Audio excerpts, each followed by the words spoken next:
Chapter 166. It was the Jincheng pool. The inscription imitating the path of difficulty on the side of the pool was written in bright red. There were only 2 living people in the scene, Nangong Liu and Xu Shuanglin. The reason why it was said that there were only 2 living people was because there were countless dead people lying on the ground. Or it could be said that there were dead flood dragon people. Hurry up. If we seal the path and don't let other cultivators go up the mountain, I'm afraid it will arouse suspicion. It's almost done. Xu Shuanglin stuffed a black chess piece into a flood dragon person's mouth and then silently chanted a spell. The flood dragon person stood up shakily from the ground and bowed to the 2 of them. With a plop, it jumped back into the Jincheng pool floating with ice shards. Xu Shuanglin said, "I'm not familiar with this forbidden technique yet. When I'm more familiar with it, I don't need to feed them chess pieces one by one. I just need to point in the air, and they will receive my orders and be at my disposal. It's that powerful. Otherwise, how can it be called a forbidden technique? Even if you cultivate to that level, it's just the tip of the iceberg. I've seen people." Xu Shuanglin suddenly stopped talking and smiled. I've seen records in books about people who can keep all the consciousness of living beings and make them listen to their orders willingly. That's called powerful.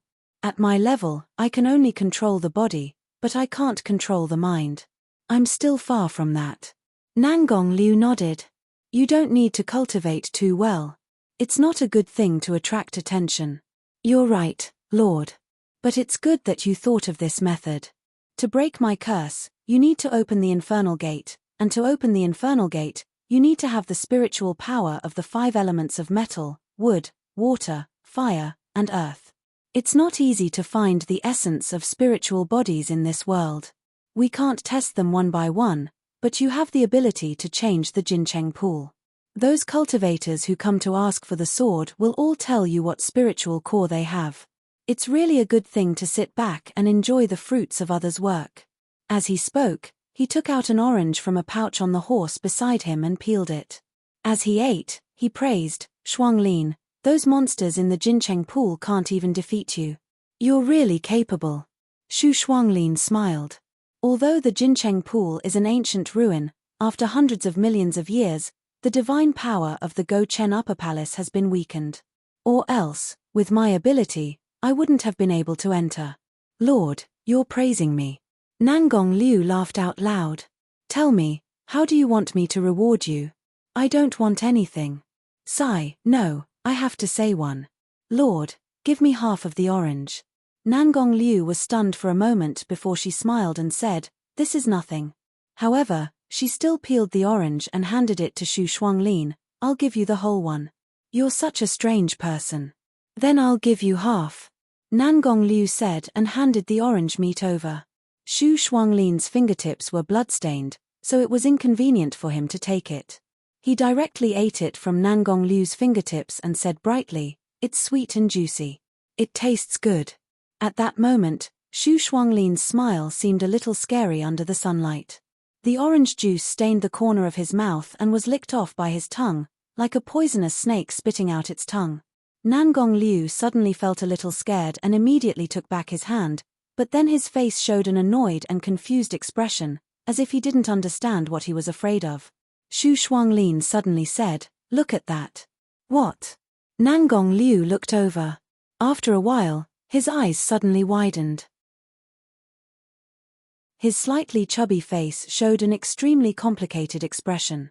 "It's it, man-eating pomfret." Xu Shuanglin picked up the dead pomfret and threw it on the sandy beach. He leaned over and looked at it carefully. The monster with a lion's face and a fish's body bared its teeth, revealing blood-stained canine teeth. Its pair of grey and black eyes were bulging, and there was no light in them. Xu Shuanglin dipped a little of its blood and smelled it. He subconsciously rubbed his bare feet and frowned, it stinks." He stood up and kicked the pomfret. This should be one of the rare evil beasts in the Golden City pool.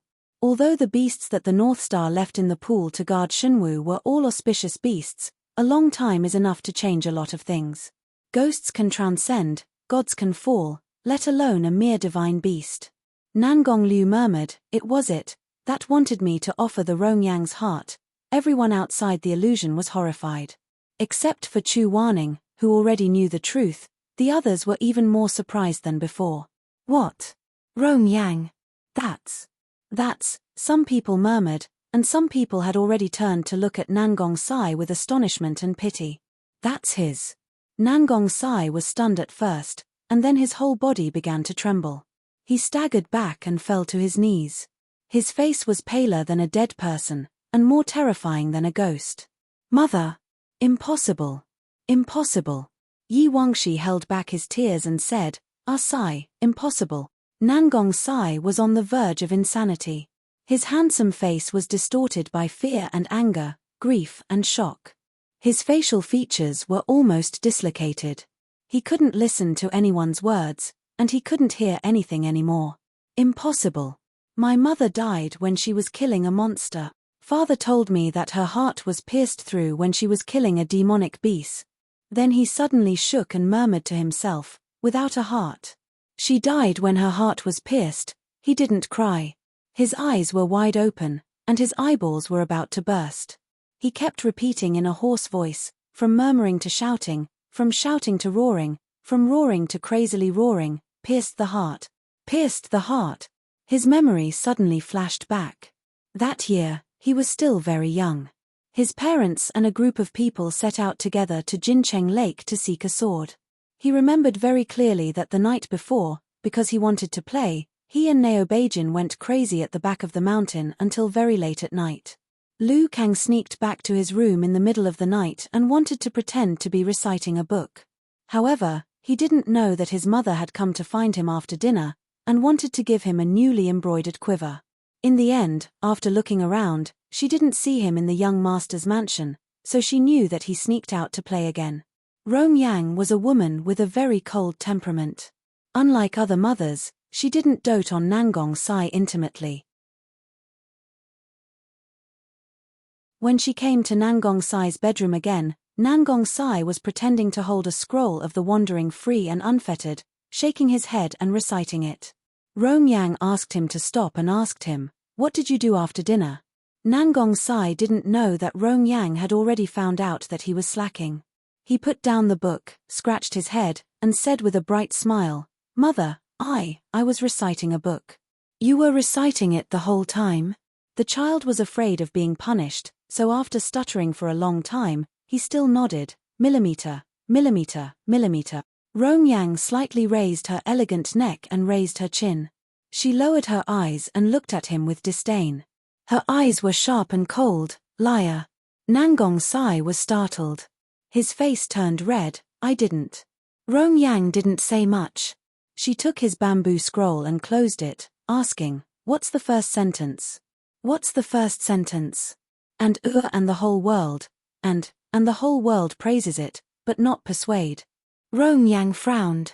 She slapped the bamboo scroll on the table and sternly said, "Nangong Sai, what did mother teach you? It's fine if you play outside until late at night, but now you've learned how to deceive people. Mother, don't call me." Nangong Sai saw that his mother was angry, so he couldn't help but panic. Compared to his amiable father, he was actually more in awe of his mother, who was always dressed in military attire and had a heroic spirit. "You're too unreasonable." The little child's eyes reddened. He was afraid that his mother would scold him again, so he tried to argue, I didn't come back too late. I just played outside for a while after dinner." Rong Yang glared at him. His mother, who was originally not so angry, became more and more disappointed and angry as her son racked his brains to argue. "I'll come back as soon as it's dark." Slap. A loud slap interrupted Nangong Sai's words. Rong Yang's chest heaved up and down. She still maintained her posture of raising her hand. She angrily shouted, "Nangong Sai, greed, resentment, deceit, murder, rape, and plunder are the 7 things that a scholarly gentleman mustn't do. Where did you learn these words? Do you want to continue lying to your mother?" Nangong Sai was stunned by her slap. After a while, he came back to his senses. Tears filled his eyes. He felt wronged and shouted, "If you weren't so fierce, why would I lie? You hit me and scolded me. You don't treat me well at all. I don't like you. I like father." As he said this, he ran out to find Nangong Liu. "You, stop right there." Rong Yang pulled him back. Her face was extremely ugly. She pointed at the tip of her son's nose with a red cardamom finger. Her eyes were burning with anger. "Why are you looking for your father? Your father is always a yes man and flatters. He's just a piece of trash. Don't tell me you want to learn from him. Sit down." "I don't want to. I don't want to." Rong Yang gritted her teeth and dragged the struggling Nangong Sai back to his seat. But as soon as she let go, Nangong Sai tried to run again. In the end, Rong Yang had no choice but to raise her hand and release a restriction spell, binding him. Nangong Sai knelt on the ground. He was humiliated and angry. Like a caged beast, he couldn't stop gasping for breath. "Let me go. I don't want a mother like you. You've never talked to me properly. You've never cared about me. You only know how to scold me. You only know how to scold me." Rong Yang's face turned red and white. Her lips trembled slightly. After a while, she said, "You stay in the room obediently. Recite the entire Carefree Travel Manual. I'll check it tomorrow. If you continue to be naughty, I'll..." As she finished speaking, she was at a loss. What would she do? What she didn't know was that she had always been iron-blooded and fierce. Even when facing her cowardly husband, she would not hesitate to reprimand him in public. But Nangong Sai. What could she do? She stood in the same place for a while. She felt sour, resentful, sad, and helpless. Under the attack of anger, she couldn't help but cough violently. She was someone with an old illness. As she coughed and coughed out a mouthful of blood. But she didn't care. Before Nangong Sai could see it, she wiped it with a handkerchief. Then, she opened her mouth in a hoarse and gloomy voice. "Sire, you're still young. In this world, right and wrong are often not things that can be seen clearly with your pair of eyes. Sometimes, people who are tolerant to you may not necessarily wish you well. People who are harsh to you may not necessarily wish you ill. Your father is weak and incompetent. Besides..." She paused. She didn't immediately continue speaking. After deliberating for a while, she gave up on this sentence and changed the topic. "Mother doesn't want you to become a cultivator like him in the future. I don't want you to become a sect leader like him."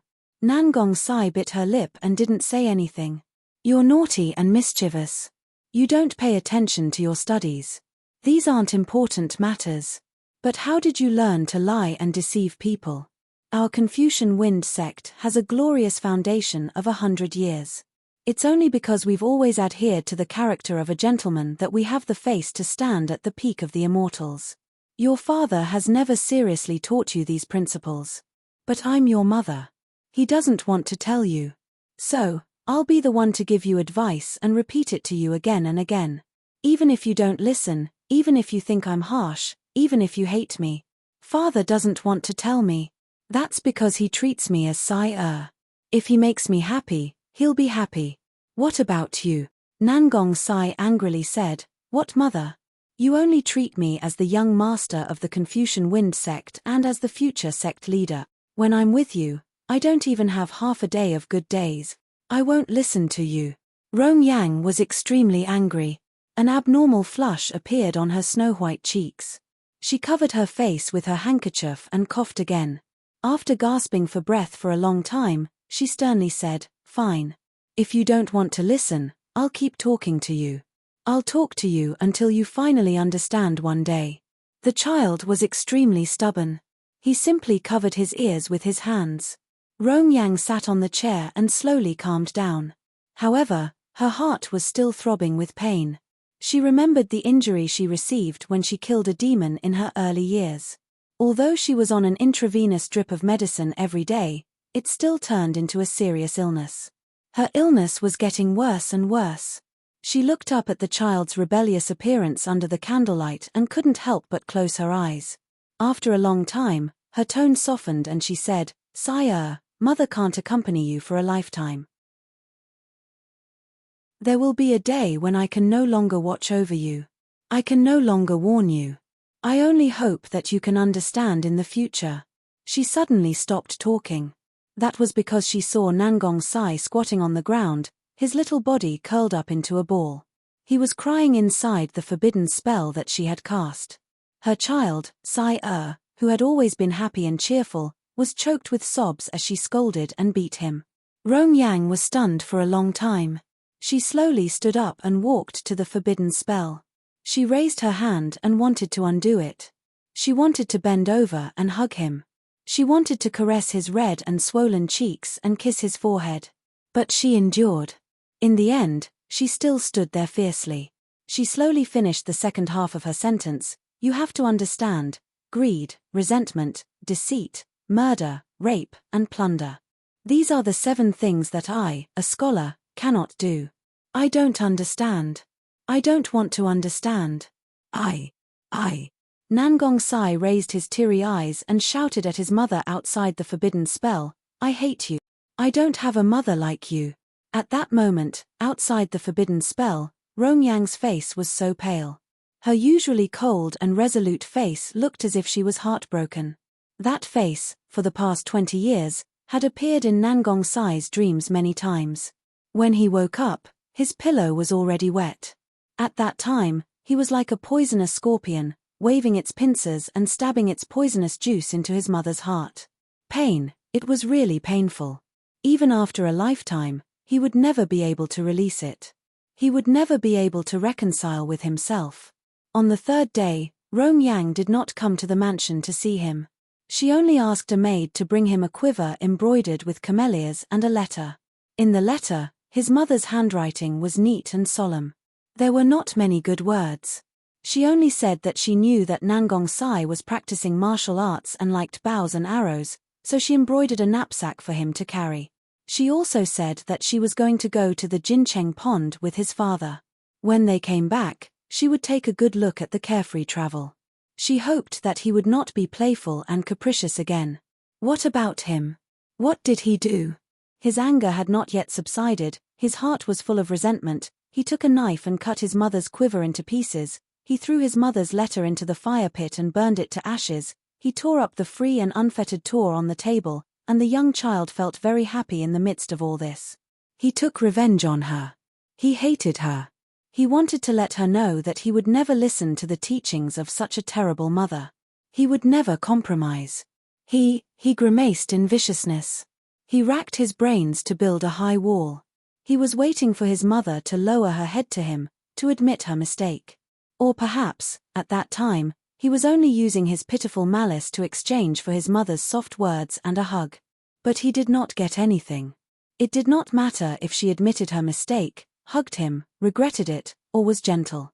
He was ready to fight, immensely proud of himself. He was waiting for the woman to declare war again. And then, he had been waiting for her bones to arrive. Confucian Wind School's sect leader was attacked in the forest at night. His wife protected him with her own body. Her heart was pierced through and she died. When the coffin was brought back, Nangong Sai stood blankly on the edge of the Confucian Wind School's towering city gate tower. White silk and paper money were scattered all over the place. As the only legitimate son, he stood in front of the crowd, waiting. According to custom, when the elder knocked down the basin, his wife's coffin would cross the fire pit and be carried back to the school. At this time, the legitimate son would kneel down and cry bitterly, kowtow to the ground to welcome the return of his mother's spirit. But Nangong Sai could not cry. He felt that everything was so absurd. Everything was so fake, as if it was not real. The sun shone on the ground, reflecting a dazzling white light. He felt dizzy and nauseous. It was not real. It was not real. If it was real, what should he do? How could he accept?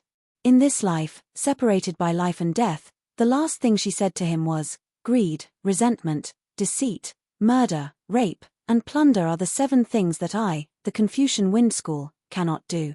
But what was his answer to her? He did not want to remember, but that day, his hatred was so deep. He shouted so deeply. Outside the barrier, his mother's face was so painful and sorrowful. Pain, it was really painful. He said that in this life, the last thing he said to his mother, he said, I hate you. I don't have a mother like you. The coffin was carried over. The elders beside it broke the porcelain basin. Thousands of people knelt down and wailed. His father had long been sobbing beside the coffin. Nangong Sai just stood there. In his hand, he tightly grasped the camellia quiver that he had cut into pieces. Bright red petals, yellow stamens. The flowers were covered with snow. They were borne proudly in the snow. It was as if her warm fingertips had just touched the surface of the silk, opening up this beautiful purple and brilliant red. He did not know if it was because she had a premonition before she died, or if it was just a coincidence, but she embroidered very carefully. The flowers were vivid and lifelike. It was as if she wanted to embroider the love that she did not say, as well as the rest of her life's exhortations and instructions, into every stitch and thread, locked in this small quiver. Nangong Sai tightly grasped the quiver. That was the last thing that his mother, left for him in this life.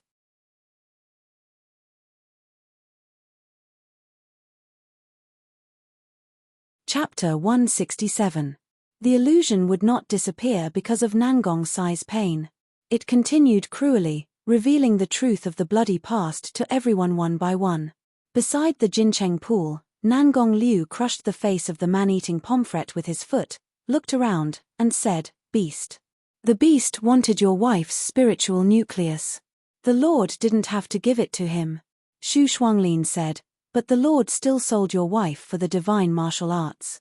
"What do you mean by selling? Don't make it sound so bad." Senior Sister Rong's body was already weak. I invited the best doctor in Linlingyu to see her, and they all said that she didn't have much time left. If she was healthy, how could I be willing to give her to this evil beast? Xu Shuanglin raised his eyebrows slightly and didn't say anything. Nangong Liu stared at the man-eating pomfret for a while and suddenly became angry. He complained angrily, "Fate is unfair." It seemed that he didn't expect that a person with both fame and fortune like him would criticize fate.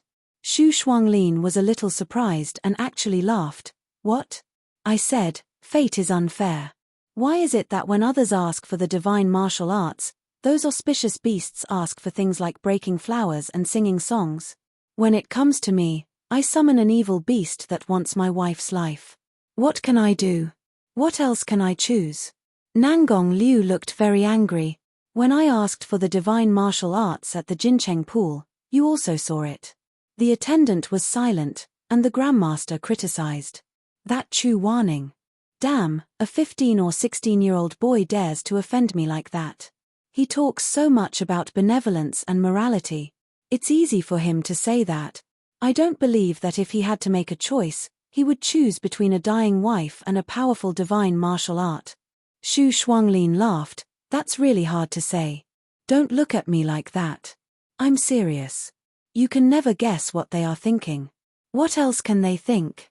It's nothing more than being famous in history. How can I not know them?" The more Nangong Liu thought about it, the more sullen he felt. He cursed and kicked the pomfret. "Ever since I became the sect leader, I've really suffered a lot of grievances. Not to mention the curses, I still have to smile and greet people all day long. It's fortunate that I was able to swallow my anger and endure the humiliation of kneeling. Otherwise, I'm afraid that when I asked for the sword, I would have died at the hands of Chu Warning." "You're right." Xu Shuanglin was still smiling. "I also think that Chu Warning really wanted to kill you back then. But I didn't expect that you would actually be able to persuade him. Not only did you escape death from his Heaven's Inquisition, you even sealed his mouth so that he wouldn't reveal what you did beside the Jincheng pool to the public. If we're talking about survival skills, I'm quite impressed by sect leader Immortal Lord. He also knows that the Confucian Wind sect can't fall into chaos. So what if he's angry?" Nangong Liu said, "Besides, I still have Sai. Letting him think that his mother was seriously injured and died while killing a demon is a lot less irritating to him than the truth." Xu Shuanglin sighed. Surprisingly, he nodded impartially. "No wonder he wanted to leave. If I were him, I would also disgust you. Do you think I want to? Do I have a choice?" "I already said," Nangong Liu said, "fate is unfair." Seeing this, someone quietly looked in Chu Warning's direction and muttered, "So Grandmaster Chu actually knew about Madame Rong's matter?" He knew, but he still helped Nangong Liu hide it. He actually didn't tell the world. He's probably afraid of trouble. At that time, he was only 15 years old. If he really offended the Confucian Wind sect, he wouldn't be able to bear the consequences. Someone softly spoke up for Chu Wanning. I don't think so. He's just worried about losing the big picture. Didn't Nangong Liu say that Grandmaster Chu didn't tell the truth because he was afraid that Nangong Sai would be sad if he found out? But he can't tell the severity of the matter. Is a child more important, or is the integrity of a sect leader more important? Alas, if he told the truth earlier, the Confucian Wind sect wouldn't be in this situation now. You can't say that. If he really told the truth back then, I'm afraid the upper cultivation world would be in chaos. In short, everyone has their own choices. If you were in his shoes, you might not necessarily be willing to stand up. Oh, that's not necessarily true. If I were in his shoes, I would definitely immediately expose Nangong Liu's true colors. In this kind of matter, if you just stand by and watch, you'll be an accomplice. Although their voices were low, Mo Ran's hearing was good. When several words reached his ears, he immediately became angry. Just as he was about to speak, someone pulled his sleeve. Master. Chu Wanning's expression was indifferent as he shook his head. There's no need to say more. But it's not like that at all. Didn't they understand? In that kind of situation, how could you make the matter public? Who can't tell the severity of the matter? It's obviously, Chu Wanning said indifferently. Angry? Mo Ran nodded. Chu Wanning said, do you have to do something? Mo Ran nodded again.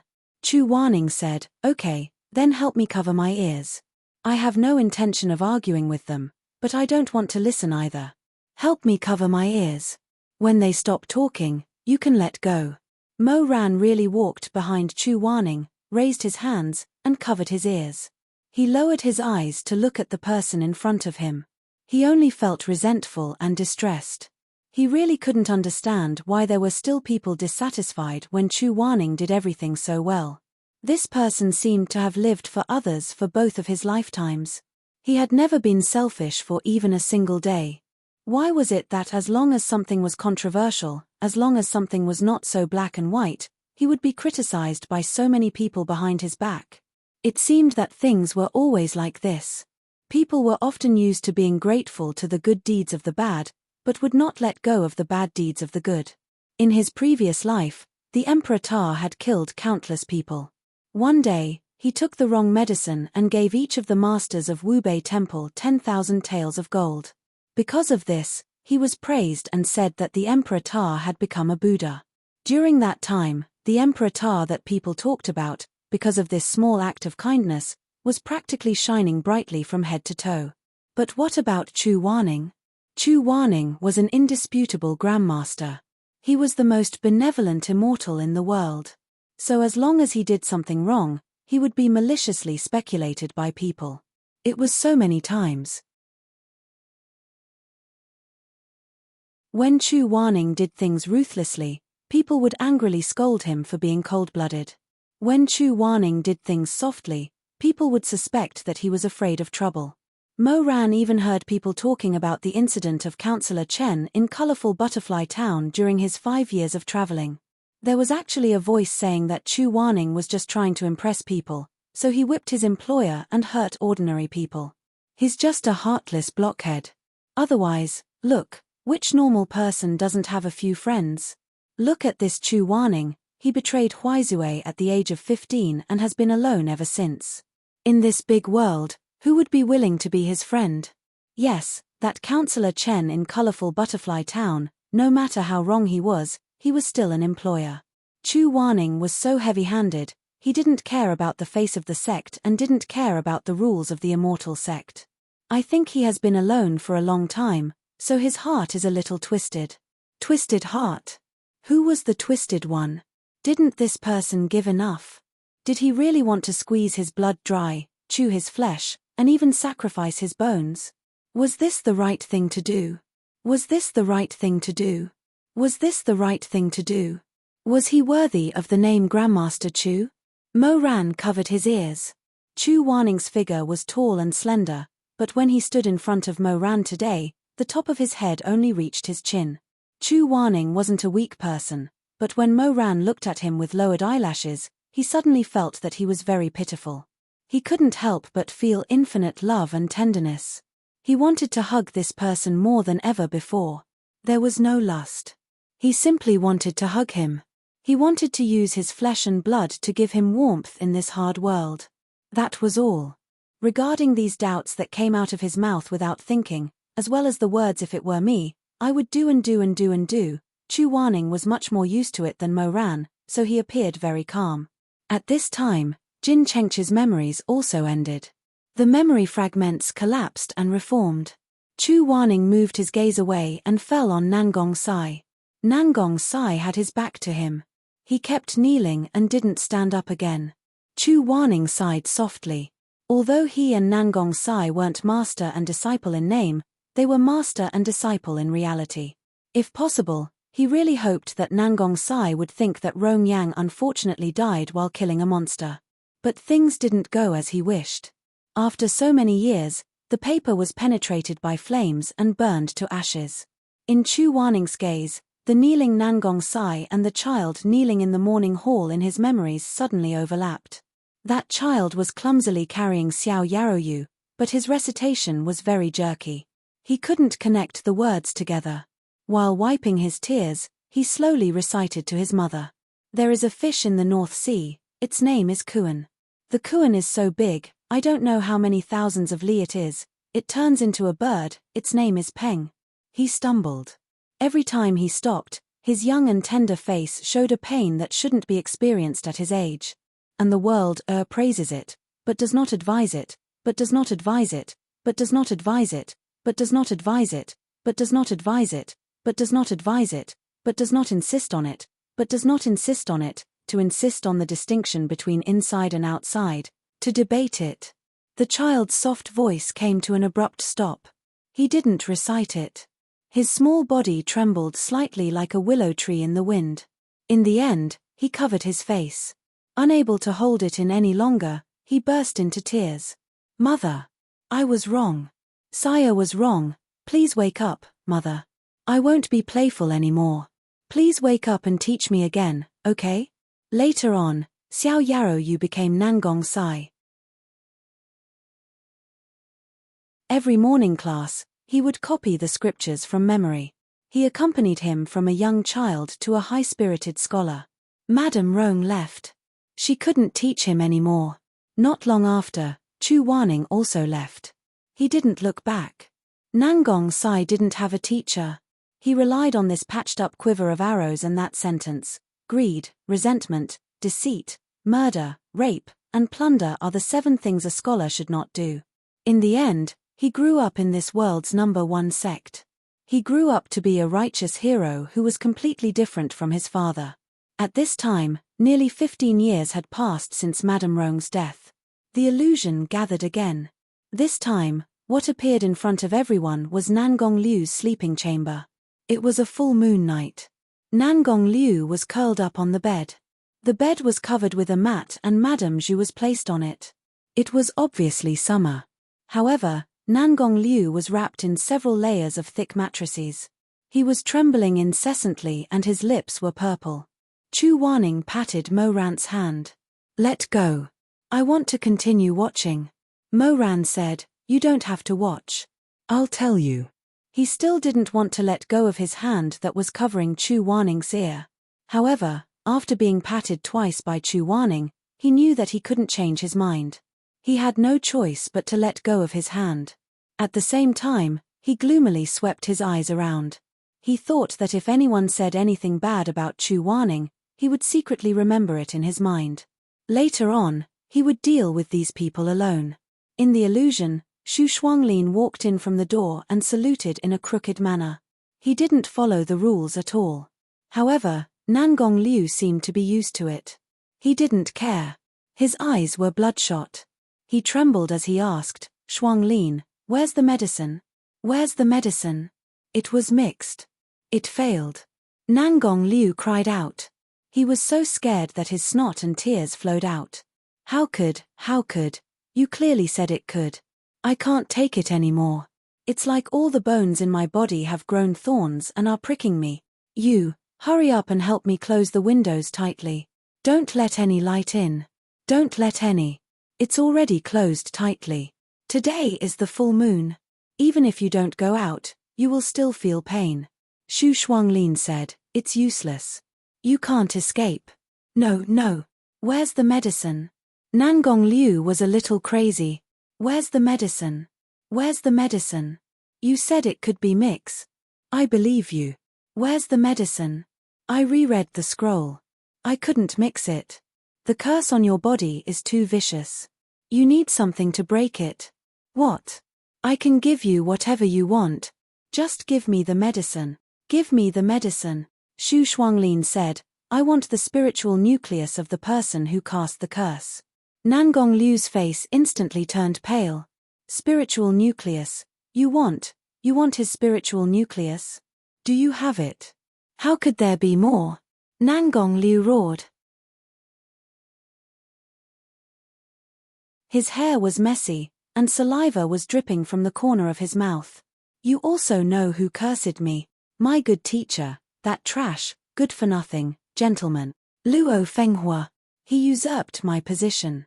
When I drove him off the throne, I had already cut him into pieces. I even buried his ashes in the dangerous blood pool and sent his soul to hell, never to be reincarnated. Now, his bones have rotted away. You still want me to find his spiritual nucleus? How can I find it? How can I find it? Xu Shuanglin was silent for a while. When Nangong Liu finished roaring and gradually fell into despair, he slowly said, I still have a way, but it's very difficult to do. Do you want to hear it? Tell me quickly. Although Luo Fenghua is dead, you should know that it is recorded in the record of the dead that ghosts who fall into hell, although they can never be reincarnated, they can gather the 3 souls and 7 spirits, giving birth to the same skin, bones, and flesh as when they were alive, forming a ghost fetus. The more tragic the death of the ghost fetus, the stronger it will be. Some will even grow a giant skeleton outside of the ghost fetus to protect the soul from dissipating. So what? I can't just go to the Avicii hell and dig up his corpse. You can't go, but he can come. Xu Shuanglin smiled slightly. His expression was very peaceful under the candlelight, as if he was talking about which friend he would be going to for tea tonight. The ghost realm and the mortal realm are separated by a barrier. As long as you gather the 5 pure spiritual energies, you can tear open a gap in hell. Tear open a gap in hell? Xu Shuanglin smiled and said, yes, tear open a gap and lure Luo Fenghua's ghost fetus out. The ghost fetus will have the same physical body as when he was alive, and it also has a spirit core. You can eat his flesh and take out his spirit core. Then you don't have to worry about the curse not being broken. He paused and said, it's just that it's a little difficult to gather the 5 spiritual energies. It's best to need a good essence spirit body. Don't worry, let me think of a way. Nangong Liu opened his mouth to say something, but what came out was a terrible wail. His tears and snot flowed, and he lay on the bed trembling violently. Is it really that painful? Xu Shuanglin sighed. Your master must have hated you for killing him. He actually put such a cruel curse on the ring. It's really pitiful. Woo, alright, just bear with it. It won't hurt when the sun comes up. As Xu Shuanglin spoke, he sat down on the edge of the bed and crossed his legs. He supported his cheek with one hand and scratched his foot with the other. I'll accompany you. I'll talk to you and distract you. You won't be in so much pain. Nangong Liu's whole body was buried in the depths of the quilt, and he couldn't stop panting. Xu Shuanglin said, Hey, what are you talking about? Why don't we talk about it? He's also a child who didn't have it easy. He was born with a tyrannical spirit core, and it's easy for him to go berserk. This seems to be a chronic illness of the Nangong family. I heard that his great-grandfather also had this illness. Nangong Liu shrank under the quilt and swallowed his saliva. Yes. What are you going to do? What do you mean?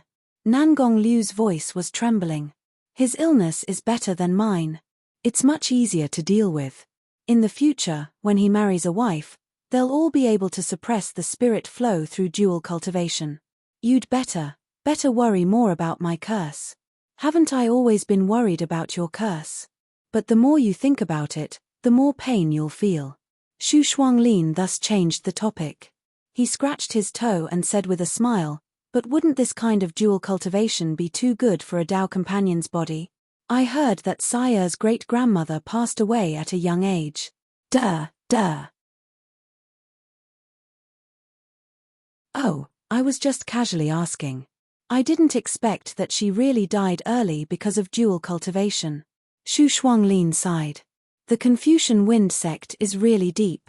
Sect master actually wants to use his wife's life to help him get through this tribulation.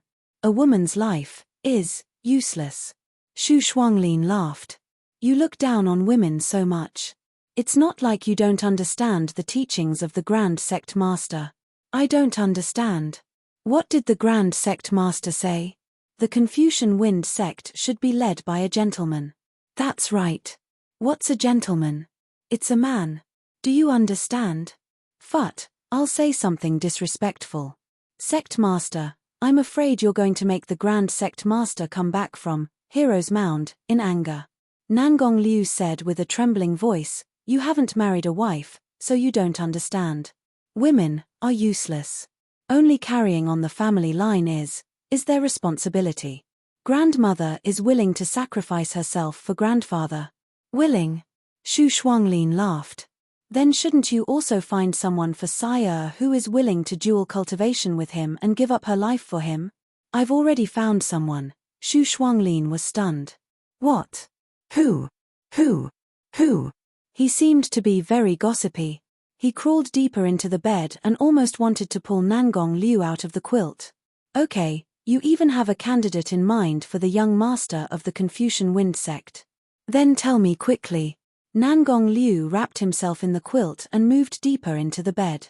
After enduring the pain for a while, he said in a hoarse voice, your adopted daughter, Yi Wangxi.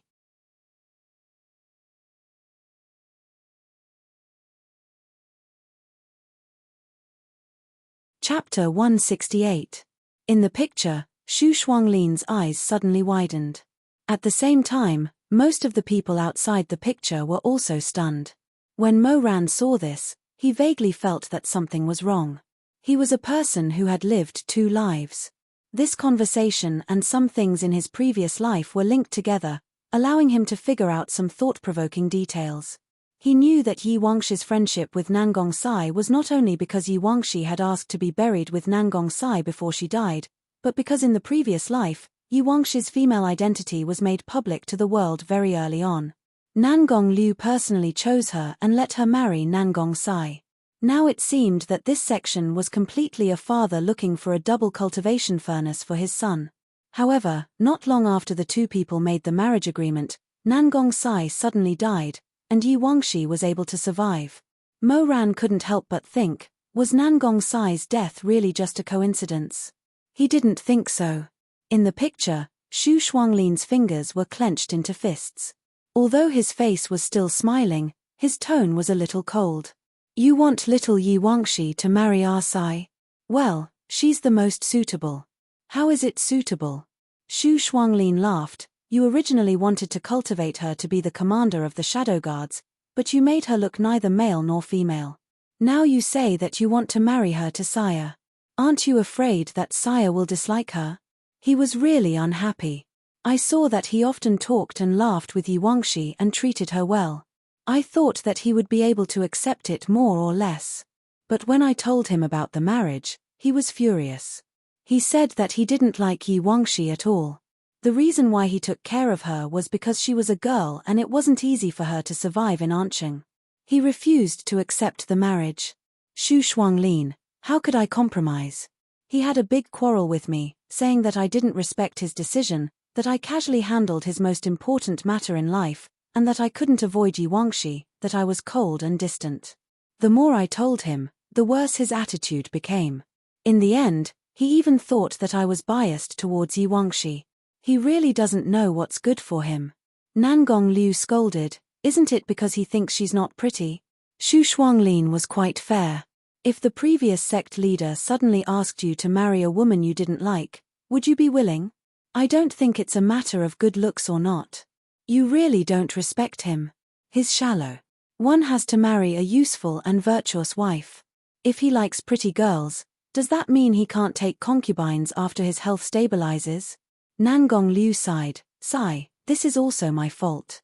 Back then, cough cough, I didn't see Yi Wangshi's feelings for Saya in time. If she was still the same as before, Saya would definitely like her. You're too preposterous. Xu Shuanglin said. Saya won't accept it. Unless he doesn't want his life anymore. Dual cultivation with a person with a violent spiritual core like him is extremely painful.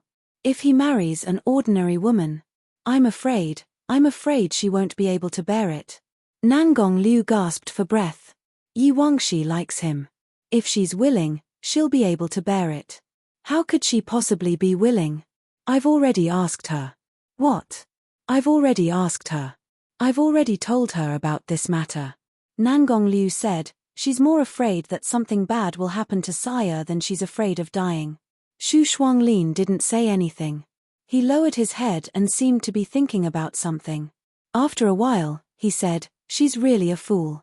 Seeing this, Mo Ran was almost certain, in his previous life, Nangong Sai didn't suddenly die of a disease. In all likelihood, it was Xu Shuanglin who killed her personally. With Nangong Sai dead, Yi Wangshi could live on.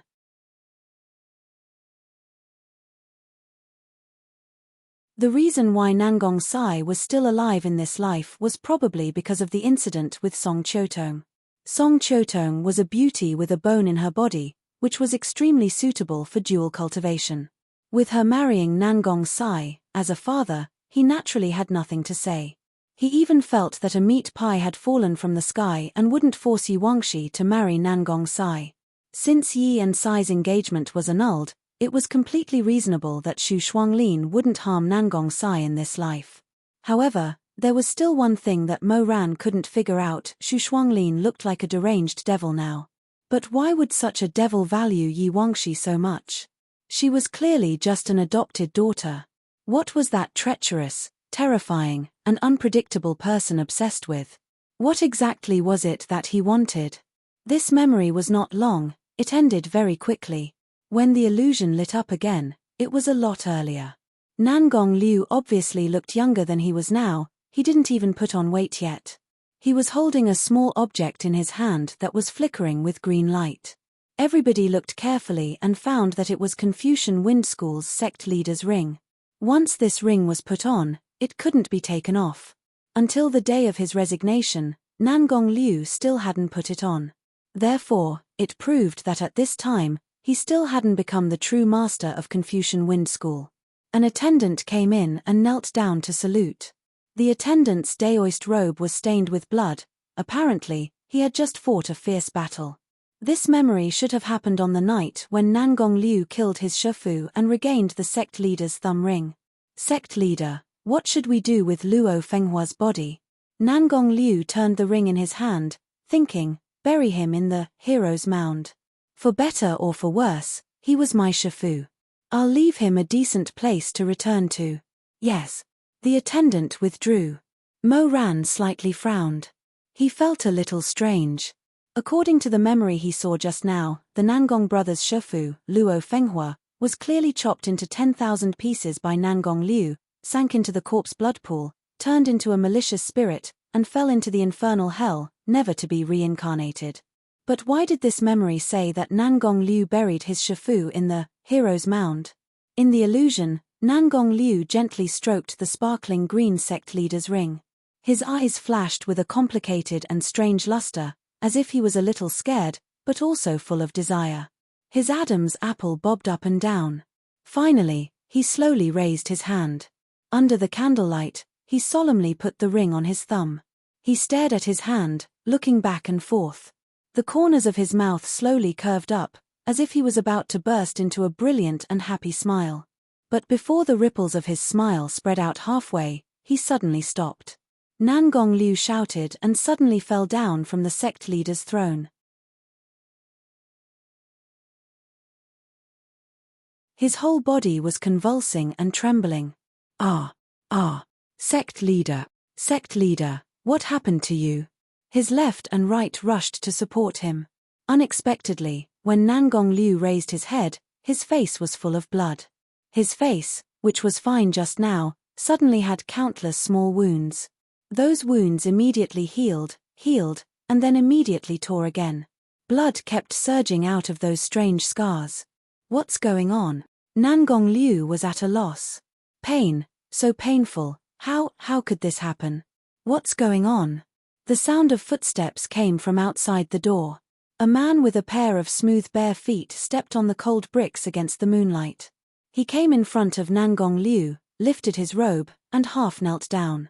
This man was Xu Shuanglin, who was younger than he was now. He bent down and pinched Nangong Liu's face to examine it carefully. Nangong Liu was gasping for breath and struggling. Tears, snot, and blood mixed together. Xu Shuanglin seemed to be a little disgusted. He frowned and then asked, "Why did this happen all of a sudden?" "I don't know. Dao. I don't know. Mr. Shuanglin. Mr. Shuanglin, please save me." At this time, Xu Shuanglin was just a counselor who assisted Nangong Liu, so Nangong Liu called him Mr. Shuanglin instead of elder.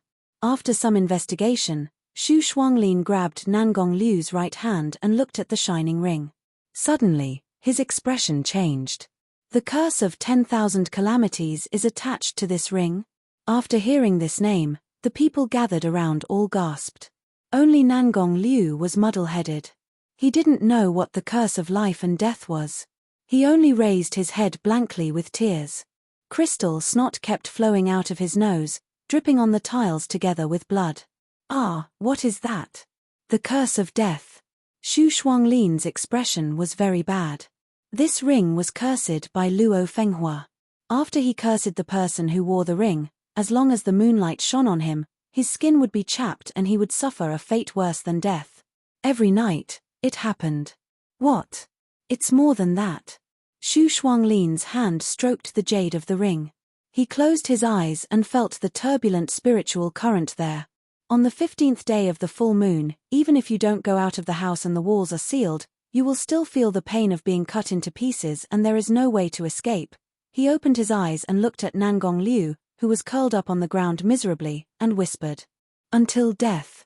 Under the thick stench of blood, Nangong Liu's pupils suddenly constricted. She looked like a large rat that had lost its head in panic, but also like a venomous snake that had stuck its head out of a dark cave. He twitched comically and muttered, "Won't rest until death." "Yes. Can't you break it?" "Can't break it."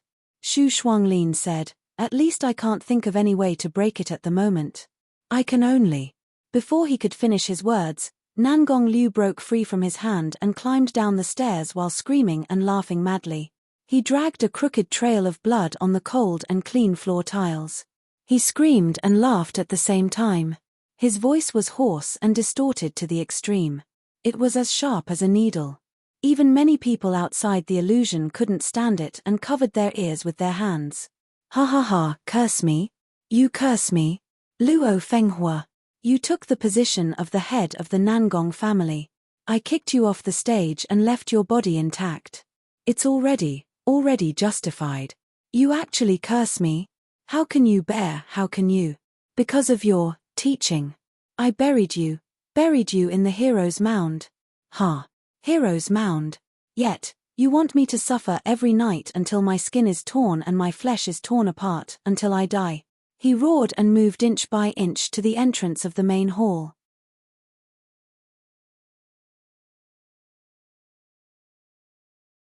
He hibernated in the thick shadow cast by the heavy red bronze door of the main hall. His fingers twitched ferociously and suddenly slammed on the ground. He couldn't help but hit the ground heavily. "Until death. How can you be so cruel? How can you be so cruel, beast? Beast. You've ruined my life. Head." The people around couldn't bear it and wanted to help him back, but Nangong Liu roared and shouted as if he had gone mad. This mangled face had always been one of cowardice and incompetence, more so than any other color. But today, it was different. There was a bone-deep hatred on his face. It leaped about in his pupils like a wildfire, burning away his reason and leaving him barren. Nangong Liu screamed hysterically, "Send me, the First Order, the head of the sect." The attendants knelt down and listened to the order. The former head of the sect, Luo Fenghua, has committed a great, evil, unforgivable. Order people to cut his remains, into 10,000 pieces, into 10,000 pieces. Xu Shuanglin stood quietly on the side. He lowered his eyes and listened, but no expression could be seen on his face. At this time, a new round of tearing came. Nangong Liu couldn't bear it anymore. He suddenly collapsed and burst into tears again. But while he was crying, he still finished the first order he gave when he ascended the Confucian Wind sect's throne. He squeezed every word out of his molars, sink into the corpse, blood pool. You cursed me to be mutilated until I die. I sank you into the endless purgatory, never to be reincarnated. At the end of this illusion, Nangong Liu opened his empty and vacant eyes. His voice was like a tattered pottery zun, extremely hoarse. He muttered, Luo Fenghua, beast, you beast. The memory fragments began to collapse and reassemble like snowflakes. The bloody secret of the Confucian Wind sect was revealed inch by inch, so that almost everyone present was enthralled. Some people, like Yi Wangxi and Nangong Sai, had no choice but to watch because of their own personal matters. But even more people were inspired by the pleasure of spying on other people's secret. Jealousy was one of the ugliest emotions in the world. Of these people who were invited to attend Nangong Sai's wedding, how many of them sincerely worshipped the Confucian Wind sect? How many of them went through the magnificent 3 outbuildings, saw the spiritual stones that were as valuable as gold, and saw the 72 cities under the heavens, and only had admiration in their hearts, without the slightest bit of jealousy? The taller the pavilion, the more it would attract people's attention when it collapsed. Melon seeds were all over the ground, and spittle splattered 3 feet away. The pain of others was always the best topic of conversation on the streets and alleys, and after a meal. Mo Ran was somewhat unwilling to continue watching, but this matter was full of doubts and was of great importance. Although Xu Shuanglin's memory seemed to have no problems, and could explain the changes in the Jin Chengkai and the Peach Blossom Spring, he still vaguely felt that something was wrong. He always felt that there was something particularly wrong with this memory. What was it? He furrowed his brows as he pondered. But suddenly, from the corner of his eyes, he saw that there seemed to be a strange light flashing in the distance. But because there was one illusion after another unfolding here, no one would look outside the forest, so unexpectedly no one noticed it. Mo Ran was stunned for a moment, and then his expression suddenly changed. He shouted, "Tribulation fire!" Hearing this, everyone turned their heads. Tribulation fire? Where is the tribulation fire? Over there, over there. No. There's also one here. No one had expected that while they were watching Xu Shuanglin reminisce about the past, the 72 cities around the Confucian Wind sect were burning with raging scarlet flames. At this time, the flames were still far away, and they were deep in the forest, so if they didn't pay attention, they wouldn't be able to see it clearly. The tribulation fire was one of the most severe types of fire. Unless there was a heavy rain and sweet dew, it wouldn't stop until the surroundings were burned to ashes. Thick smoke billowed, and the flames were like water splashed on a piece of silk, quickly spreading out in all directions. In the distance, they could see that there were bright meteors flying in all directions from the 72 cities, but if they looked carefully, where were the meteors? They were clearly the disciples of the Confucian Wind sect who had escaped from the Sea of Fire and flew out on their swords. When the people in the forest saw this, many of them suddenly turned pale and shouted, "What's going on?" Some people immediately turned around and ran toward the poetry hall, repeatedly calling the names of their companions. Xue Zhengyong's expression also changed, because Madame Wang was still there, and she didn't know the art of sword manipulation at all. Mo Ran. "Yu Heng. I'll leave Meng to you, I'll go see Madam." Mo Ran was also very anxious, so he nodded and said, "Uncle, go quickly, take Auntie and leave first. With us here, I definitely won't let anything happen to Xue Meng." Xue Zhengyong patted his shoulder with force, then flew toward the poetry hall where the flames were rushing. Seeing the sudden chaos, Xu Shuanglin stood quietly in the same place. Suddenly, an extremely brilliant smile bloomed on his face. He said with a smile, "What a scene of monkeys scattering when the tree falls." Mo Ran suddenly turned his head and saw Xu Shuanglin snap his fingers, causing the fragments of memories to gather in his palm like thousands of snowflakes. The surrounding sea of fire was restored, and the infernal hell's fissure in the sky still hadn't closed. It was still pouring out golden-red lava, spreading toward the forest at an extremely slow speed. Mo Ran stared at Xu Shuanglin, and suddenly felt a chill run down his spine. There was something wrong with this person's eyes. Mo Ran was all too familiar with this gaze. In his previous life, when he was at the peak of life and death, when he was in the empty Shaman Mountain Palace, when he looked in the mirror after Chu Waning's death, what he saw was a pair of terrifying eyes like this. Filled with madness and blood, a pair of eyes that had given up on themselves and wanted everyone to be buried with them. You want to destroy the Confucian Wind sect? Hearing Mo Ran's question, Xu Shuanglin's reaction was only to rub his two toes together. Then he smiled. So what if I do? If I destroy my own home, who are you to care? Your own home. Xu Shuanglin stepped on the rolling lava and walked to Nangong Liu's side. He grabbed the back of his collar and pulled him up from the ground. He raised his eyes and said, "Yes, my own home."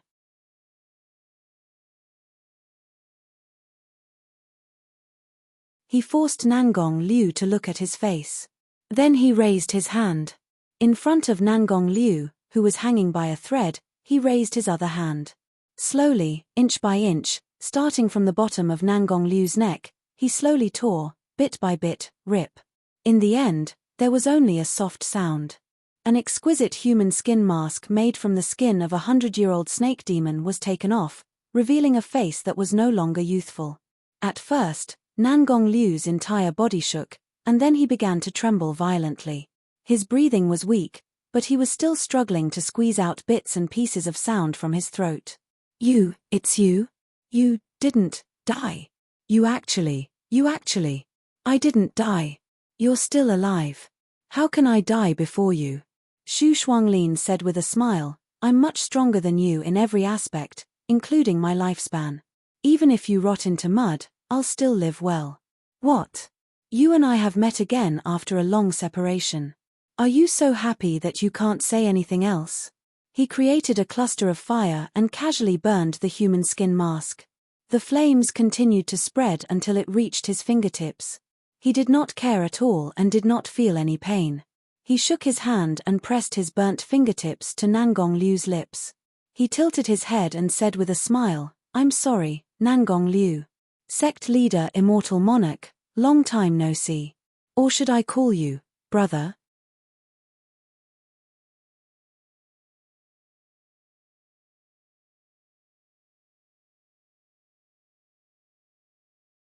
Chapter 169. Nan Gongshu. Among the people who hadn't left yet, there were some older people who suddenly reacted and cried out in alarm, It's him? It's Nan Gongshu. Didn't he die a long time ago? Luo Fenghua killed him with his own hands back then. How could he? How could he still be alive? Yi Wangxi was even more shocked. Her handsome face was deathly pale and her lips trembled. After a long while, she shook her head and retreated with tears in her eyes. Adoptive father, Xu Shuanglin glanced at Yi Wangxi and smiled at her. Little Yi Wangxi, come to adoptive father's side. Adoptive father won't hurt you. Don't even think about touching her again. Suddenly, someone shouted. Yi Wangxi's wrist was grabbed. She turned her head and saw Nangong Sai's eyes filled with endless pain and dripping blood. Yi Wangxi, get behind me. Xu Shuanglin smiled. My good nephew, why is it that your temper isn't the least bit like your father's? It's only like your mother's. Shut up. You don't deserve to talk about my mother. How am I not worthy? Xu Shuanglin said slowly, did you know that the person your mother liked the most wasn't your father, but me? Seeing the anger and disgust on the young man's face and the infatuation and pain in his eyes, Xu Shuanglin actually enjoyed it. It was as if he was nourished by this deep-rooted hatred. He couldn't help but laugh out loud. Your father ruined my reputation and took everything from me, but so what? Confucian Wind sect. Confucian Wind sect. It's still in his hands. Hate me, sire, hate me. Big brother. Ha ha ha ha. Did you think that the pitiful Nan Gongshu from back then would just die like this? Did you think that I would obediently lie in my grave and watch you live a carefree life in this world? His smile suddenly twisted as he shouted. In your dreams. While saying that, he circled around to Nangong Liu, who was on the verge of death, but was unable to stop breathing. With one hand he pulled up his big brother's lapel, as if he was pulling up a pile of mud. What use is the brilliant Confucian Wind sect in the hands of such trash? Sect leader. Ha, what a joke. As the sect master, he was still fooled by me for so many years. When I tell you what I want, you stick your butt out like a dog and obediently give me what? He smiled and patted Nangong Liu's bloody cheeks. He smiled intimately, but his eyes flashed with a sinister light. Big brother, you're really a good-for-nothing coward, a good-for-nothing snack. Lone Moon's sect master, Jiang Shi, said, Your Excellency's goal is to destroy the century-old foundation of the Confucian Wind sect. Xu Shuanglin turned around and blinked. 100 years of foundation? That's nothing. If the foundation is destroyed, we can start all over again. If the 72 cities are burned down, we can still rebuild them. Only when the people's hearts are dead and become scattered ashes, scattered by the wind, that's satisfying. He paused, then smiled brightly. I'm going to destroy all of your hearts. These words were neither overtly nor overtly spoken. Coupled with his radiant face, it made people tremble with fear. Before the others could react, Nangong Sai could no longer hold back. His eyes burned with endless karmic fire, filled with the smoke of despair. There was only hatred and madness in those eyes, not the slightest desire to live. The sound of the jade flute rang out, and a demon wolf as tall as 3 people rushed out of the forest with a howl, leaping in front of Nangong Sai. Nangong Sai flipped onto the wolf's back. Before he could sit properly, the wolf's shadow had already swept past. Mandala, summon. Following his shout, a dazzling Shun Wu bow appeared in his hand. Nangong Sai clamped down on the demon wolf's back. Riding on the wolf's back, his upper body was straight, and his arm was holding the jade mandala. His face was filled with crazed hatred, and in an instant, he had already shot 3 arrows in succession, aiming straight for Xu Shuanglin's vital points. Xu Shuanglin smiled and said, Sire, you're very naughty. He dodged 2 arrows, but seeing that he couldn't dodge the third, he didn't panic. Instead, he grabbed his brother's limp, half-dead body and blocked the arrow. After all, this was his own father. Even if the other party was fickle, for Nangong Sai, blood ties were still deeply ingrained in his bones. He couldn't help but tense up, his temples throbbing. His canine teeth had already bitten through his lips, filling them with blood. Do you still want to play with Uncle? Xu Shuanglin was very affectionate. He smiled and said, Uncle will play with you. Nan Gongshu, I'll kill you. You're just a child, why are you shouting about fighting and killing? Xu Shuanglin's words were light, but his hands didn't slow down in the slightest as he started to exchange moves with his nephew. In just a few moves, his swift and fierce skills left almost all the surrounding cultivators dumbstruck. Some people even couldn't help but think, no wonder Nangong Liu's attitude as the younger brother was twisted when he took over as the sect leader. The difference between the magic and spiritual power of these 2 brothers was like the difference between heaven and earth. It was like the difference between the clouds and the mud. The older brother couldn't even carry the younger brother's shoes. So powerful. Didn't Nangongshu secretly learn his older brother's magic back then? How could he have such ability? He's practically on par with the #1 Grandmaster. A few people who originally wanted to help Nangong Sai besiege him retracted their formation one after another. There were even more astute people who thought that this time, the Confucian Wind sect's calamity seemed to be unsolvable, so they took advantage of the chaos to turn around and flee. This kind of mentality spread extremely quickly. In just a short time, those cultivators who didn't leave also ran away or scattered. They didn't even care about those who had been made into chess pieces and hadn't recovered their senses yet. In the blink of an eye, there were only a few people left in the hunting forest. Mo Ran turned his head and saw that he was the only one left. Chu Waning and Yi Wangxi hadn't left yet. No, there was still Jiang Shi. He didn't expect this. Jiang Shi was the richest man in the world, the sect leader of Lin Ling Yu, and the best businessman in the world. He was also the leader of the largest sect in the cultivation world aside from the Confucian Wind sect. He didn't expect that he would be willing to take care of this thankless situation. Sect leader Jiang, A slightly trembling voice startled Mo Ran even more. He turned around and saw that he didn't notice that there was a person hiding behind the orange tree. Although his face was ashen and his lips were trembling, he still forced himself not to leave. Li Wuxin.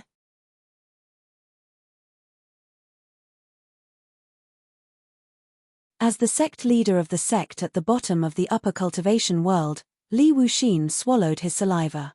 His oily yellow face was covered in sweat. He looked at the remaining people with uncertainty. Do you want to attack together? Jiangxi didn't answer immediately.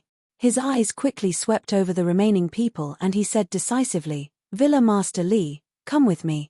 I'll go and rescue those sleeping chess pieces. You're in charge of flying on your sword and taking them to a safe place. Okay.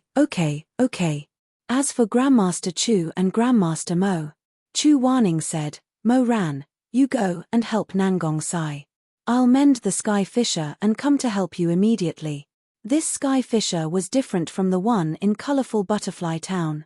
There weren't thousands of evil spirits surging out. There was only the golden-red lava flow left, so it wasn't dangerous. It was just that the tear was huge, so Chu Wanning was more suitable to mend it. Mo Ran removed the ghost coffin of 10,000 people, and the 20 or so young cultivators who were used as chess pieces all fell to the ground. Jiangxi flicked his blue sleeve and instantly sprinkled thousands of drops of medicinal powder to stabilize the weak state of these people. He then turned to Li Wuxin and said, Sorry to trouble you. Li Wuxin nodded and summoned a heavy sword that flashed with a dark green brilliance. He silently recited an incantation, and the heavy sword that could only carry 2 or 3 people suddenly expanded by dozens of feet and hung in the air. Jiangxi carried those people onto the sword's hilt one by one. The last one was Shuemeng, but Li Wuxin's weapon couldn't support him. Li Wuxin said, I can't carry him anymore. There are too many people. Wait until I come back from this trip. Jiangxi glanced not far away. Flames and sparks flew everywhere as the spiritual flow became increasingly fierce and terrifying. The surrounding orange trees fell one after another as if they were withered and rotten. It was obvious that this place would be affected very soon. He had no choice but to lower his head and look at Shuemeng in disgust. He said, Fine, you go. I'll take care of this trash. When he finished speaking, he called out in a deep voice, Summon the Snow Phoenix. A silver long sword that glowed with a blue radiance instantly appeared under his feet. The sword Snow Phoenix was extremely luxurious and exquisite. Its hilt was slender and the decorations were exquisite beyond compare. However, it was obvious that it wasn't good at carrying heavy loads. Fortunately, the weight of 2 people was still bearable. Jiangxi carried the unconscious Shuemeng in his arms. When he thought of how this person had previously talked back to him and how he was Madame Wang and Shui Zhengyong's son, he couldn't hide his disgust. Disdain was written all over his face. Li Wuxin, looking at Sect Master Jiang's expression, he wouldn't choose the highest point of the sword and throw the young master at the peak of life and death down, right? What are you looking at? Hurry up and leave. Send them out as soon as possible. We still need to come back and help, Jiangxi said with a gloomy expression. We can't just let the Confucian Wind sect disappear like this. The 2 divine weapons flew up with the wind, carrying the youths who were still in the spiritual current and flying into the distance. At the same time, Chu Wanning had sealed the last section of the Hell's Sky Fisher. Meanwhile, the battle between Mo Rant's group and Xu Shuanglin was reaching its climax. Mo Rant's strength was valiant, and Nangong Sai was even more determined to kill. Although Xu Shuanglin's Taoist skills were sky-high, he couldn't hold his own against the 2 of them.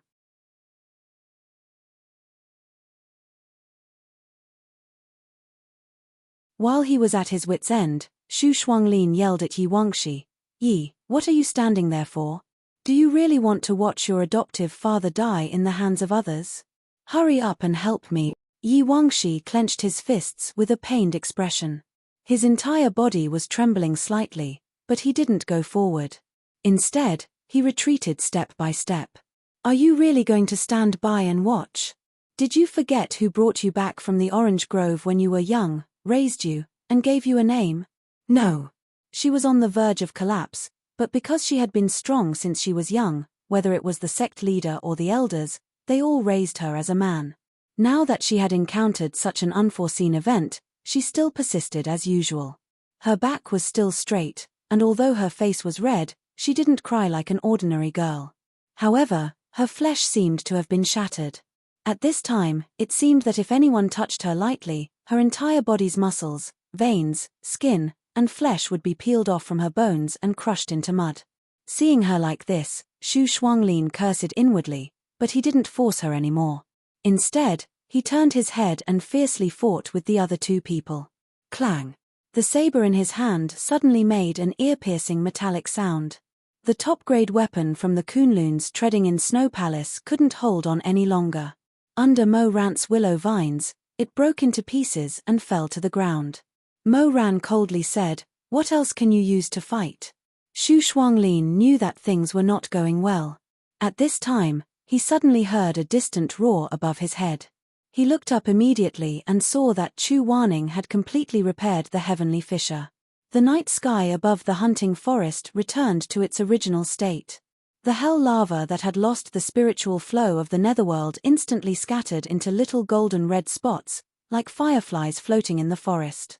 The sky was filled with stars. Chu Wanning floated down from the night sky.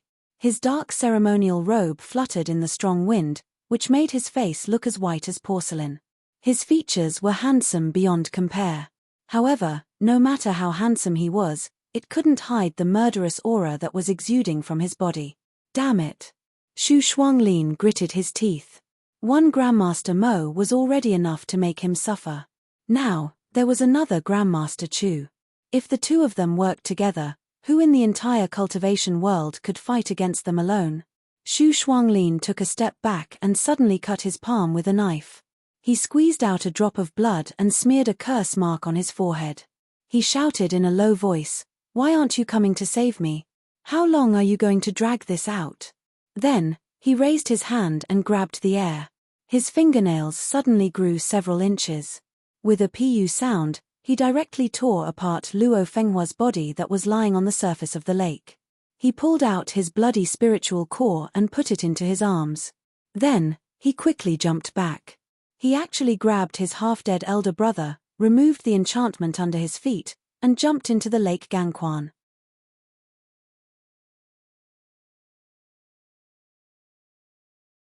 He suddenly plunged straight to the bottom of the lake. Mo Ran immediately came back to his senses. The Shunwu no return that was used to open the Hell's Sky fissure was stuck at the bottom of the lake. Xu Shuanglin was an excellent swimmer. He was barefooted, so he swam very fast. Even if he was dragging a living dead person, he immediately grabbed the pitch-black Modao in the lake. The moment he emerged, another crack suddenly appeared in the sky. Chu Wanning frowned. A sky fissure. He wasn't sure. The crack was very small, only as tall as a person. It was different from the usual sky fissure in the ghost world. There was no yin qi coming out of it. Xu Shuanglin shook off the water and leaped up. With one hand holding his brother and the other holding the sword of no return, he fiercely swung the sword qi downwards with the divine martial blade, forcing the three people who wanted to chase after him to slow down slightly. He took this opportunity to fly up. Suddenly, a very beautiful hand stretched out from the narrow crack and tightly grasped Xu Shuanglin's arm. The gate of life and death. Chu Wanning's eyes suddenly widened. He was always calm and composed. Even if he saw the exquisite chess game, he wouldn't be so shocked. However, at this time, the blood drained from his face in an instant. He clenched his fists in his sleeves and was stunned. Mo Ran seemed to have been splashed with cold water. He turned his head. What? How was this possible? This was actually the strongest of the 3 forbidden spells. It was rumored that it could tear time and space and make people in different time and space appear at the same time. This was the forbidden spell of the forbidden spells that had long been lost in the cultivation land. The gate of life and death.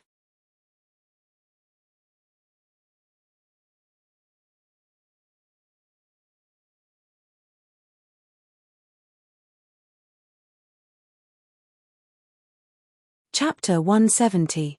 In the blink of an eye, Xu Shuanglin was pulled into another space by the hand that reached out from the door of life and death. Nangong Sai wanted to chase after him, But it was impossible. The moment Xu Shuanglin crawled in, the space crack immediately sealed and closed with a bang. There was nothing left in the night sky, only a small piece of Xu Shuanglin's clothes. He didn't have time to bring it in before the door of life and death closed.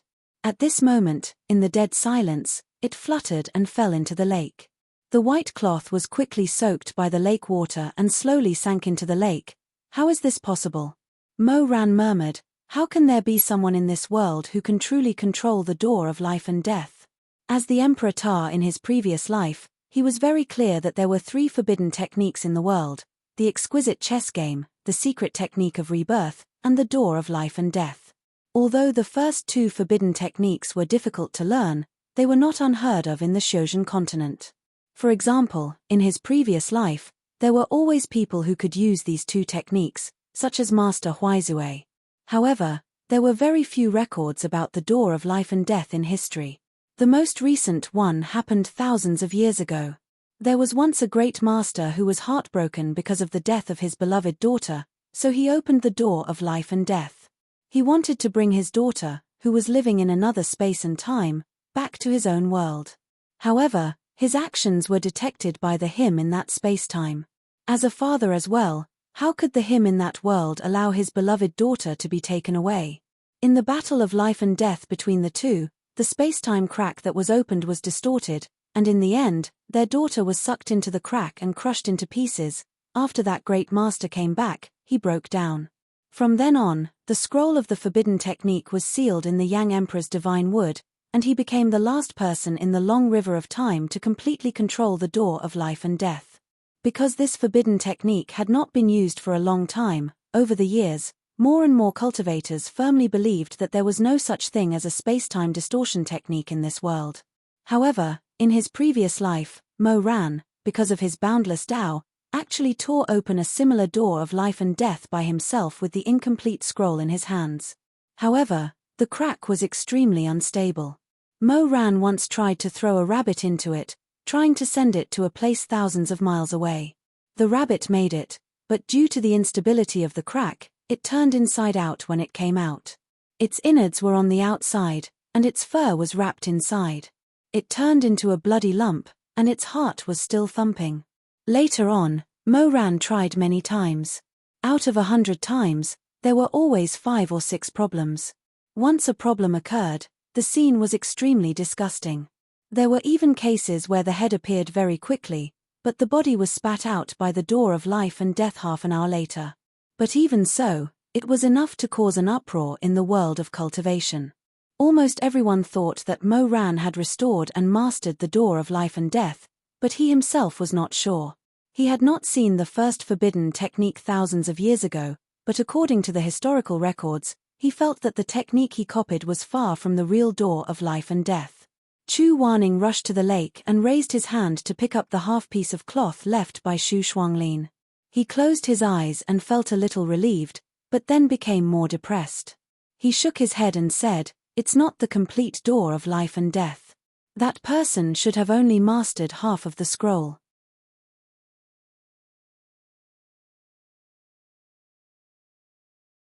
According to the spiritual power left in this cloth, it should only be a space door, and not a time and space door. What do you mean? In other words, there is still a big difference between this technique and the real forbidden technique. Chu Wanning said, "The spiritual power I can sense is only in the space." In other words, Nan Gongshu was pulled to another place by someone through this space crack. Mo Ran thought, "Isn't this similar to the door of life and death that I restored in my previous life?" If that was the case, it was not impossible to achieve. But there was still a shadow in his heart. He asked, "What if it is the real first forbidden technique?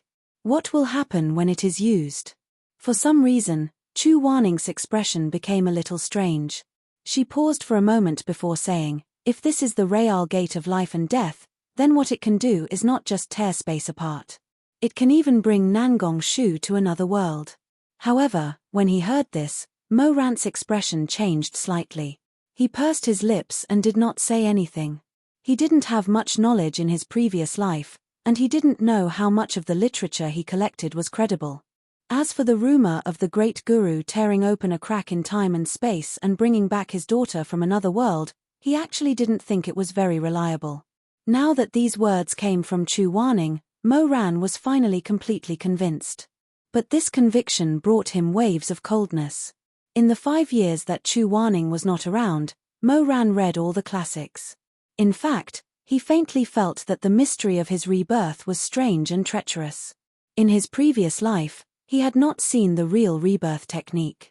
He originally thought that the so-called rebirth should be like himself, returning to a certain year and month before his death and starting over again. But in this life, when he saw Master Huizue personally perform this great forbidden technique, Mo Ran was puzzled. The Master's rebirth technique was to let Chu Waning's soul come back from the underworld, return to the body that was not rotten and not seriously damaged, and then continue to live in this world. This kind of rebirth was not the same as what he had experienced. If in his previous life, after he died, someone used the same rebirth technique as Master Huizue to save him, then he should be reborn in the Wu Mountain Palace, still the terrifying Emperor Ta, Chu Wanning, Shamai, uncle and auntie. These people should still be dead, and no one would be by his side. He then guessed that there might be more than one rebirth technique in this world, so the way that he and Chu Wanning were reborn was not the same. But at this moment, when he heard that Chu Wanning confirmed the least known of the 3 great forbidden techniques, the Gate of Life and Death, he suddenly had a very terrible idea.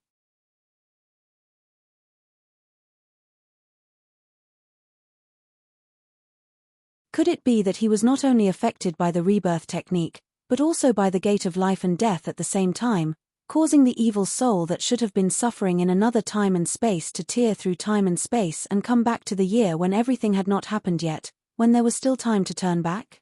If that was the case, then wouldn't everything he did be under the watchful eye of that person behind the scenes? Everything, including his rebirth, was planned by that person single-handedly and silently watching from behind the scenes. Mo Ran suddenly felt a chill run down his spine. However, before he had time to think, he suddenly heard an earth-shaking explosion from the place where the fire of tribulation was burning in the distance. Chu Wanning said, "Let's go and take a look." Before his voice faded away, the 72 burning cities of the Confucian Wind sect seemed to have been burned by some kind of tribulation fire. Before Xu Shuanglin left, the fire suddenly grew fiercer and fiercer. It soared several dozen feet high, and the flames shot straight to the heavens. At this moment, even if Mo Ran and the others did not hurry over, even if they were several hundred li away from the Confucian Wind sect, they could still see this raging fire burning the dark night. Xue Zhengyong had already brought Madame Wang out of the sea of fire. At this time, he looked back and suddenly saw that the fire had turned into 2 entangled bodies. A man and a woman were gradually taking shape. Xue Zhengyong was stunned. What is going on? Madame Wang came from a famous family and had seen many treasures. Her expression immediately changed, and she said, "It's a kind of scroll that can record memories. This kind of scroll doesn't need any magic to support it. It was set up in advance by the caster. As long as it is ignited by the fire of tribulation, the memories sealed in it will appear in the fire. As long as the fire doesn't go out, the memories in the scroll will always reverberate." Reverberate? Xue Zhengyong couldn't bear it anymore. Looking at the Confucian Wind sect being engulfed by the fire of tribulation, his eyes revealed a bit of pity. When others revealed the truth, they would find a few witnesses, pull them together to say a few words, and then throw a few pieces of evidence, and the matter was more or less over. What about Xu Shuanglin? That was a madman. He made all the memories he collected into a scroll and burned it to the sky. He wanted the whole world to see how dirty and filthy his family was.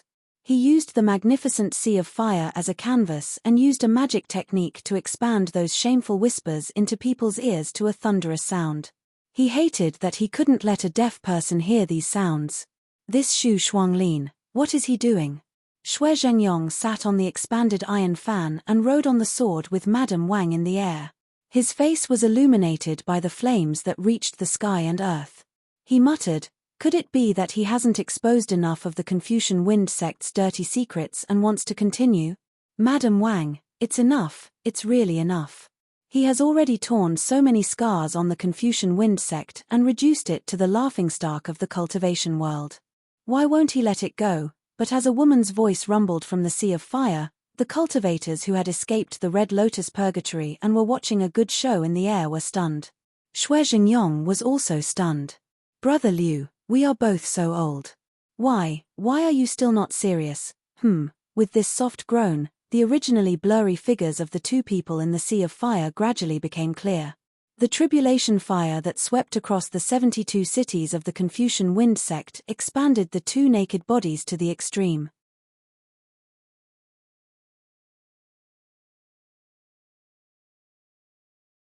Just the 5 bat patterns on the woman's tender white arms were expanded to the size of a pavilion, and the bat feathers depicted on it were clearly visible.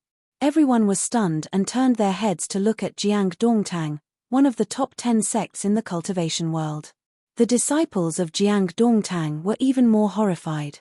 Their eyes were as big as copper bells, and they stared blankly at the female leader of their sect, Qi Liangji. This female leader, who had just ascended the throne, had a pale face. She stood on the sword like a wooden sculpture in the night wind. On her arm, the design of the 5 bats holding the flower could be clearly seen.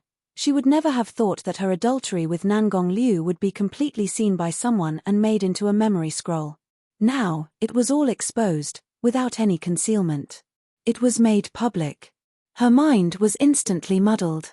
Mo Ran was also stunned.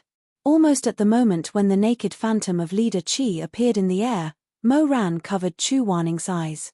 Don't look. Chu Waning was speechless. This was almost a subconscious action. He was full of possessiveness for Chu Waning. He once wanted to possess this person's body, to possess this person's breathing, moaning, and broken sobbing between his lips and teeth. Now, he wanted to possess Chu Waning's clean and pure heart. Don't look, it's very dirty. Wasn't it very dirty? Chu Waning thought to himself. So what if he covered his eyes? His ears were still clearly echoing the ambiguous sounds of a man and a woman making love. Chu Waning was silent and let Mo Ran fold his hands in front of his eyes. He tried to pretend to be calm, but his face unconsciously became slightly hot. Hurry up. Still. Millimeter. Mo Ran was speechless. Chu Waning was speechless. Perhaps it was because his eyes were covered, but his other senses were much clearer. Sect leader Qi's seductive voice was like a claw with tiny hairs that climbed up his spine, stirring up a numbing itch wherever it passed. She didn't know if it was intentional, but her voice was full of passionate love. To her, the man's invasion was like the thick roots of a giant tree, deeply buried in fertile soil. The spring water under the soil was poked out, and the air seemed to be stained with a layer of fishy smell after a heavy rain. This made Mo Ran very anxious and at a loss of what to do. He wanted to continue to cover Chu Waning's eyes, but he also wanted to cover his ears. He wanted to raise his hand to cover Chu Waning's ears, but he was unwilling to move his hand away from his eyes first. What was worse was that in this suddenly erotic atmosphere, Mo Ran suddenly felt that what he desired the most in his heart was neither covering his ears nor blindfolding his eyes. There was a violent tiger in his chest that roared, egging him on and driving him. Although it was not the right time, he suddenly realized that what he wanted the most was to strangle Chu Waning from behind and hold this man tightly in his arms.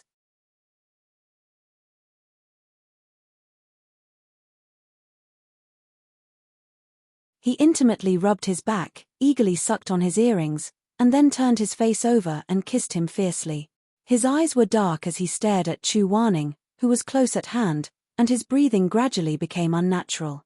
Although Chu Waning was strong and fierce, he was no match for him in terms of body size. If he wanted to do something bad to him, just like in his previous life, then Chu Waning would not have a chance to resist. This stubborn man could only use all his strength to resist the moans between his lips. He endured to the limit, but he could not escape the fate of being crushed and eaten. The person in front of him did not know what Mo Ran was thinking at the moment. As if to ease the awkwardness, Chu Waning cursed in a low voice, "This is outrageous." Yes. Mo Ran's throat was dry, but his eyes were wet. He agreed in a low voice, "It is outrageous. That Qi Liangji is clearly a married woman. Her husband just passed away, and she took over the position of leader of Jiang Dongtang. Who would have thought that she would turn around and do this kind of improper thing with Nangong Liu? Chu Wanning was very disdainful, and said concisely, absurd. Yes. Although he knew that it was not the right time, the desire in his heart could not be restrained. Mo Ran himself did not realize that his lips had moved closer, almost to the back of Chu Wanning's neck. He said absent-mindedly, "It is absurd." He glanced at the sky indifferently. Nangong Liu and Qi Liangji's live erotic palace was still churning violently. He vaguely remembered that Qi Liangji seemed to be much older than Nangong Liu. Her husband was Nangong Liu's sworn brother. According to seniority, Nangong Liu should respect her as sister-in-law. She didn't know how these two seemingly innocent people got together. Just as he was thinking this, Nangong Liu's hoarse voice came from the tribulation fire. He looked up and saw that these two shameless people had changed their positions and were making love. Nangong Liu deliberately seduced her and said, "If you still want it, call me brother." Mo Ran was really shocked. Could it be like this? But she was clearly so much older than him. How could she call him brother? The Emperor Ta had probably underestimated Nangong Liu's ability and overestimated Qi Liangji's face. This woman had probably been tortured to the point of madness. She did not shirk away at all. She gasped and hummed, "Brother. Brother. Don't torture me anymore." Ah! Even Mo Ran, whose face was as thick as a city wall, could not help but turn red. Coincidentally, Chu Wanning's long and thin eyelashes trembled slightly in his palm, as if they knew the heat and itch in his heart. They wanted to use this small movement to scratch away the numbness in his bones. However, those two eyelashes were too light and soft. They moved a little, but the itch did not disappear. Instead, because of the shallow touch, they could not stop. Mo Ran was stunned for a moment. He looked at the back of the man's neck in front of him. His pale skin seemed to have a faint peach blossom red in the night. He blinked, his heart beating like a drum. He did not dare to look again. Mo Ran lowered his eyelashes. Under the curtain, his eyes were dark, like burnt ashes, burning with a blazing heat. Underneath that pitch-black darkness were layers upon layers of sparks. He was only waiting for Chu Wanning to bestow upon him a gust of wind filled with love, and then the sparks would burn out from the embers, and the brilliant orange would be able to start a prairie fire. Mo Ran suddenly felt a little regretful. Why didn't he have a bad heart like Nangong Liu in his previous life? If he had seen this way earlier, he would have gotten rid of Chu Wanning back then. He would have let this high and mighty man lie under him, panting and calling him brother. Then he remembered that in this life, Chu Wanning had actually called him brother before.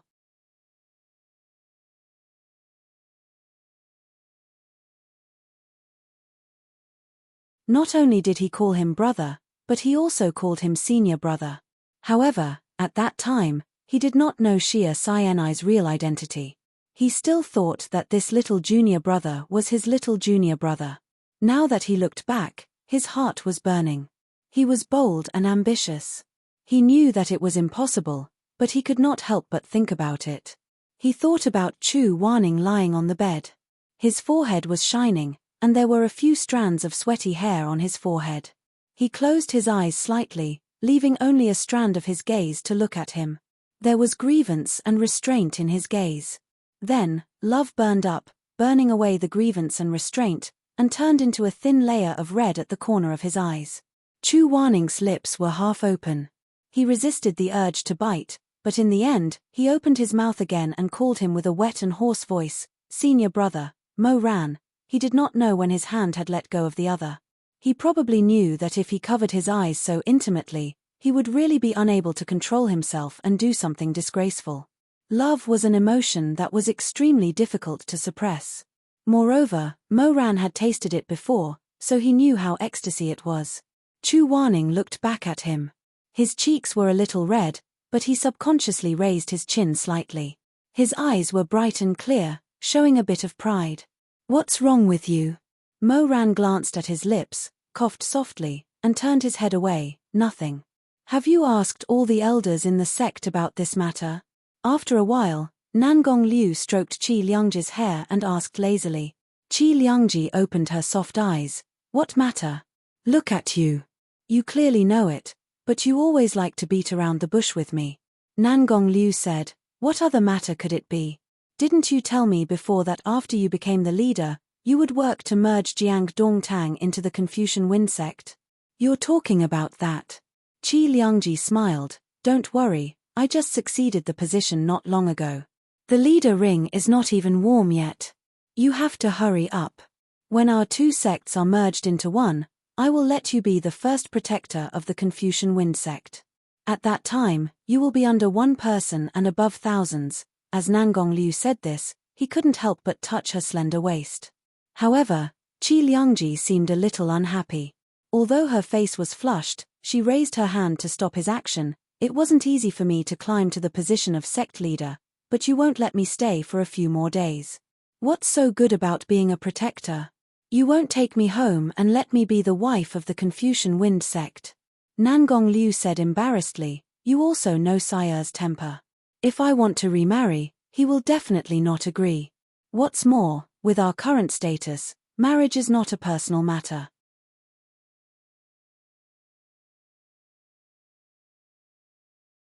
If it falls into the mouth of others, who knows what kind of unpleasant words they will say. Unpleasant words? Qi Liangji's eyes were filled with anger. She looked up and glared at him, you're afraid of unpleasant words, but I'm not. Did you forget how my husband died? Do you think I just want to replace him as the sect leader of Jiang Dongtang? Nangong Liu, you know in your heart how I treated you since childhood. Okay, don't be angry, don't be angry. How can I not be angry? You married that little bitch Rong Yang in order to let your dead old man make you his heir. I had no hope, so I married my senior martial brother. Now that both of them are dead, you just want me to be a protector after the two sects merge? Liangji, I won't. Whoever wants to be a protector can be a protector, but you must marry me. Your son Nangong Sai is wild and hard to tame, just like that bitch Rong Yang. Do you really want him to succeed the sect leader? Qi Liangji said arbitrarily, I'm not afraid of the world's gossip. We are now a widow and a widower, so what's wrong with getting married? Who is in the way? Not only do I want to marry you, I also want to give birth to 8 or 10 sons for you. Nangong Liu, do you want my children, or the children that bitch left for you?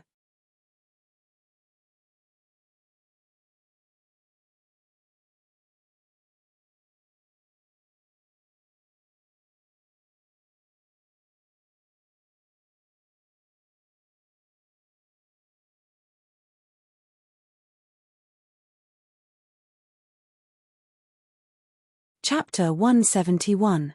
Nangong Liu was obviously forced to retreat by her. He had no choice but to coax her, well, of course I love you, but this matter needs to be considered at length. Let's do as we agreed before. First, you use the order of the sect leader to let Jiang Dongtang seek shelter in the Confucian Wind sect. After the two sects merge, no. Qi Liangji said, her eyes a little red, back then, I believed you. And what happened? You turned around and married Rong Yang. No, this time. You have to give me a definite answer. Are you going to marry me or not? Seeing him hesitate, she was even more annoyed. She shouted in a low voice, Nangong Liu, how long are you going to be hesitant? I can kill my husband with my own hands for you and me. What about you? You don't even dare to nod your head. Seeing this, everyone was shocked. Shui Jingyong was also very surprised. He whispered to Madame Wang, Jiang Dongtang's former sect leader was killed by her. This time, Jiang Dongtang was also exposed. Although the former sect master was dead, there were still many of his old subordinates in the sect, not to mention his 2 brothers. They immediately rushed up to Qi Liangji, wanting to risk their lives. You killed Big Brother? How could you have the heart? Although he was more than 10 years older than you, he was very good to you. You poisonous woman. Give me back my big brother's life. While they were quarreling and fighting here, the raging flames on the other side didn't stop.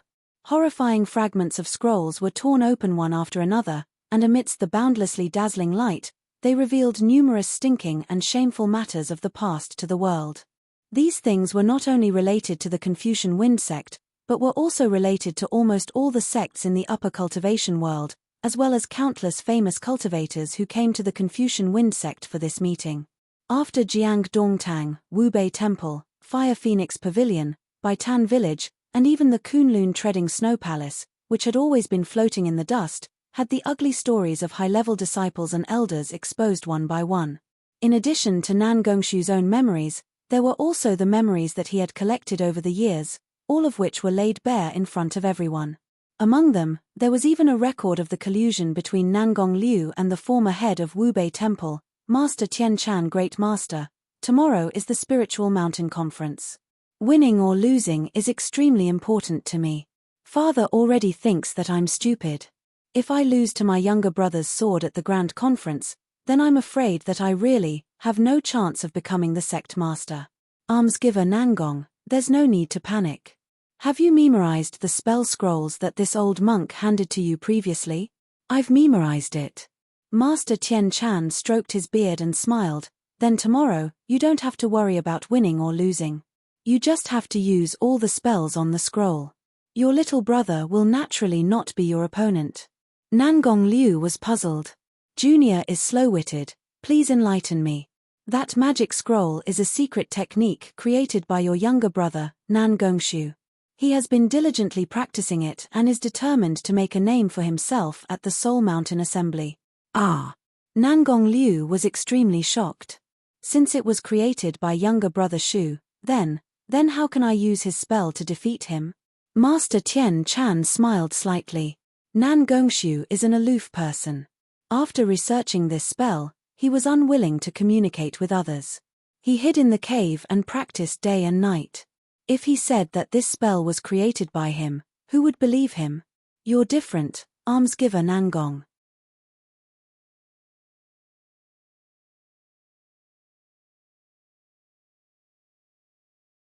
With me and the 4 palace masters of Treading Snow Palace as guarantees, as long as we all say that we saw you use this spell, you can insist that this spell was created by you.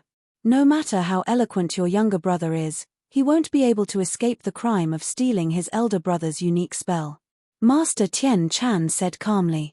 Once his reputation is tarnished, he will be condemned by everyone and will never be able to make a comeback. What's the use of winning the Outstanding Talent Conference? I see. Nangong Liu suddenly opened his eyes wide as if he had been enlightened. He cupped his fists and said, "Thank you, Master, for your guidance. After this junior succeeds, I will not let you down. After this matter is settled, Confucian Wind Sect and Wubei Temple will be on good terms for 100 years. The rolling long scroll that illuminated the night revealed all the people Shu Shuanglin hated and all the people who had offended him.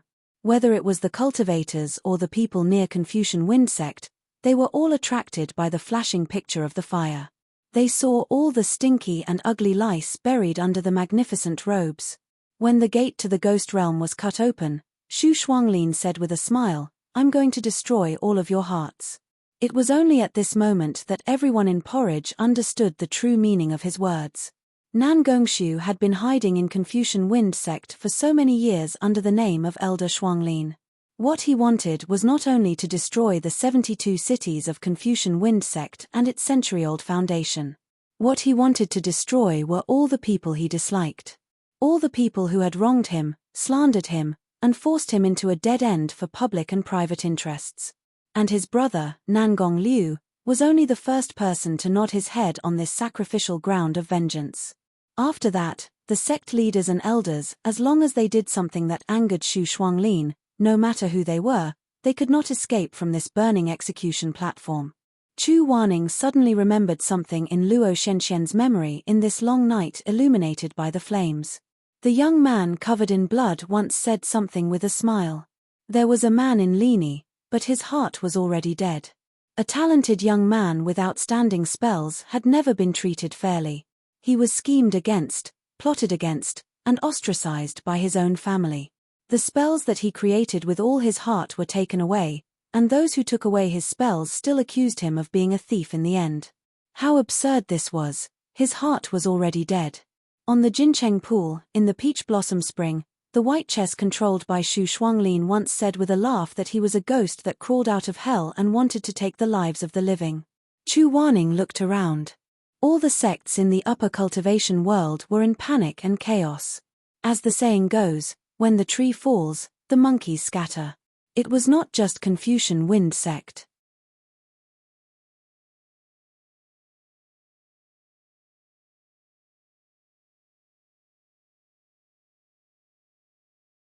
Xu Shuanglin used the latter half of his life as dry wood to light this fire of revenge. He did it. Boom. Suddenly, there was an explosion. In the direction of Confucian Wind Sect's 7th city, Dark City, a purple light suddenly shot up to the sky. It was so dazzling that everyone couldn't open their eyes. Yi Wangxi immediately raised his sword-like eyebrows. Not good. As he spoke, he was about to fly towards Dark City on his sword. Nangong Sai grabbed him. His unruly face looked very haggard in a short time, almost collapsing. But he still tightly grasped Yi Wangxi's shoulder and said hoarsely, "Don't go." But the evil suppressed under the Golden Drum Pagoda is about to come out. Confucian Wind Sect has imprisoned thousands of evil creatures for 100 years. If they all break the seal and come to this world. Yi Wangxi didn't continue speaking. He only felt a chill run down his spine. Nangong Sai said, "What's the use of you going?" Yi Wangxi, you've done enough for Confucian Wind Sect." Nangong Sai's eyes were empty. He raised his hand. For a moment, it seemed like he wanted to wipe the mud and dust off Yi Wangxi's cheek. But in the end, he just moved and didn't do anything. "Don't waste your energy," he said. "The Golden Drum Pagoda needs the strength of the sect master and the 10 great elders to stabilize. If you go, you'll just be throwing away your life." "I know it's throwing away my life, but even if it's throwing away my life," Yi Wangxi paused, his expression clearly pained. "Even if it's throwing away my life, I don't want to just stand by and watch. If the Golden Drum Pagoda is broken and the demons descend, Confucian Wind Sect will definitely be condemned by everyone." You think that if the Golden Drum Pagoda isn't broken, Confucian Wind Sect won't be condemned by everyone?" Nangong Sai smiled. The corners of his lips were stained with dried blood. His smile became even more desolate. "Don't be silly. Confucian Wind Sect has already reached its end. You have to live well, okay? Because I really..." Nangong Sai closed his eyes. His eyelashes trembled and his throat choked up. "I really don't want anyone to die for this sect. It's not worth it." In the surging flames, Yi Wangxi stared at Nangong Sai in a daze. Before he could say anything, he suddenly heard the rumbling sound of the Buddha pagoda collapsing coming from the direction of Ancheng. He turned his head and saw thousands of bright white streams of light flying in all directions from the towering Golden Drum Pagoda, disappearing into the vast night. Yi Wangxi lost all color. The Golden Drum Pagoda is going to fall. Bang, the earth trembled, and the ground under his feet began to crack. As the great demon that had been suppressed in the Confucian Wind Golden Drum Pagoda for hundreds of years returned to the world, it turned into a powerful blood-red light. The red light looked like an astonishingly large fish with a tail like a blooming red lotus. The big fish let out an earth-shattering roar, and the sound wave shook the leaves thousands of miles away. It suddenly rushed in the direction of the East Sea. The towering pagoda instantly collapsed into tens of thousands of broken bricks and tiles. Some of the swords that were too close to the pagoda were violently overturned by the airwave transformed by the great demon and slapped into the burning fire. They didn't even have time to scream before they were burned to ashes. "What is that? Gun?" The person next to him was angry when he heard it. He hugged his sword tightly so that he wouldn't be blown away by the sudden demon wind.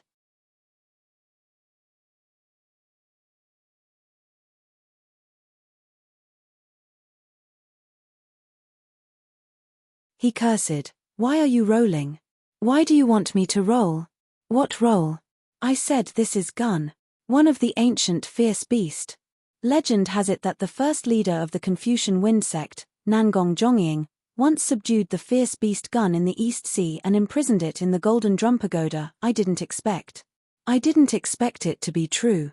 Although the fierce beast had not recovered its vitality and had been suppressed under the pagoda for a long time, it still had a lingering fear of the Taoist priests, so it didn't stay long and fled to the East Sea. However, the rolling waves it set off couldn't be underestimated. The fire burning the Confucian wind sect was almost lifted several feet by this wave of air, and the originally safe place was instantly burned by the fire. Xue Jingyong had been on the battlefield for a long time. Seeing this, he immediately shouted, "Run! Everyone run!" For a time, bricks and sand fell. After he shouted, Iron Fan carried Madame Wang and fled to the distance. The rest of the cultivators also fled, but there were also people who fought fiercely, such as Qi Liangji and several elders in their sect. They didn't have time to escape, and they didn't even want to escape. At the moment when they were swallowed by the fire, what was reflected in their eyes was the deep hatred of both sides. Just like that, they were turned into ashes. Nangong Sai suddenly turned over and jumped on Neo Beijing.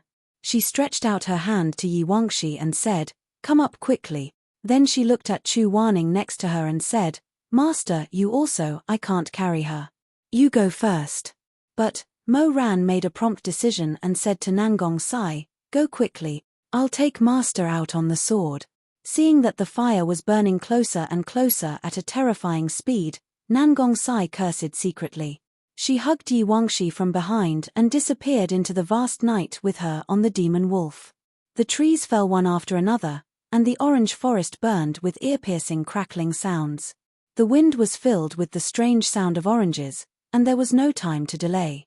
Mo Ran summoned the promise sword, and together with Chu Wanning, they fled to the place where the fire had not burned. Behind him, the Confucian wind sect's heavenly majesty and nobility had shone brilliantly for 100 years. Just like the vast expanse of pavilions, corridors, and grasslands, they were all annihilated in a single night by the surging flames.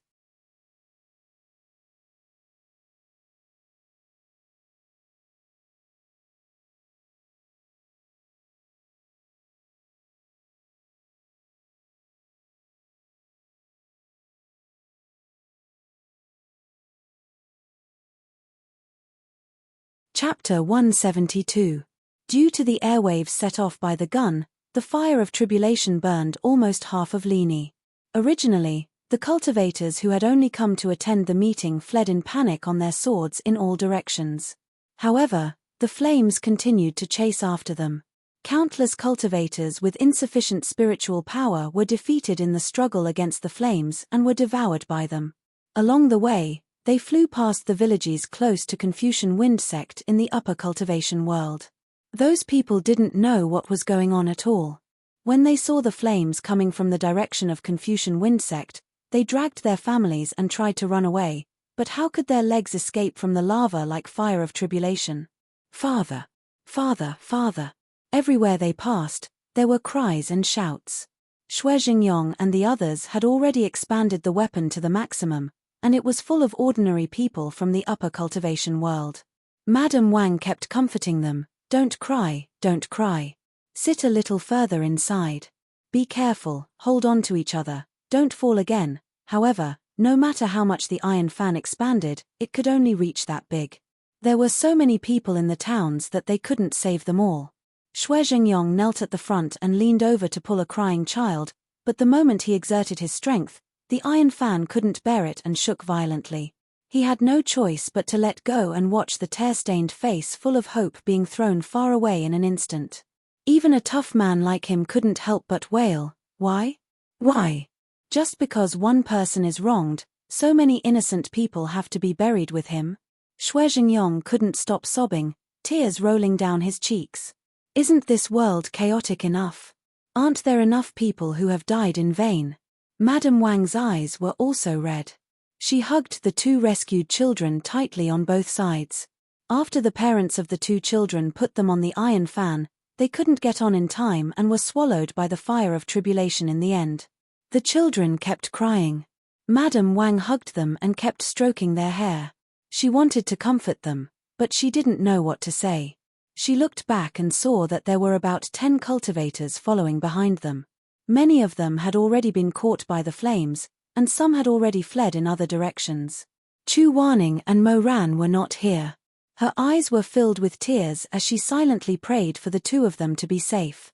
Not far away, The still unconscious Shuemeng was being carried by Jiangxi. The firelight shone on his handsome face. Jiangxi's gorgeous sword was not good at carrying heavy loads, so it hummed under his feet. Jiangxi glared at Shuemeng in disgust. He had thought of throwing this brat down and burning him several times, but when he saw Madame Wang's pleading eyes on the iron fan, he still pursed his lips with a sullen face and didn't let go. Xue Zhengyong cried. He wanted to pull a younger child who might be able to carry him, but even though he wanted to, the iron fan was powerless. When he let go of another hand, Xue Zhengyong was on the verge of collapse. He knelt there and curled up his body. He was heartbroken because of how weak he was. However, at this moment, a silver-red light flashed. Jiangxi waved his hand. A light flashed in his sleeve and lifted the girl, who Xue Zhengyong couldn't carry on his back, onto his sword. The exquisite and resplendent sword, the snow phoenix, hummed even louder. Jiangxi didn't have a good temper. He lifted his leg and kicked it. He said sternly, "What are you shouting for? If you have guts, stand still and wait for the fire to burn you." The snow phoenix didn't make any noise. It carried Jiangxi and the other two people and silently flew forward. However, the slender sword hilt looked like it was going to break at any time. Jiangxi flew to Xue Zhengyong's side and glanced at him with disgust. He scolded, "What's there to cry about? If you can save her, then save her. If you can't, then forget it. Why are you pretending?" Madame Wang said, "Senior martial brother, what? Did I say something wrong?" Jiangxi sneered. Although he was extremely handsome, the curve of his mouth was mean and vicious. He seemed particularly unreasonable. If you hadn't left with him and stayed in the lonely moonlit night, you wouldn't be so weak now. You can't even control your own sword. If your position was empty, your husband, a hero who cares about the common people, could save one more person. Madame Wang seemed to be stung. She suddenly lowered her head and slowly closed her eyelashes. She didn't say another word. In the opposite direction, far away, Mo Rant's sword had also expanded to a great extent. Apart from Chu Wanning, it was also filled with ordinary people from the upper cultivation world who were saved. Those people trembled, tears and snot flowing. They stared blankly at their homes being swallowed by the sea of fire and razed to the ground. The flames reflected the sparkling tears in their eyes. They closed their eyes and cried. Under such a heavy atmosphere, Mo Ran remained silent and didn't say anything. He wasn't like Xue Zhengyong. He didn't make any unnecessary struggles. He knew that it couldn't carry more people, so he didn't look at the rushing water and crying villages under his feet. The sea is in front. He frowned slightly. "Shizun, where are we going?" "Flying Flower Island. Can you handle it?" Flying Flower Island was the upper cultivation world's closest island to Lini. Mo Ran nodded and said, "I can handle it, but I'm not familiar with the Eastern Sea. It'll take some effort to find it. Shizun, keep an eye on them and wake them up. The sword is too crowded. If they fall asleep, I'm afraid they'll fall." Chu Wanning said, "Okay." Mo Ran flew on the sword for more than 2 hours. When the sun rose from the horizon, they broke through the clouds and saw a medium-sized ring-shaped island on the sparkling blue sea. They had finally arrived at Flying Flower Island. Although this island was under the jurisdiction of the Confucian Wind sect, it was a desolate place with few people. Most of them were scattered fishermen who relied on the sea for a living. There was only one big family. They saw the huge fire at the Confucian Wind sect from across the rolling waves of the sea. They were anxious and didn't know what was going on. Many residents looked around in their yards, afraid that there would be a strange phenomenon in the sky. They didn't dare to sleep. When dawn broke, the strange phenomenon didn't affect them. However, a group of people on a long sword landed on the damp beach. The leader was a tall and handsome man. There were some mottled bloodstains on his cheeks. It was obvious that he had gone through a fierce battle. There weren't many cultivators on Flying Flower Island.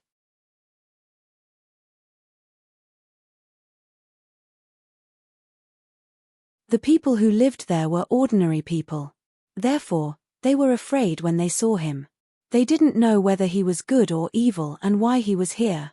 "Aya, Why are their faces so dark? Some people whispered while looking at the men, women, and children behind Moran.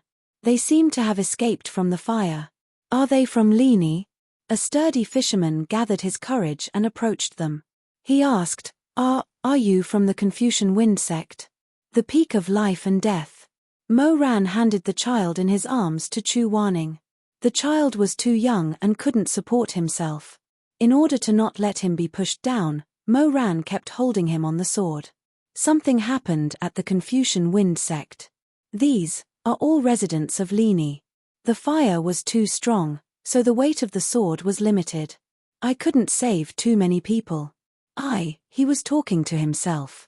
When he looked up and saw the confused expressions of the fishermen, he realized that he had talked too fast. How could these people from Flying Flower Island know about the fire and the art of sword control? So he pursed his lips and said gently, I'm sorry. I'll tell you in detail later. He turned around and looked at the disheveled crowd behind him. Can you get them some food and water first? A child who had lost his parents was panic-stricken. He slowly moved to Moran's side and reached out his small hand to grab the corner of his robe. Moran lowered his head and touched the child's hair. He said to the fisherman, I'm really sorry to disturb you. Most of the residents of Flying Flower Island were good people. Soon, someone brought tea and snacks for them to eat. Moran briefly told the whole story to the islanders. Those people couldn't close their mouths for a long time. They stared blankly at the flames on the horizon. The Confucian Wind sect was burned to ashes. Someone couldn't believe it. Sect leader Nangong passed away. Moran said, he didn't die. He ate the linkai fruit and was taken to another place. What's the linkai fruit? It's. Chu Wanning stood on the side and watched Moran slowly explain to the fisherman. However, he didn't go forward. He looked a little unreasonable. Between his eyebrows, there was a natural coldness.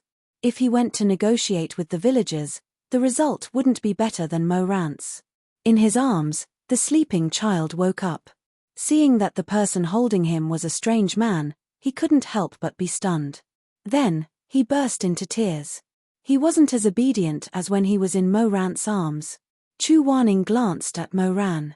Seeing that Moran was still surrounded by the villagers and couldn't get away, he was a little helpless. He habitually said to the child with a straight face, Don't cry. The child began to cry even louder. He continued to shout, Daddy, Mommy. I want Daddy, I want Mommy. Don't cry. Chu Wanning stiffly coaxed, You, don't cry. Wah. Mommy. Mommy. Chu Wanning didn't have a choice. He held him with one hand and raised the other hand to stroke his hair. Unexpectedly, the child didn't want him to touch him. He tilted his head back. His bright red little face was full of tears and snot. I want Mommy, I want Daddy, I want to go home. He was really at his wit's end. Chu Wanning had never coaxed a child before, so he didn't know what to say. He couldn't help but think about what he should say to comfort this little guy a little. However, as soon as he sank into deep thought, his eyebrows unconsciously furrowed. His whole person was like a foot of water in a box, or black iron as cold as ice. The child was crying uncomfortably. While kicking and struggling, she suddenly saw Chu Wanning's expression and choked. She was so frightened that she didn't say anything. She only bit her lip and tears rolled down her cheeks like a broken string of beads. Chu Wanning suddenly thought of something. He opened his Chenkuan bag with one hand and took out a piece of glutinous rice candy. He peeled off the candy wrapper and handed it to the child. With tears in his eyes, the child made a funny sobbing sound. He looked at Chu Wanning and then looked at the candy in his hand. Since he was young, his mother had told him a lot of stories to coax children to be obedient. Among them, there was no lack of ferocious and terrifying cultivators who would use drugs to knock out disobedient children and capture them to refine immortal pills. The child silently held back his tears and stared at him. Suddenly, he was extremely frightened. Chu Wanning didn't know what the other party meant. He stared blankly back at the child while still holding the piece of glutinous rice candy in his hand. He had phoenix eyes. His eyes were slightly upward and the ends of his eyes were long. Although this kind of eyes was good-looking, when he wasn't smiling, they had a kind of arrogant and judgmental attitude. Even if he was smiling, this pair of eyes would add a bit of wild aura like rose thorns, containing provocation and arrogance. However, not everyone could bear this kind of arrogance. Therefore, although Chu Waning's face was handsome, he was innately disliked by people. He was even more disliked by children. Eat it. When he was on the sword, he saw Mo Ran use candy to appease a few little guys. He did the same thing, but he didn't understand why it didn't work. The child pursed his lips. He hesitated, trembled, and then slowly shook his head. He didn't want to be made into an immortal pill. Before he could finish speaking, the child reached his limit and cried out in fear. He cried so hard that the earth shook and the mountains shook, causing the people around to look at him. Chu Waning didn't react. He was still holding the piece of glutinous rice candy in his hand and said in a low voice, "It's quite sweet." He wanted to say that the candy was sweet, but the child connected the he said halfway, so it became "You're quite sweet." After thinking about it for a while, he felt that this Taoist priest was definitely going to use him to refine immortal pills. Moreover, he was going to refine him into a very sweet immortal pill. He was so scared that he started to wail and cry fiercely. Chu Waning froze.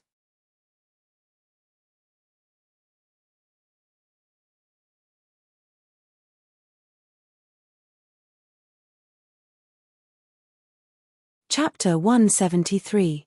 He felt like he was holding a hot potato and didn't know what to do. Seeing more and more people looking at him, the tips of his ears couldn't help but redden in embarrassment. At this moment, a pair of hands reached over and took the child from his arms. Chu Waning breathed a sigh of relief and turned around.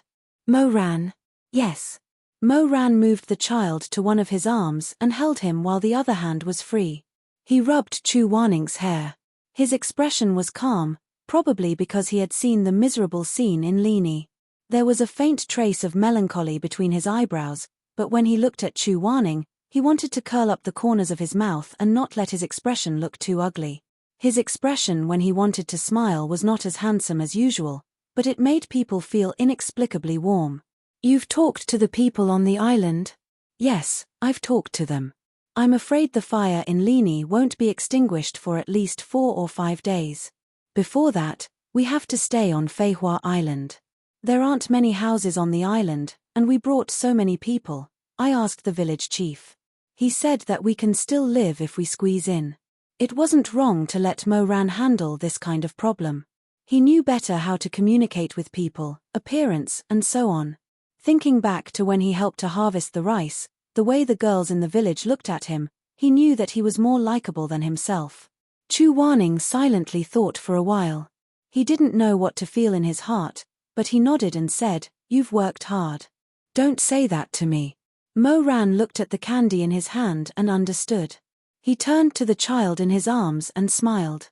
"What about you? Why are you crying?" "I want Mama. I want Daddy." Mo Ran saw that the child was still so young and couldn't walk, but his parents died in the fire and couldn't come back. He couldn't help but feel sad. He rubbed his forehead against the child's face and comforted him in a low voice. "Daddy, Mama, there are some things that will take some time before they can come to accompany you. You have to be good. They will be happy to see you." He hugged and comforted the child for a while, and the child gradually calmed down. Although he was still sobbing, he didn't shout and cry anymore. Mo Ran looked down at the child with tears on his eyelashes. Chu Waning held the candy and quietly stood beside him, looking at him. This man's side profile was very good-looking. The lines were strong and straightforward. If placed in the ink seal calligraphy, it would be the facial muscles and willow bones. The strokes were powerful and vigorous, and the calligraphy was tall and straight. It was easy to describe a handsome face. So when Mo Ran poked his head over and bit the candy on his finger, Chu Waning suddenly retracted his hand. He opened his eyes in shock and asked, "What are you doing?" The glutinous rice candy was so small. When the man's head came close and quickly took it, his lips naturally touched the tip of his finger. The warm and wet tip of his tongue even accidentally licked his finger. Chu Waning only felt his whole body go numb.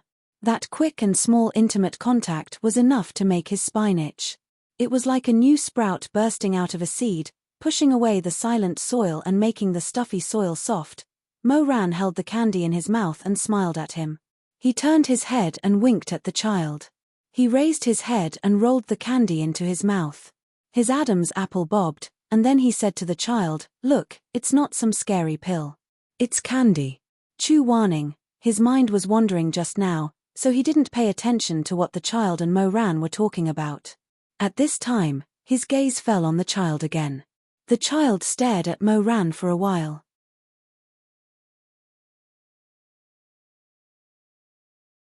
After a while, he whispered in surprise, "Ah, it's really candy." "Yes," Mo Ran said with a smile, "this immortal elder brother is so nice. Why would he catch you to refine pills?"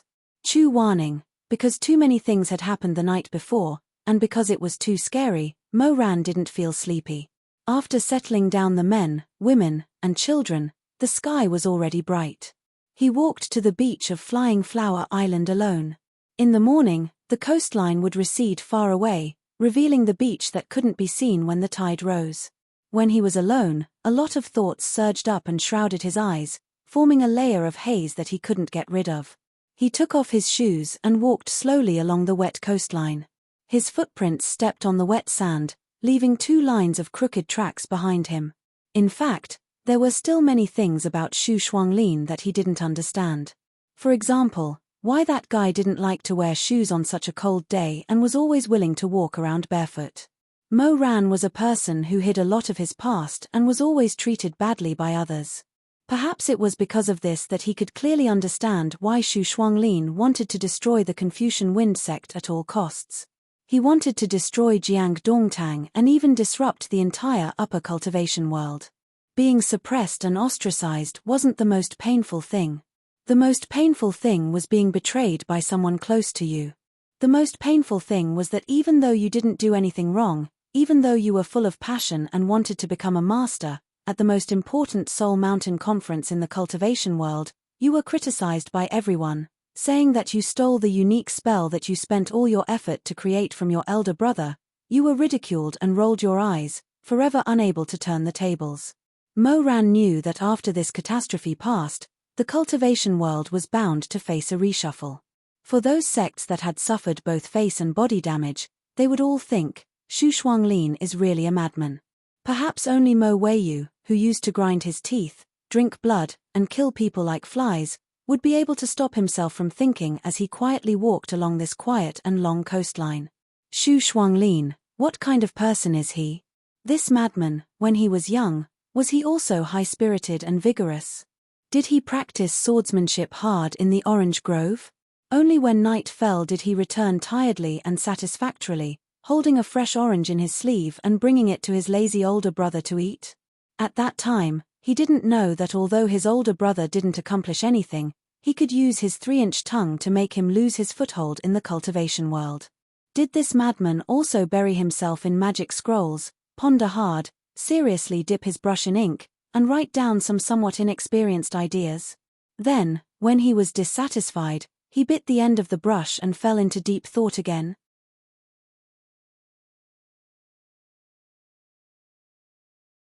At that time, he also didn't know that no matter how hard he tried, in the end, his reputation would be tarnished, and he would never have any hope. Mo Ran closed his eyes. The sea breeze blew against his face. The sunlight fell on his eyelashes, gilding them with a layer of gold. He thought of the 3 Lives courtyard, drinking Meng Po's water and forgetting the 3 lives. Xu Shuanglin gave this name to the place he lived in. Was it just a casual choice? There was also the previous life. In the previous life, Xu Shuanglin hid in the Confucian Wind sect for the same purpose as in this life. But at that time, he died in battle for Yi Wangxi. This name was also given to her by Xu Shuanglin. What did he forget? Had he ever tried to forget those unjust and unfair years, to forget the hatred and glory of the past, to forget those ugly faces? There was also the corpse that Xu Shuanglin painstakingly dragged out from the abyss of hell, Luo Fenghua's corpse. What did he want this corpse for? In the illusion, Xu Shuanglin told Nangong Liu that only by obtaining the spiritual core of the person who cast the curse could the curse on the ring be completely broken. But from the final result, Xu Shuanglin's real purpose was definitely not to help Nangong Liu break the curse. The space crack, the exquisite chess game, the rebirth technique, there was also the hand that stretched out from the crack in the end. Mo Ran faintly felt that something was very wrong. He frowned and pondered. Suddenly, he opened his eyes. He thought of one thing. That year beside the Jincheng pool, when the old dragon Wang Yu died, he said, that mysterious person used the power of the heart-picking willow at the Jincheng pool to practice two secret techniques. One was the rebirth technique, and the other was the exquisite chess game. At that time, he did not mention the gate of life and death. In other words, for Xu Shuanglin, he only cared about the rebirth technique and the exquisite chess game. The exquisite chess game was for the convenience of doing things and controlling chess pieces. What about the rebirth technique? Who did he want to rebirth? Mo Ran thought about it and felt that there were two answers. One was Rong Yang, and the other was Luo Fenghua. According to Xu Shuanglin's words, the person that Rong Yang used to like was actually him. Later, because of some variables, she finally broke off with Xu Shuanglin and married his brother. But after thinking about it carefully, he felt that it should not be her. If Xu Shuanglin really liked Rong Yang and wanted to resurrect her, why did he kill her only son in her previous life?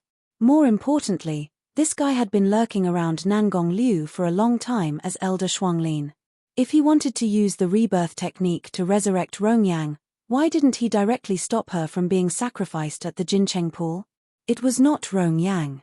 Mo Ran turned his head and looked at the sea that was dyed red by the rising sun. The waves continued to spread and surge. The tide was rising with the rise of the sun at a speed visible to the naked eye. Between heaven and earth, there was a golden brilliance. It was Luo Fenghua. Mo Ran was almost certain that the person that Nan Gongshu wanted to resurrect was Luo Fenghua. The matter of the Confucian wind sect was not as simple as it appeared on the surface. Just like the rise and fall of the tide, those broken shells, and those dangerously colorful starfish were all covered by the rolling waves at dawn. The sea rose very quickly. The fine sand and stones were washed away by the waves, spreading to the beach where he was walking. Suddenly he felt cold under his feet. Mo Ran lowered his head. The waves had already surged up and slapped the backs of his feet. Whoosh! He moved his well-trimmed toes and felt a little cold.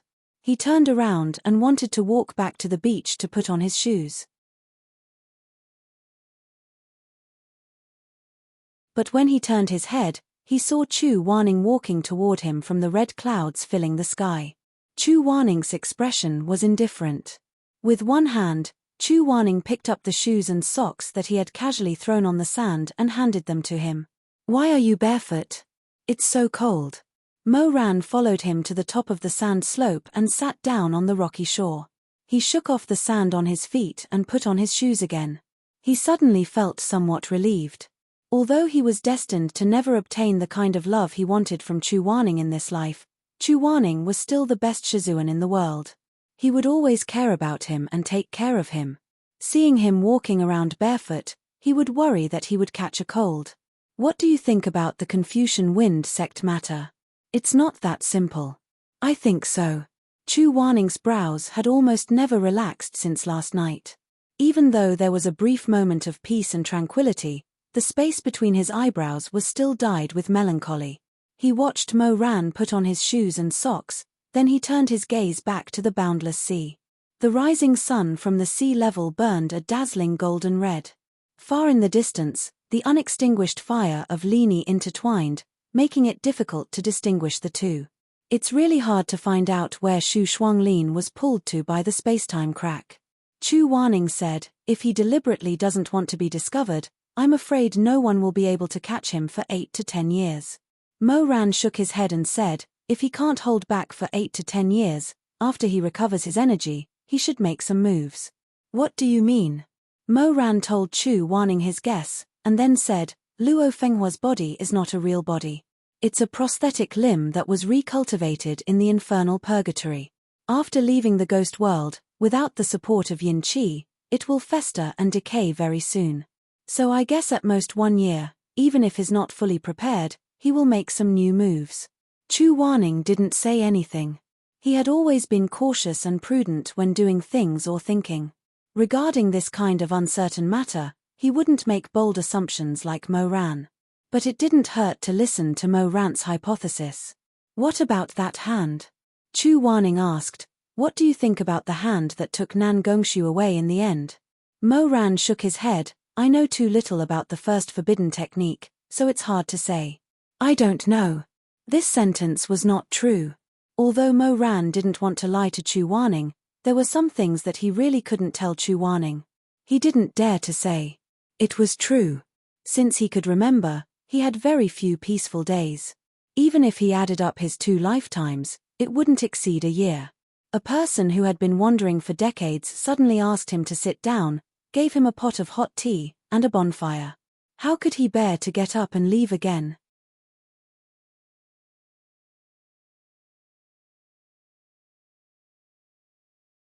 How could he bear to shatter this good dream with his own hands? So he could only say that he didn't know. But in his heart, he was restless. He was almost certain that the owner of that hand was not so simple.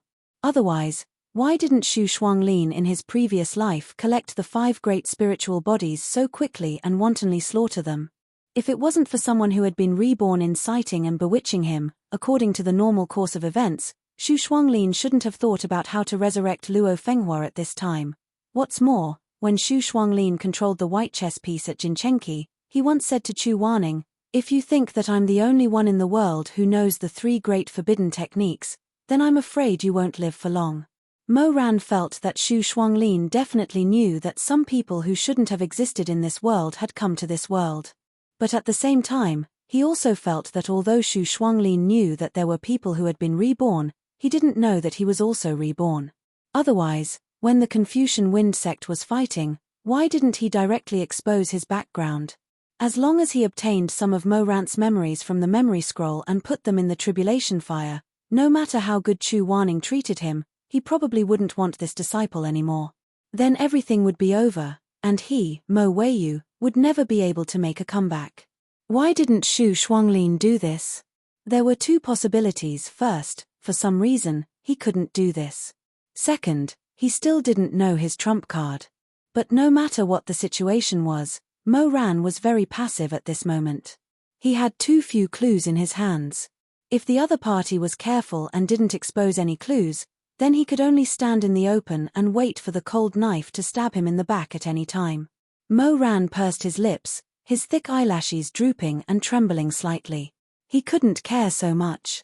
In his previous life, he lived in hatred, selfish, and did all kinds of crazy things. In this life, no matter what the outcome was, he wanted to do his best to live every day well.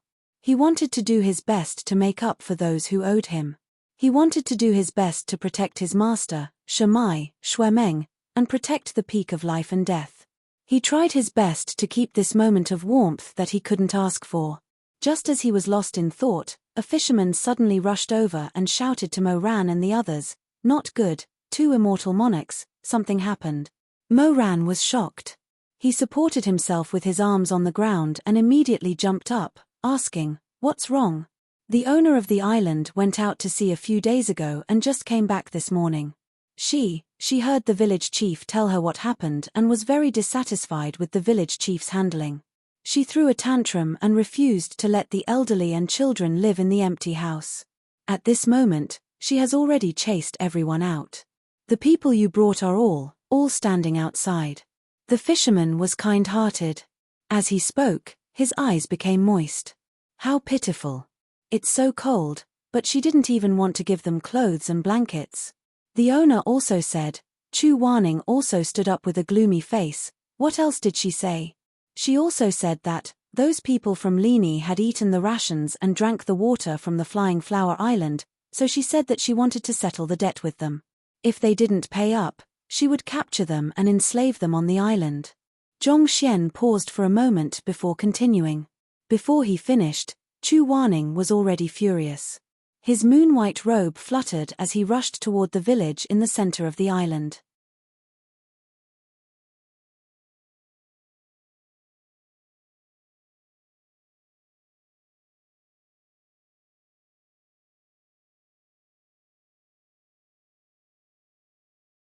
Chapter 174. Although Flying Flower Island was poor, the head of the household obviously knew how to make money and lived a very prosperous life.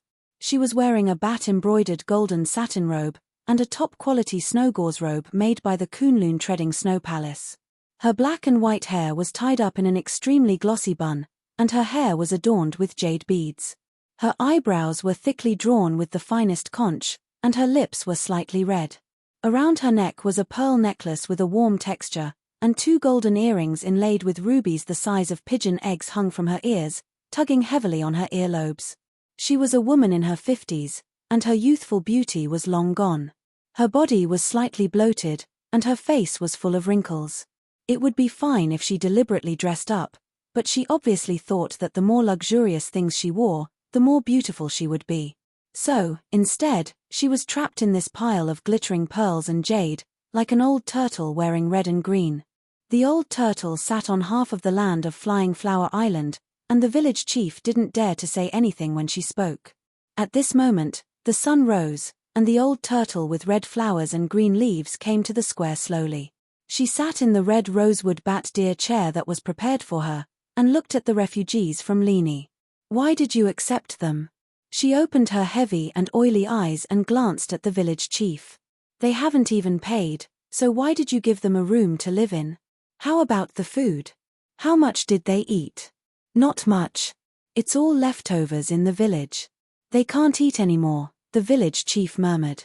The old turtle snorted and said, they still have to pay. Didn't the rice and wheat come from my son Sanyang's land? This year's harvest wasn't good, so I opened the warehouse to give 10 kilograms of barley flour and a pot of oil to every family on the island.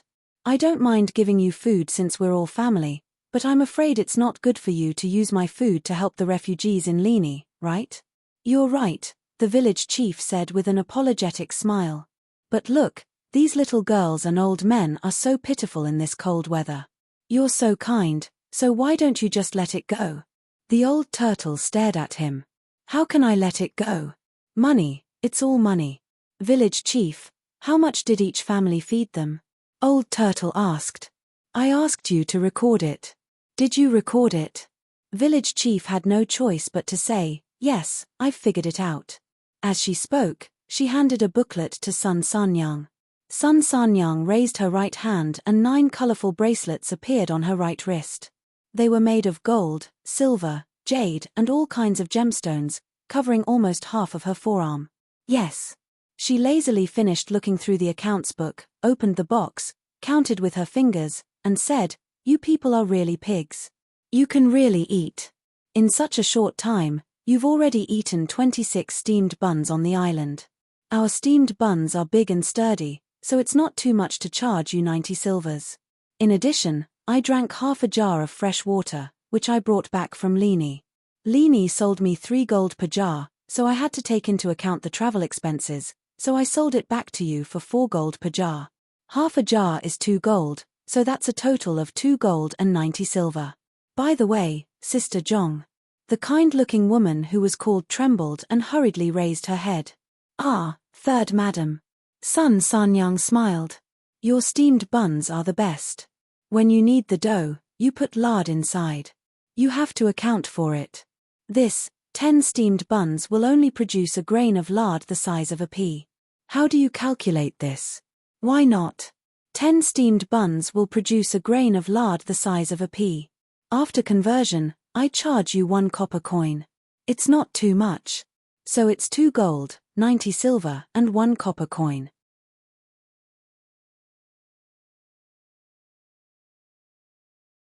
Sun Sanyang said, in addition, you slept in the house on my land. Although the house is not mine, the land is mine. You slept for a total of 1 hour, so the fee for 1 hour is 70 copper coins per person.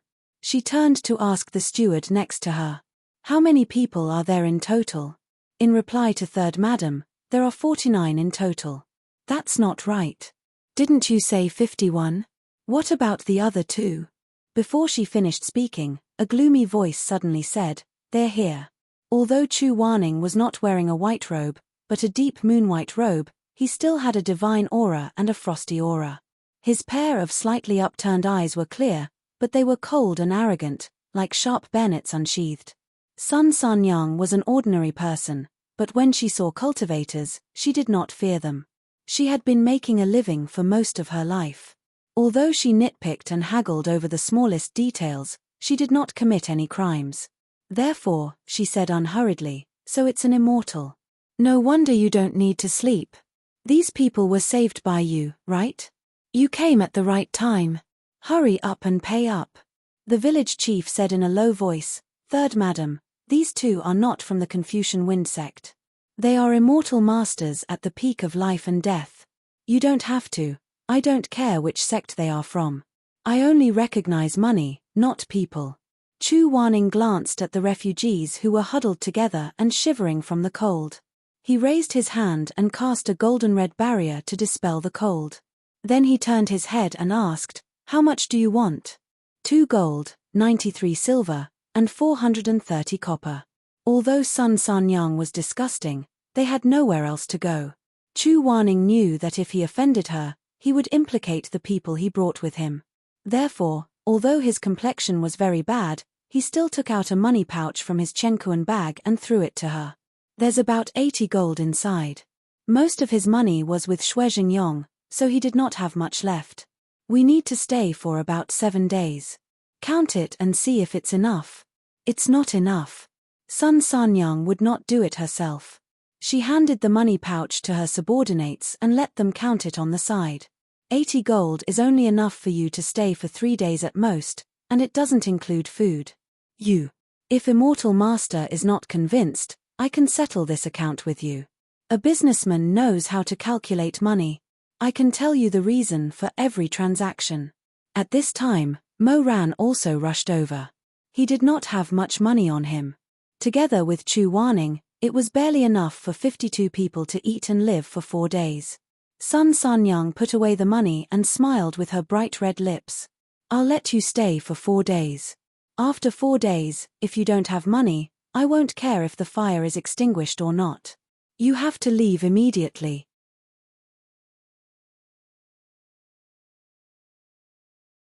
In order to save money, Chu Wanning did not eat that night. He threw the transmission begonia into the river and tried to get in touch with Shuizhengyong. Then, he returned to the small house he was temporarily staying in. This house was more simple and crude than the one he stayed in during the farming season in Yuliang village. There were not many rooms on the island, so everyone had to squeeze together. Chu Wanning was not used to sharing a room with strangers, so he could only sleep with Mo Ran. At this time, the light in the room was on, but Mo Ran was not there. He did not know where he went. Chu Wanning took off his outer robe. Although the robe was luxurious, the material was not better than the white clothes he usually wore.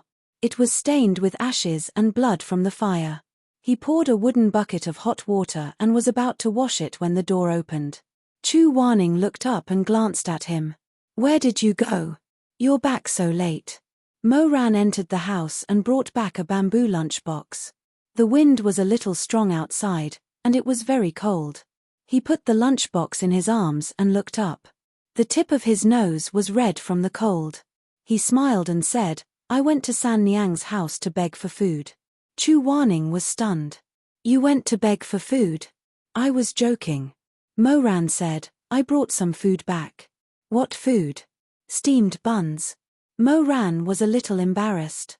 There was also a bowl of fish soup and a bowl of braised pork. Unfortunately, there was no dessert. That Sun Sanyang watched too closely. Everyone in the village was afraid of her. No one dared to give me anything, so I went to her house to find her. I took a silver dagger that I always carried with me and exchanged it with her. Chu Wanning frowned. "She's too black-hearted. I know that silver dagger of yours. There are spirit stones embedded in it. Why did you exchange it for so little?" "It's not just that.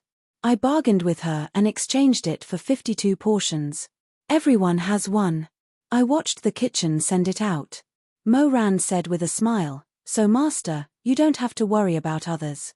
Just eat it all obediently." Chu Wanning was really hungry. He sat at the table and drank a few mouthfuls of hot fish soup. Then, he picked up a steamed bun and began to eat with the braised pork. Sun Sanyang was stingy. She didn't give much meat, and most of it was fatty.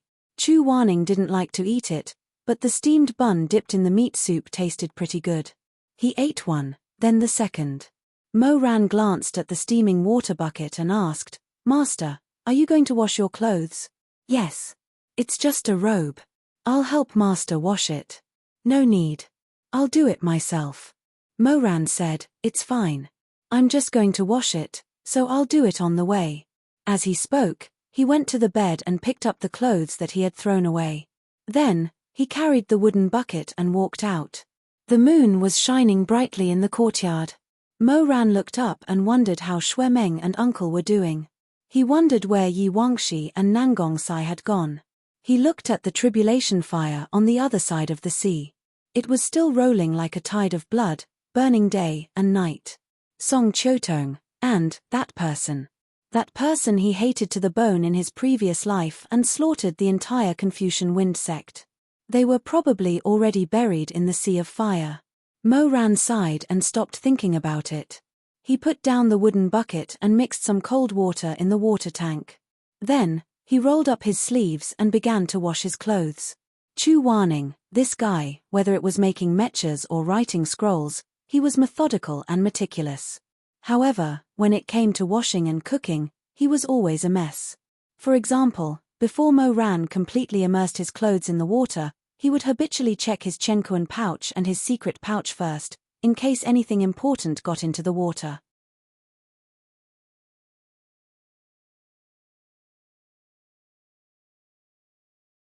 However, Chu Wanning often forgot to do this step. Mo Ran fell silent as he looked at the pile of gadgets that he found in Chu Wanning's robes. "What are these?" "Begonia handkerchief." Fortunately, it was still normal. All kinds of medicinal pills. There was nothing wrong with it. A handful of candy. Mo Ran was speechless. He took a closer look and realized that it was the milk candy that he had bought for him in Yuliang village. "Are you not done yet?" As he scrolled down, Mo Ran was shocked. Explosive talisman? Mo Ran's face turned green. He held the half-soaked talisman in his hand. It was wet, and he was terrified. How magnanimous was Chu Wanning? How could he carry the explosive talisman on his body without any restrictions? Although the possibility of igniting the talisman and causing it to explode was very low, this was too dangerous. Was this a joke? Mo Ran frowned and hurriedly checked his clothes from head to toe. He cleared out all the explosive talismans, freezing talismans, and soul-subduing talismans. He found that the rising dragon talisman with a small dragon drawn on it had also been carelessly left behind by Chu Wanning. If he didn't even look at it, these talismans would all go to waste, and most of them would be useless. Chu Wanning was really. Mo Ran shook his head helplessly and said to himself, "In the future, I can't let him wash Shizun's clothes by himself." While he was thinking, a small, lotus-white object suddenly slipped out of the secret pouch. Mo Ran didn't care at all, thinking that it was some kind of spell or talisman. He casually picked it up and glanced at it. With just one glance, he was stunned. It was an old brocade pouch embroidered with albizia flowers. The petals and leaves had lost their color and were no longer as bright as they were at the beginning. He was somewhat puzzled and somewhat at a loss. He vaguely felt that this thing was very familiar. He must have seen it somewhere before, but it had been too long, so he couldn't remember at the moment. Mo Ran rubbed this small brocade pouch, his dark brows tightly knitted, and his eyes flashed with an uncertain light. The past quickly flowed past one by one. He tried to find the source of this blooming albizia flower in the rapid flow of time. The light and slightly cool cloth, the color that had faded over time. He held it in his hand and looked at it carefully, turning it over and over, but he couldn't remember. He was worried that there was some kind of dangerous item like the explosive talisman inside, so he opened a small hole and took a look. It was a strand of hair. No, when he looked carefully, it was actually two strands. They were tied together, entangled together, like an inescapable net, tightly fitting together. In the hurriedly passing time, they had always been entangled, accompanying each other. At first glance, one would think that they were a bundle, but in fact, these two black strands had long been inseparable. Hair.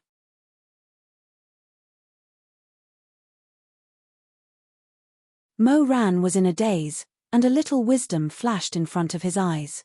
He muttered, "Brocade pouch, Albizia brocade pouch." Suddenly, he remembered something from the past. Immediately after, that matter exploded in his heart like a flame, burning his chest until it was on fire. His eyes instantly widened in shock. The ghost MC. He remembered. The golden boy and the jade girl, colorful butterfly suppressing Albizia, made a toast, tied a knot, cut hair as an oath, hair as an alliance, he remembered. From then on, two lonely souls accompanied each other, never to be separated from each other. He remembered. He remembered.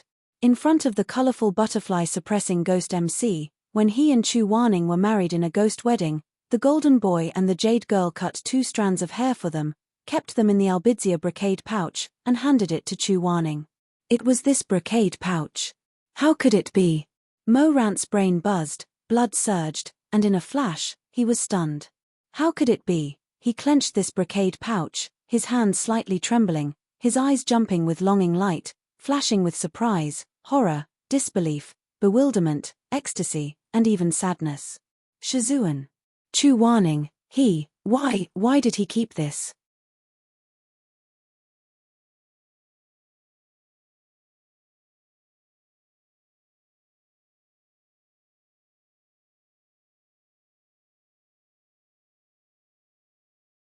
Chapter 175. When Chu Waning was eating the last steamed bun, the door behind him opened. Mo Ran walked in with a pile of things and placed them on the bed. Shizun, there are some talisman fragments in your outer robe that you didn't take out. I've put them all here for you. After he finished speaking, he lowered his head and walked out again. He was really too embarrassed to directly take the brocade pouch and ask Chu Waning. He always felt that no matter what the other side said, the atmosphere would be extremely awkward. Moreover, Chu Waning's face was so thin, and his mouth was so clumsy. If by any chance he said something wrong and made him unhappy, what should he do? Mo Ran pursed his lips. His black eyes flashed with a burning light. He was a little confused and at a loss. He suddenly had a thought that even he himself found inconceivable. Could it be that Chu Waning, she actually liked him? Mo Ran was shocked by his own bold and delusional thoughts. He hurriedly shook his head and muttered in a low voice, "Impossible, impossible. As the saying goes, you can't see the true face of Mount Lu because you're in the mountain."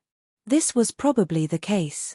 If this brocade pouch belonged to someone Mo Ran didn't care about at all, such as a female cultivator, then Mo Ran would definitely be well aware when he saw it.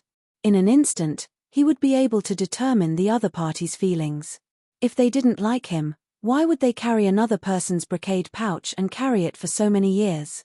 Originally, things were so simple. But as soon as he met Chu Waning, Mo Ran became confused. People were like this. The more they cared, the easier it was for their imagination to run wild. They would become very clumsy, not knowing where to put their hands and feet. A single glance from the other party could make him feel conflicted for a long time. The other party was silent, but from that silence, he could carefully dig 3 feet into the ground and dig out the hidden meaning behind the pause. In this way, no matter how simple a matter was, he would repeatedly ponder over it, carefully chewing and swallowing, tasting a lot of complicated feelings. Did he make a mistake? Did he misunderstand? Did Chu Waning forget to throw it away? This was a question that could be denied even if one thought with one's toes, but he could actually think about it for a long time. He was lost in thought as he absent-mindedly washed the clothes in the bucket. The more he bathed, the colder his heart became. Mo Ran couldn't help but raise his head and look towards the house. Through the old wooden windows that were papered with paper, golden candlelight shone through. The candlelight flickered, dimming and brightening. Even the tender bud in Mo Rant's chest trembled softly and swayed. If Chu Waning really liked him, the Emperor Ta, who used to be so thick-skinned, had only thought about this sentence halfway before his face turned red. Mo Ran felt a little hot and thirsty. It was a thirst that couldn't be quenched by water. The only one who could soothe his heat was the person in the room. Only the sweetness from that person's mouth could comfort him greatly and give him a moment of peace. Only that person, the man he swore to cherish, protect, and respect. When he thought of respect, Mo Rant's burning chest seemed to have been splashed with a cup of water. In the past, when he couldn't control himself and developed a strong desire for Chu Wanning, he would always remind himself like this and criticize himself. But tonight was different. Tonight's brocade pouch seemed to have added a handful of dry firewood soaked in pine oil to the burning heat in his heart, fueling his ambition. Respect. He kept telling himself, but it was like a cup of water on a burning cart of firewood. The thoughts that could always be extinguished in the past burned aggressively at this moment.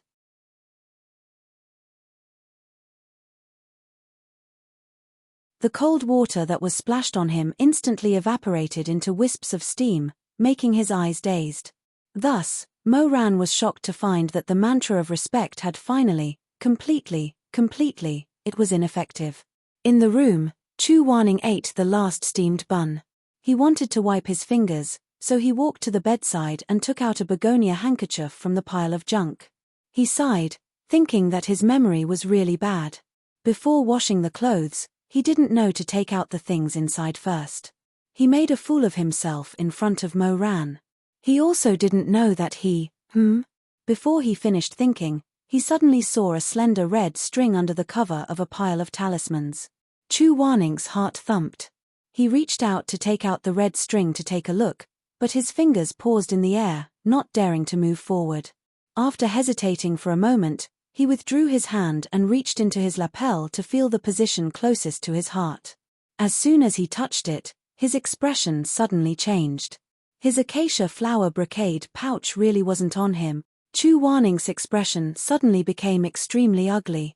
After a long while, he remembered that he usually kept the brocade pouch that he got from the Ghost Master of Ceremonies inside his lapel. However, the inner pocket of the ceremonial robe that Xue Zhengyong ordered was slightly slanted. The brocade pouch was soft and slippery. He was afraid that he would accidentally drop it, so he kept it in the pocket of his outer garment. When he carefully looked at the pile of junk, he felt as if he was struck by lightning and couldn't move. Small things like candy were all placed at the top, and below were the talismans. Only the red string was hidden at the bottom. The person who hid it seemed to be blushing. He repeatedly waved his hand and said, "I didn't see it. I didn't see anything." After a long while, Chu Wanning held his breath. With a glimmer of hope, he held the end of the red string and pulled it out from the messy talismans. Sure enough, the red string of the brocade pouch had been moved. It was completely different from the way he was used to. No matter how calm he was, his white cheeks quickly flushed red. His ears were so red that it seemed like blood was going to drip out. He opened the brocade pouch tied by the red string. The two strands of ink-black hair that had been entangled with each other for many years were like the thoughts that had been secretly coiling around him for many years. Just like that, they fell into the warm yellow candlelight and wrapped around his fingers. Mo Ran saw his brocade pouch. After seeing it, he even revealed that he was hiding something. He buried the brocade pouch at the bottom of the pile of junk. This realization made Chu Wanning's head explode. Blood surged. His heart could no longer calm down. His whole face was as hot as burning charcoal. What should I do? Did Mo Ran already know what he was hiding in his heart? It's over. The person Mo Ran likes is Shimingjing. If he knows that I have feelings for him, he will definitely be scared. Will the gentle and soft relationship between the two of them collapse? Chu Wanning's mind was in chaos. His hand tightly grasped the brocade pouch. After a long time, he calmed down a little. He hoped that Mo Ran didn't know. Gambling on his good reputation of being a pure and simple man for many years, he hoped that Mo Ran didn't find out anything. Normally, if one day one's long-lasting secret love was found out by one's beloved, it couldn't be better. It would be a kind of relief. But for Chu Wanning, perhaps this was not the case. He was already 32 years old. He had long been used to being alone. When Mo Ran and Shimai were young and full of vigor, Chu Wanning had always been alone. He had never thought that now that he was 30 years old, he would still have the opportunity to be with his true love. Revealing one's true feelings was undoubtedly the beginning of a relationship. But it was also possible that it would not end in failure and return empty-handed. Chu Wanning put away the brocade pouch again and paced back and forth in the room. Finally, he stopped in front of the dusty copper mirror. He raised his eyelids and looked inside. The mirror had not been used for a long time. It was covered with a thick layer of dust and could only reflect a rough shadow. So he raised his hand and wiped the surface of the mirror. From the dust, a face that was not so perfect was revealed. There was a scratch on the copper mirror. It happened to fall into the corner of his eye. Chu Wanning blinked and looked at himself. So ugly. He looked at the person in the mirror. Suddenly, he was very angry and also very depressed. How could I look like this? He knew that Mo Ran liked gentle, good-looking, slender, and beautiful young men. And he himself had not done any of those. Although he did not have any wrinkles, the weight of time on a person's body could not be hidden. Chu Wanning was young and mature. Now that he did not have the slightest bit of warmth, how could he have the nerve to talk about love with a young man? Moreover, that person was his own disciple. If this spread out, not to mention himself, even Mo Ran, even if it was at the peak of life and death, they would all lose face. Moreover, he slept for 5 years. Shi Mingjing grew up to be more and more beautiful, peerless in her generation. When she was not smiling, her eyes were like burning peaches. Then he looked at the person in the mirror again. In between his eyebrows, there was only an unpleasant air of hostility and arrogance. Comparing the two, it was obvious who was superior. Only a fool would choose him. Chu Wen-ning looked at the dim bronze mirror. He thought to himself that if time could be rewound 10 years ago and this ugly guy in the mirror had fallen in love with someone in his 20s, perhaps he would still recklessly confess due to his hot-bloodedness. It wouldn't matter even if his head was bruised and bleeding. But now he was already 30 years old. He was no longer young. All that was left was a sorry figure, vigilant, harsh, and a fierce face that would scare a child to tears. Mo Ran was in his prime, Shamai was devastatingly beautiful. But he was no more than an ugly guy who was no longer young. He did not dare to ask for anything, he only wanted to hide. He only wanted to live peacefully like this. He did not even dare to think that he would be allowed to have a one-sided love, allowed to have a crush on a person, allowed to have a legitimate reason to treat that person well in the name of Shizun. He felt that it was enough.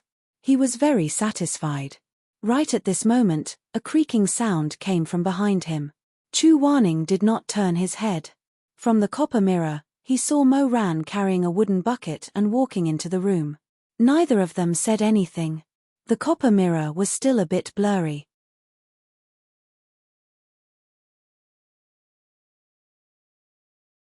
Chu Wanning could only see a tall figure standing at the door, but he could not see clearly what kind of expression that figure had, or what kind of ripples of color were flowing in his eyes.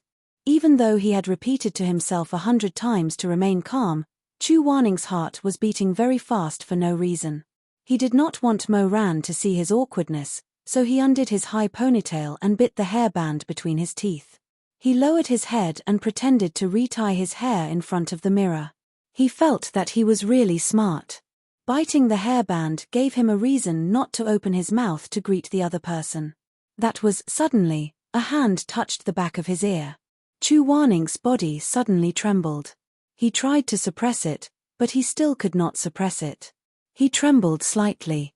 He did not often have physical contact with others, so he was not used to it. Moreover, the person who touched his ear was Mo Ran. The rough and wide palm rubbed against the delicate skin of his ear. In just a moment, his back went numb. Chu Wanning still had his eyes lowered.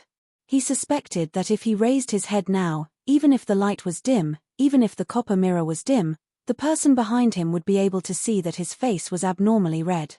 He only bit the hairband and tried to remain calm. He said, "Are you done bathing?" "En." The man's voice was low and slightly hoarse. Chu Wanning felt that he was so close to him. There was a chill from the cold night on his body, but it could not hide the man's vigorous and hot breath. This breath made him dizzy. His thoughts were blurred and slow, and he could not turn around. Mo Ran helped him gather the loose strands of hair that had slid down. He wanted to say something, but stopped. "Shizun, just now what did he want to say?" Chu Wanning bit the hairband and lowered his eyes. His heart was beating fast. It seemed that what he wanted to ask was too difficult to say. Mo Ran paused for a moment, then changed the topic.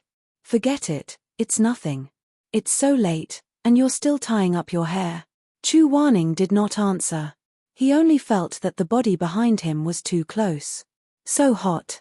Are you going out? Chu Wanning said, No, I'm just going out to wash the dishes. I'll help you. Chu Wanning said, I have hands and feet. Mo Ran smiled behind him. He seemed to be looking for something to talk about. He smiled awkwardly. It's good that you have hands and feet, but Shizun is also clumsy. I'm afraid you'll bump into something. Chu Wanning, seeing that he did not speak, he thought that he was unhappy. Mo Ran withdrew his smile and said seriously, The water outside is cold. Remember to take some hot water out. Chu Wanning responded. It was a little like an en, but also a little like a hum. It was a vague nasal sound, but it was very pleasant to hear. When it fell into Mo Ran's ears, it urged the bud in front of his chest to be more aggressive. His Adam's apple moved slightly.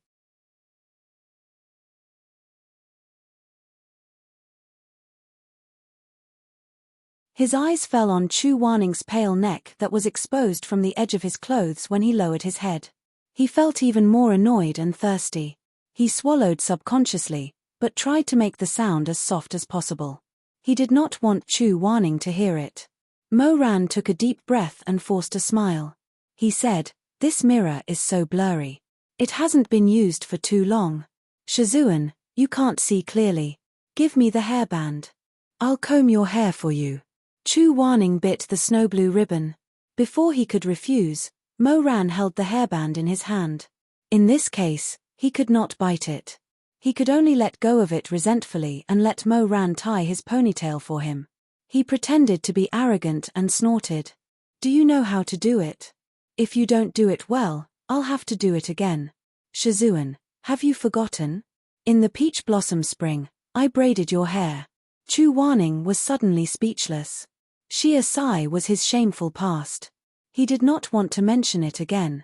He closed his eyes and frowned, letting Mo Ran help him comb and tie his hair. However, Mo Ran's palm kept brushing against his ear. He felt very uncomfortable. His scalp was numb and his throat was slightly thirsty. He frowned even more. Why aren't you done yet? Mo Ran laughed in a low voice. You're always so impatient. Don't worry, it'll be done soon. His voice seemed to be closer than before. It was just behind his ear. Chu Wanning could not help but clench his hands that were hanging in his sleeves. He did not know if it was his own misperception, but he kept feeling that Mo Ran's breathing was somewhat heavy. It was the kind of heaviness that a wild beast would have before pouncing on its prey. This made him feel like he was being stared at. He even felt like a tiger or wolf would pounce on him from behind and press him in front of the bronze mirror. It would greedily and hungrily bite his throat and suck the blood gurgling in his veins. Sometimes, a person's perception was astonishingly accurate. However, Chu Wanning felt it. Because of his inferiority, he did not dare to believe it. How could he know that if he were to raise his head at this moment, what he would see in the mirror would be Mo Ran's bright and gloomy eyes? Desire and rationality were clashing within them, sparks flying everywhere, and smoke rising everywhere. Mo Ran held the smooth silk hairband. The clear half of him was controlling his body. He obediently helped Chu Wanning tie his hair. Meanwhile, the dark half of his soul was thinking anxiously. What was he doing? Tying the hairband? But this hairband was clearly tied in the wrong place. He felt that he should roughly press Chu Wanning down in front of the old and abandoned dressing table. He should use the hairband to tie his eyes. His other hand should wrap around the front of his face and grab his chin. He should kiss him as if he was thirsting for blood. He should press down on him tightly and absorb the sweetness in his mouth. He should suck on the soft tip of his tongue. He should clearly be fiercely rubbing against Chu Wanning's ear and licking the tiny mole behind his ear. He should be heavily panting, sticking close to Chu Wanning's ear and lowering his voice to ask him, Chu Wanning, my good Shizun, why are you hiding that brocaded pouch? Wanning. Wanning. Do you like me? His longing heart felt like it was about to be torn apart. His blood was boiling. His eyes were hot and red.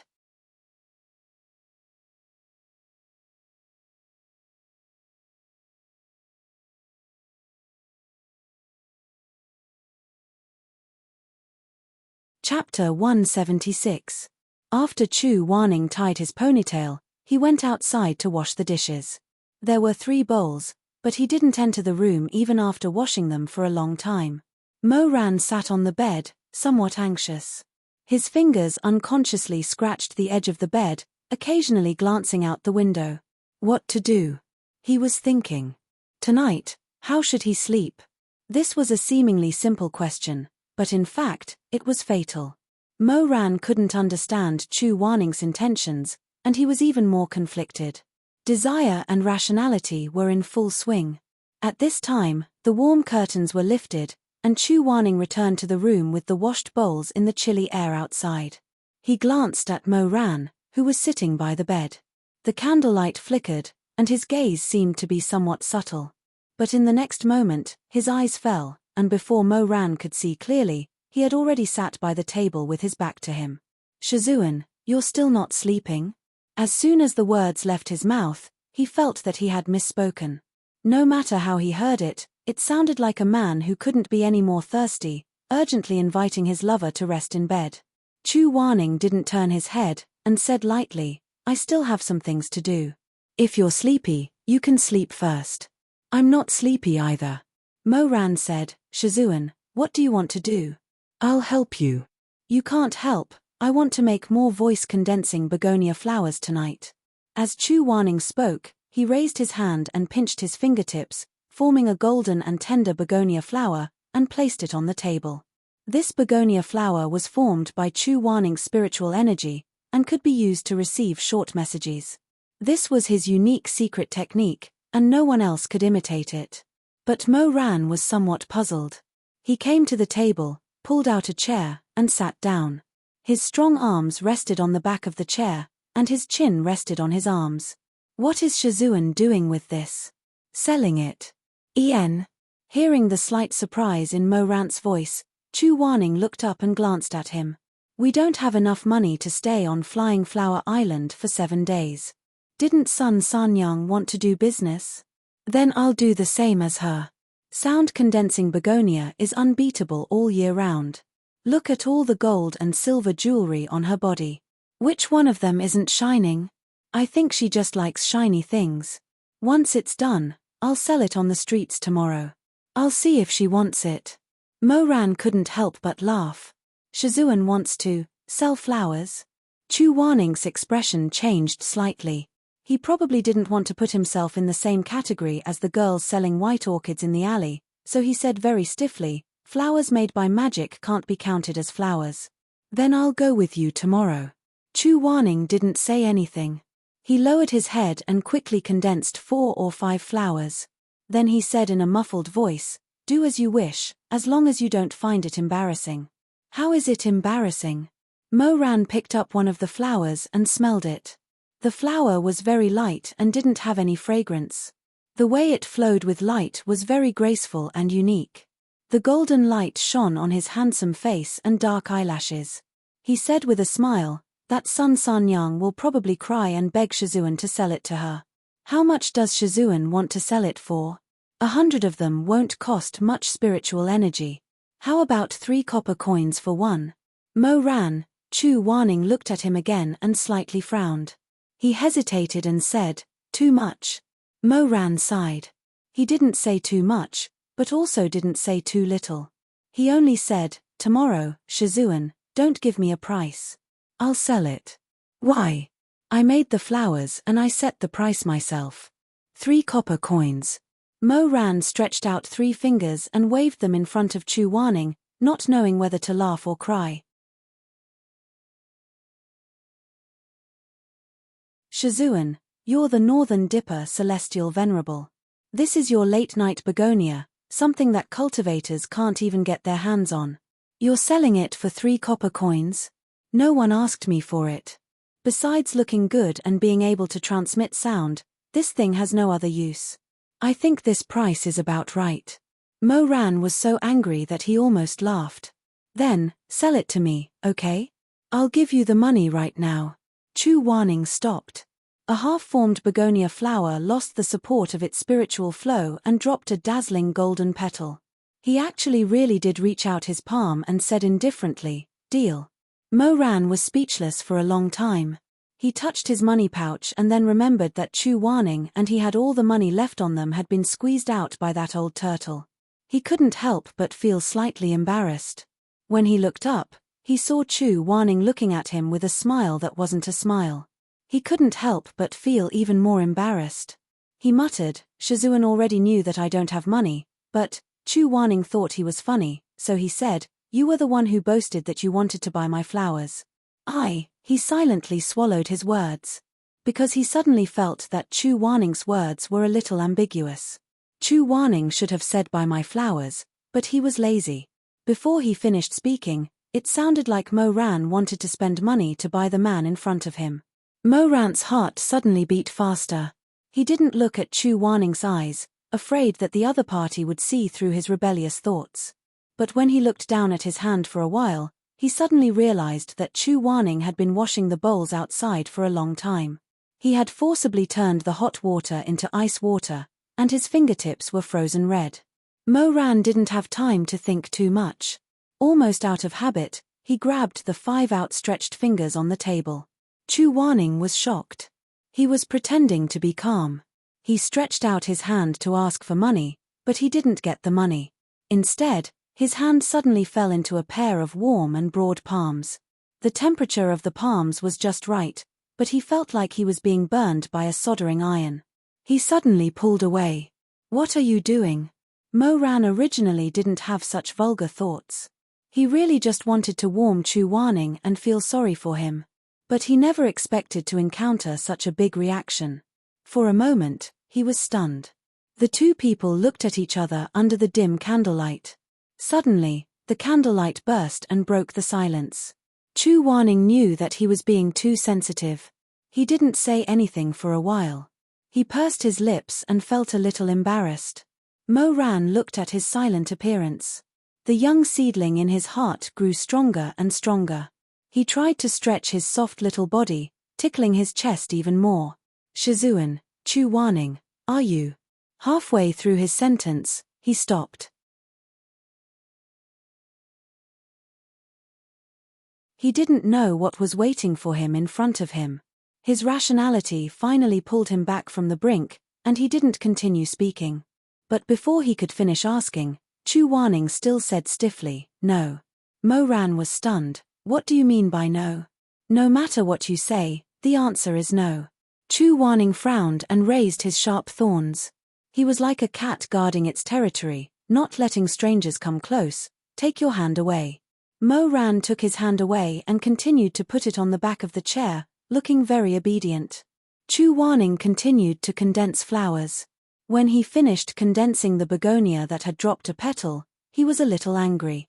But there was more helplessness in his anger. After a while, Mo Ran said, "Shizun, actually, I just wanted to ask if you were cold. I wanted to warm your hand." "I'm not cold." Liar, the hand that he had just touched was clearly ice. Probably feeling that it was really awkward for the two of them to sit like this, Chu Warning said, "If there's nothing else, go to sleep. I'll take you to sell flowers tomorrow." In the past, he would often say take you to cultivate, take you to meditate, take you to read books. Take you to sell flowers or something like that. Mo Ran wanted to hold it in, but he couldn't. His black eyes were smiling. Under the candlelight, he hummed in agreement, but he didn't want to move. Go to sleep. Mo Ran glanced at the bed. He decided that no matter what, he couldn't sleep before Chu Warning. Since he wasn't sure whether he should sleep on the bed or on the floor, then he would see what Chu Warning wanted. If he slept in the innermost position, obviously making space for him, then he would sleep on the bed. If Chu Warning slept in the middle, then he would be honest. Mo Ran had such a bad idea, but his face turned red. "I won't sleep first." "Why are you sitting?" Chu Warning frowned. Mo Ran raised his hand and closed his 5 slender fingers. Using his spiritual power, he pinched out a fiery red butterfly. Chu Warning was speechless. "Selling it for money." Mo Ran smiled. With a light flick of his finger, the fiery red butterfly flew up and landed in the pile of begonia flowers that Chu Warning put aside. It dived in and flapped its fluorescent wings like pollinators, going in and out of the flower. Mine is more expensive. I'm black-hearted. 10 gold for one. Chu Wanning watched the irksome butterfly fly around and stop on his begonia flowers, licking the delicate powder. Chu Wanning's face darkened. Mo Weiyu. What's wrong? He was so angry that he didn't know what to say or how to say it. In the end, he suppressed it and said in a hoarse voice, 3 copper coins for one, no more. Mo Ran laughed. After laughing for a while, he pinched out another fiery red butterfly and handed it over. That butterfly gently landed on the begonia flowers on Chu Wanning's fingertips. I sell it to others for 10 gold. I think this price is very appropriate. Then sell it to me. Chu Wanning took a deep breath and said fiercely, I'll sell it again. In short, it can't be more expensive than my begonia flowers. After thinking for a while, he added, but I don't have money on me. I'll give it to you when we get back to the peak of life and death. Mo Ran smiled and pinched out the third butterfly. He gently blew on it and that butterfly danced around Chu Wanning. Mo Ran rested his head on his strong tanned arm and said gently, What are you talking about? Don't tell me you still want to say no credit. Chu Wanning slightly raised his chin. His eyes were still wet with anger, but his expression was very arrogant. He thought it through.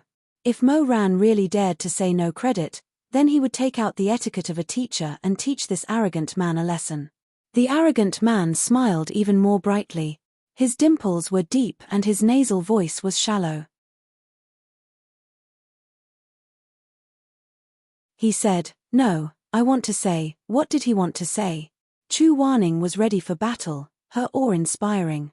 You can buy me. The man didn't know if it was intentional or not, but he also omitted the word spirit butterfly, so his words became vague and ambiguous. He rested his head on his arm and seriously stared at Chu Wanning. He gently smiled and said, I'll sell it to you for free. No matter what, he didn't expect this kind of answer. Chu Wanning was startled and then his face suddenly turned red. It was already very late at night. The spirit butterflies and begonia flowers were piled up in the room. They were already enough to sell. But none of them got up to go to sleep first. Mo Ran's thoughts were needless to say. He planned to see how Chu Wanning slept and then act according to the circumstances. Chu Wanning didn't know his plan, but he wasn't stupid. He didn't know what Mo Ran would do tonight. Would he sleep on the floor, or on the bed? Although this man made him feel more and more dangerous, if Mo Ran really did lie on the bed, he didn't plan to chase him away. He could even feel the secret hope in his heart. He hoped to see Mo Ran sleepily get up, say I'm sleepy, and then lie on the bed. Why isn't he sleeping yet? Chu Wanning and Mo Ran thought anxiously as they played with the flowers and butterflies. Go to sleep.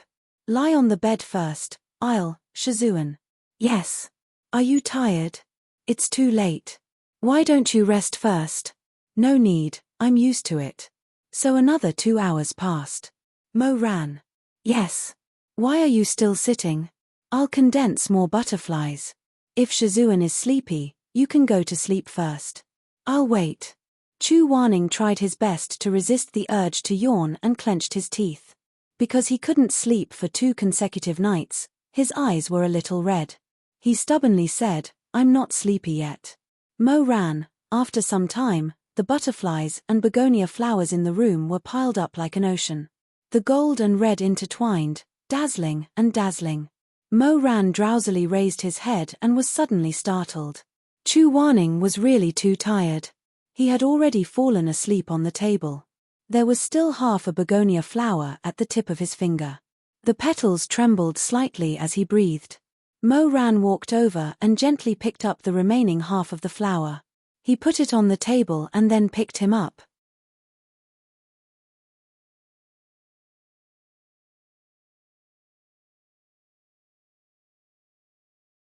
Chapter 177.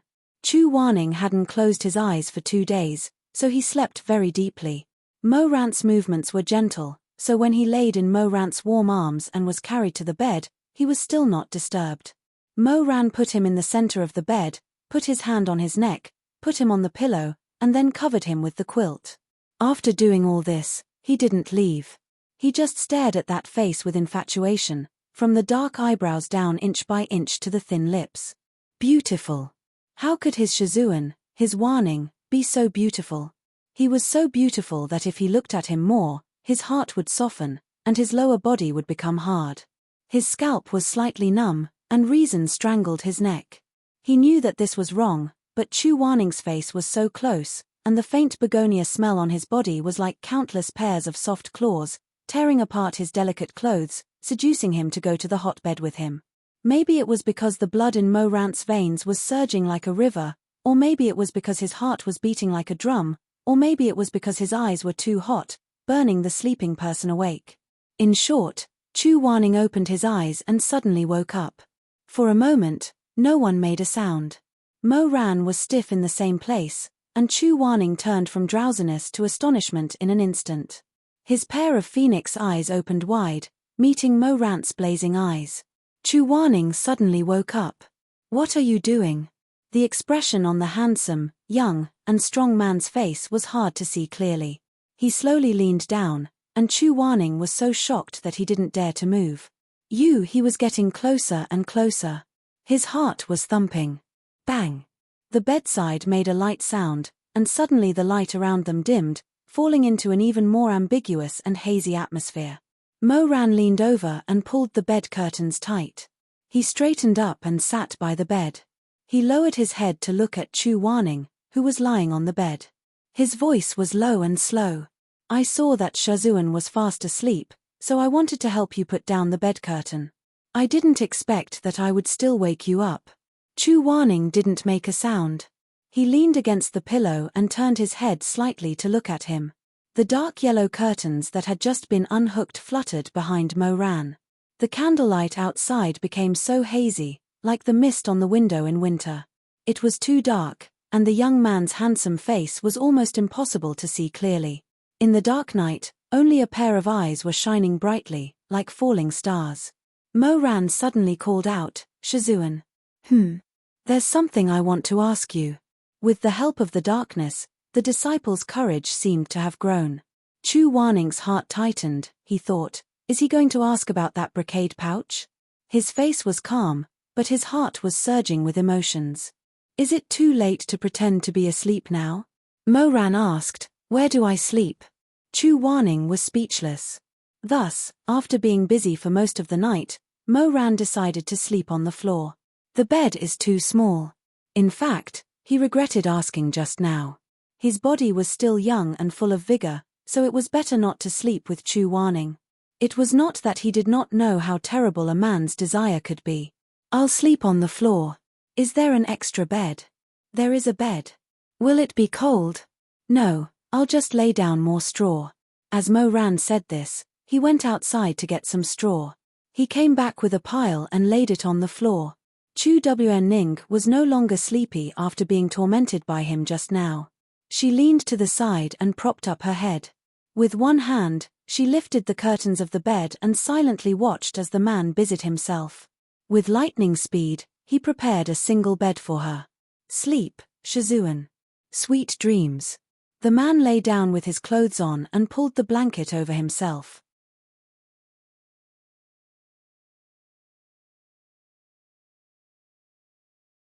His dark eyes were gentle and steady as he looked at Chu Waning on the bed.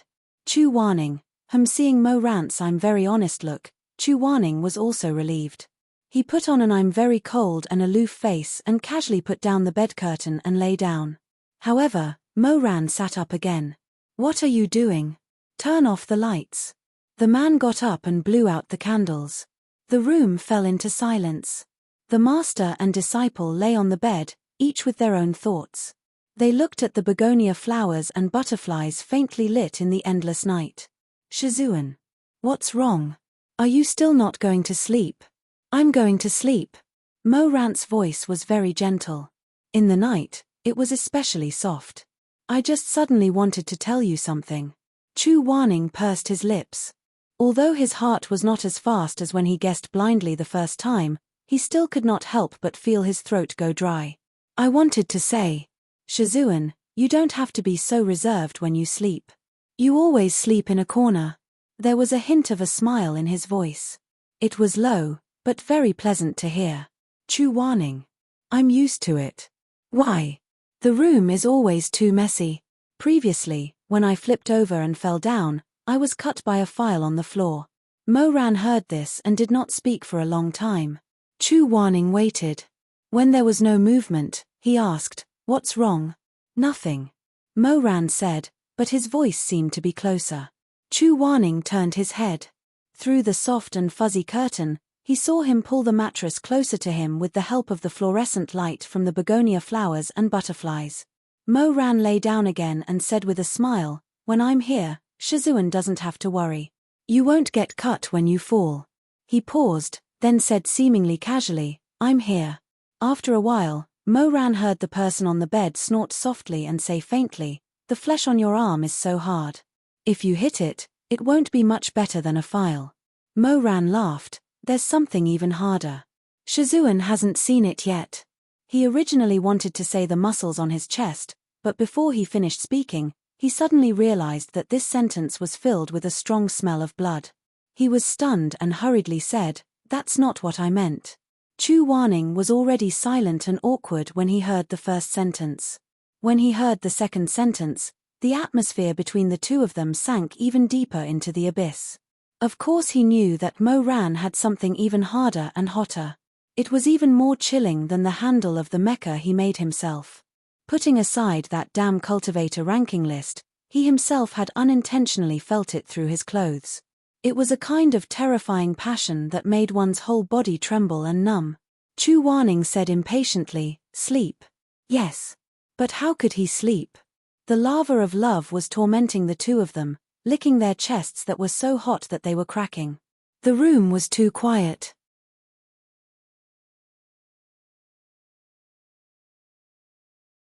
They could hear each other's weak breathing, hear each other tossing and turning in bed. Mo-ran put his hands behind his head and opened his eyes, looking at the fiery red butterflies fluttering all over the room. A spirit butterfly fluttered down and stopped on the bed curtains, covering the curtain with a gentle, thin red.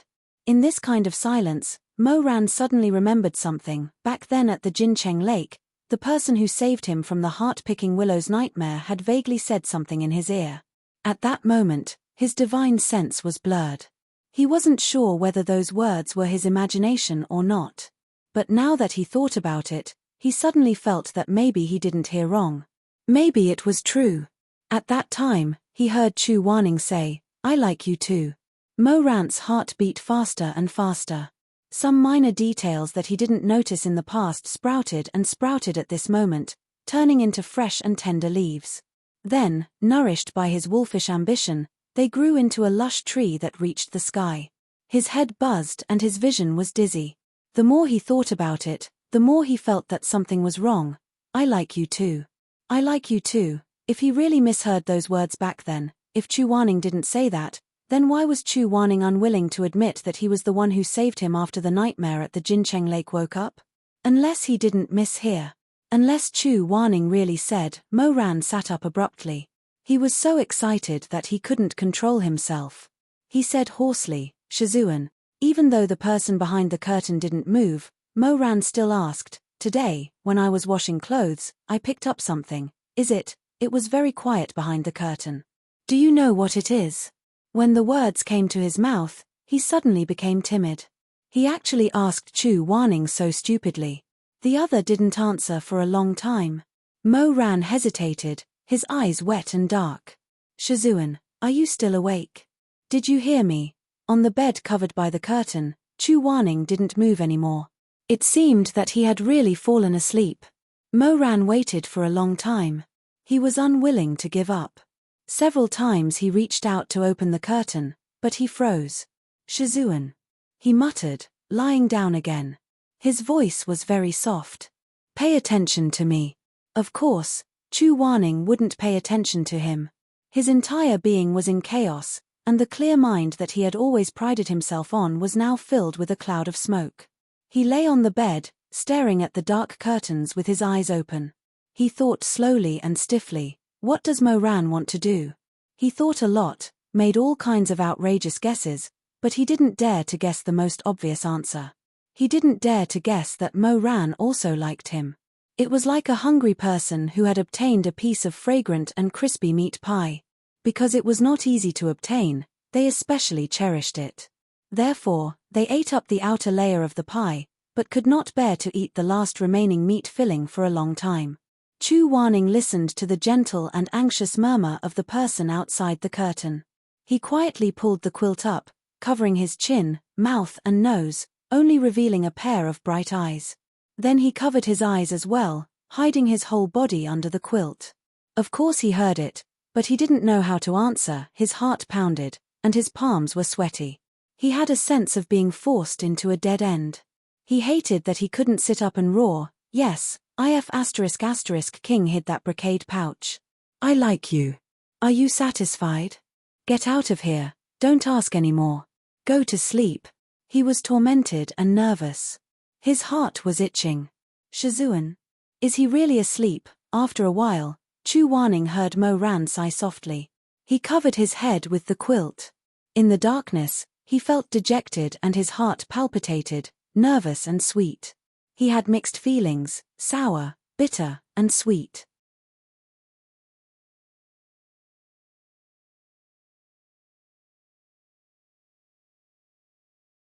He told himself to be calm, but in the end his cheeks burned. He couldn't help but secretly kick the quilt.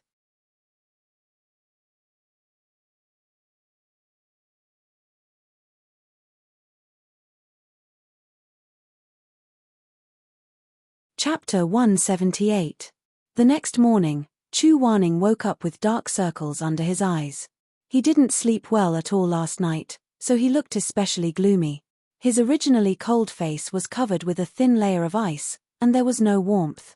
He pushed the door open and saw Mo Ran washing clothes outside. Why is he washing clothes so early in the morning? Didn't he wash them last night? Seeing him coming out of the house, Mo Ran seemed a little embarrassed. His cheeks were splashed with soap, and he turned to greet Chu Wanning, "Master." "Yes." Sun Sanyang kept his promise. He took the money and sent the food to every house in the morning. "I put it on the small stone table in the yard. Master, go eat it." "What about you?" "I've eaten." Mo Ran's arm was soaked in the sparkling water, and the lines were strong and refreshing. "After you've eaten, we'll go sell butterflies and flowers together." The food Sun Sanyang gave him was very simple, but the amount was not small. There were actually 3 steamed buns. He sat in the small yard and slowly ate the pastries. The sun rose from the east, and the sunlight shone through the grape trellis, creating mottled shadows on the table. He turned his head and looked at Mo Ran's tall back, and a vague feeling of warmth surged in his heart. He took a big bite of the steamed bun. The appearance of the golden begonia and the red spiritual butterfly immediately caused a huge commotion in the market on Flying Flowers Island. All the fishermen on the island swarmed over to take a look. Even those who didn't plan to visit the market today were attracted by the sight of the golden begonia and the red spiritual butterfly. There are flowers. What's so strange about flowers? Haven't you seen flowers before? Golden begonia. It's made of spiritual power. It's blooming all year round. It can even transmit sound. Wow. Where is it? Where is it? A huge wave of people came. There are butterflies. What's so good about butterflies? There are a lot of them in spring. It's red. It's made of spiritual power and can drive away small evil spirit. It's very beautiful and obedient. It won't run around and will fly around you. Ah. Really? Where? Where? Another wave of dark clouds surged forth. Sun Sanyang was sleeping in his mansion when he heard the news. He couldn't help but take a few of his attendants to the market. Before they reached the entrance, they saw streaks of golden red light gushing out from the crowd in the distance. Some people couldn't help but click their tongues in wonder. She felt as if her heart was being scratched by ants. She pushed away the surrounding villagers and walked over to take a look. He saw the 2 immortal monarchs who had come yesterday. One of them had a bright smile on his face and was performing tricks to attract bees and butterflies, trying to attract business. The other one was expressionless and stood under the tree with his arms crossed. He didn't say a word and remained silent. Selling butterflies, selling butterflies. The handsome man turned around and smiled at the other man with a dull face. Master, why aren't you shouting? Heh. Chu Wanning snorted coldly in his heart. He didn't know how to spell the word shout. Did he have to be as shameless as Mo Weiyu, a vulgar person, and shout, selling flowers, selling begonia flowers in front of everyone? Don't even think about it. How much are the butterflies? They felt that such celestial objects must be very expensive. The crowd hesitated for a long time. Finally, someone dared to ask for the price. Moran said, 10 gold for one. Chu Wanning coughed behind him. Moran said, 3 copper coins for one. So cheap. The surrounding people were shocked. They all came forward to buy. Moran handed a butterfly to the left and a flower to the right. While he was busy, he suddenly caught a glimpse of a little girl in ragged clothes in the distance.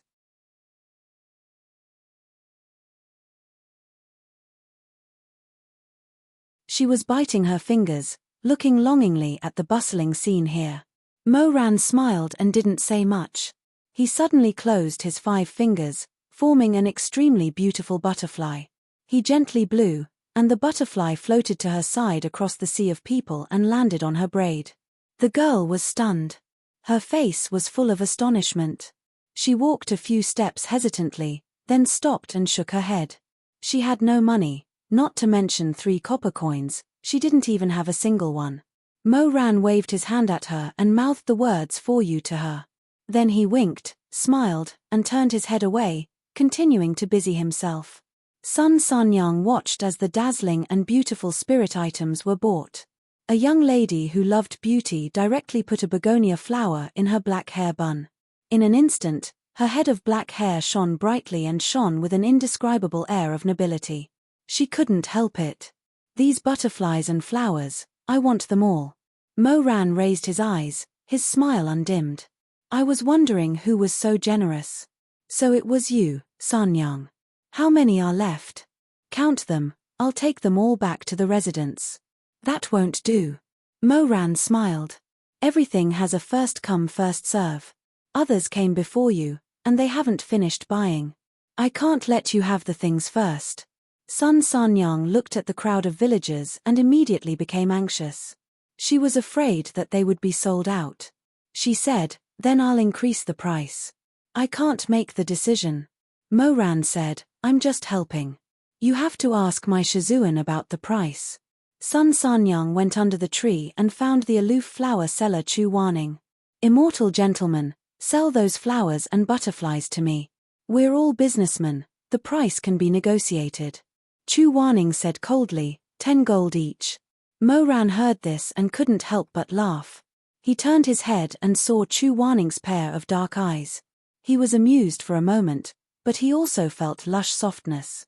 He couldn't help but grin and scratch his head. His deep dimples were very beautiful. Sun Sanyang was very rich, and this money was just a small amount to her. She quickly ordered the servants to take away the begonias and swallowtail butterflies. When she returned to the Fu, she immediately combed her hair into a high bun and inserted more than 50 brilliant and colorful golden flowers. She also let the butterflies dance around her. The servants saw that her head was covered in golden light. From a distance, she looked like a burning candle. They couldn't help but find it funny. However, since she was their master, they could only hold it in. They held it in until their ribs were about to break. In the end, they didn't laugh out loud. Sun Sanyang wasn't happy for too long. Someone came to report that the 2 immortals were selling other things in the market. She was startled when she heard this. With a cloud bun on her head, she was surrounded by bees and butterflies.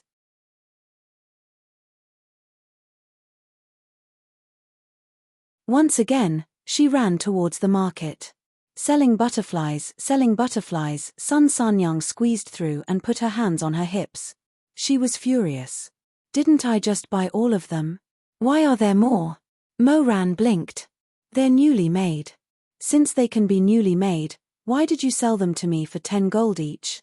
Moran smiled. Think about it.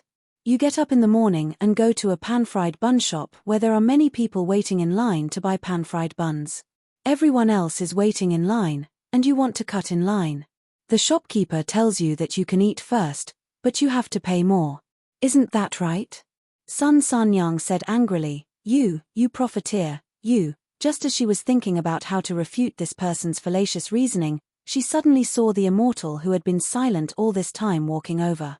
Chu Waning's fingertip flashed with brilliance, and a twin begonia flower appeared on her fingertip. Although Sun Sanyang was angry, her attention was also attracted. She asked, What is this? Why is it different from the previous one? This kind of begonias has been added with the face-changing technique. If you put it at the bedside before sleeping, it will keep you radiant the next day. The effect is about 15 days. Chu Waning casually handed the flower to Mo Ran and said to Mo Ran, Go and sell it. 100 gold each. Wait. Sun Sanyang was afraid that these two people would say something about cutting in line and asking for extra money. Although she was furious, she still said, Don't take it away. I want this one. How many more can you make? I want all of them. Chu Waning said, I don't want to use the same technique too many times, so I'll only make 3. Then I'll give you 300 gold. Mo Ran, take the money.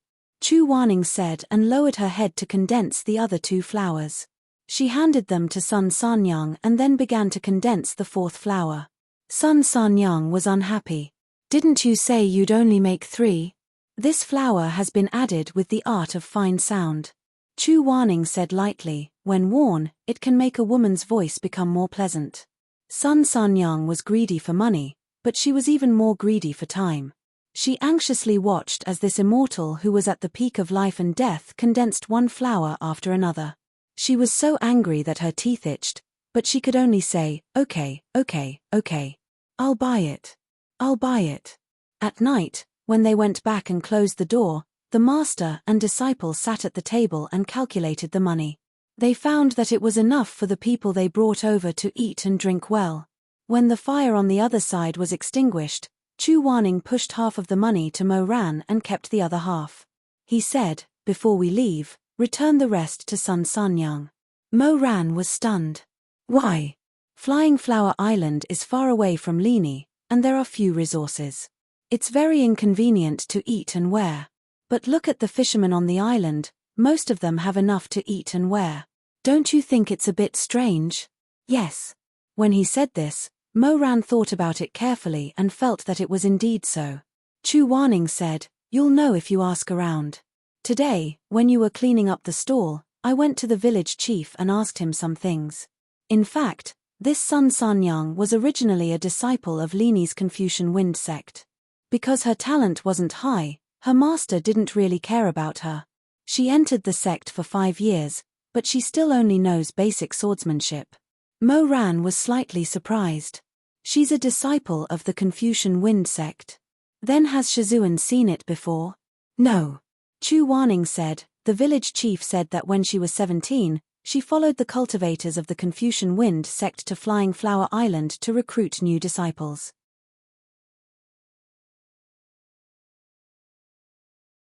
Those cultivators of the famous sects took advantage of the long journey and the fact that the island was full of mortals. Even if they were bullied, they couldn't go all the way to the Confucian Wind sect to denounce them. Therefore, during that time, they committed crimes against the islanders. They ate for free, stole money, and even sexually assaulted young men and women. Chu Waning said, Sun Sanyang couldn't stand it, so she quarreled with her senior martial brothers and sisters. She was young and insignificant, but her temper was fierce. She offended her fellow disciples, and in the end, she was plotted against. After being stabbed by one of the senior martial brothers, she was pushed down the cliff. Mo Ran muttered, so that's how it is. No wonder the village chief advised her that she wasn't a disciple of the Confucian Wind sect. I didn't expect, sigh. Yes. She was lucky. That sword didn't hit her vitals. After she fell into the sea, she was seen by a fisherman who was fishing. That fisherman had 2 daughters, but they both died early. After saving her, he took her as his adopted daughter and taught her how to fish, hunt, and do business.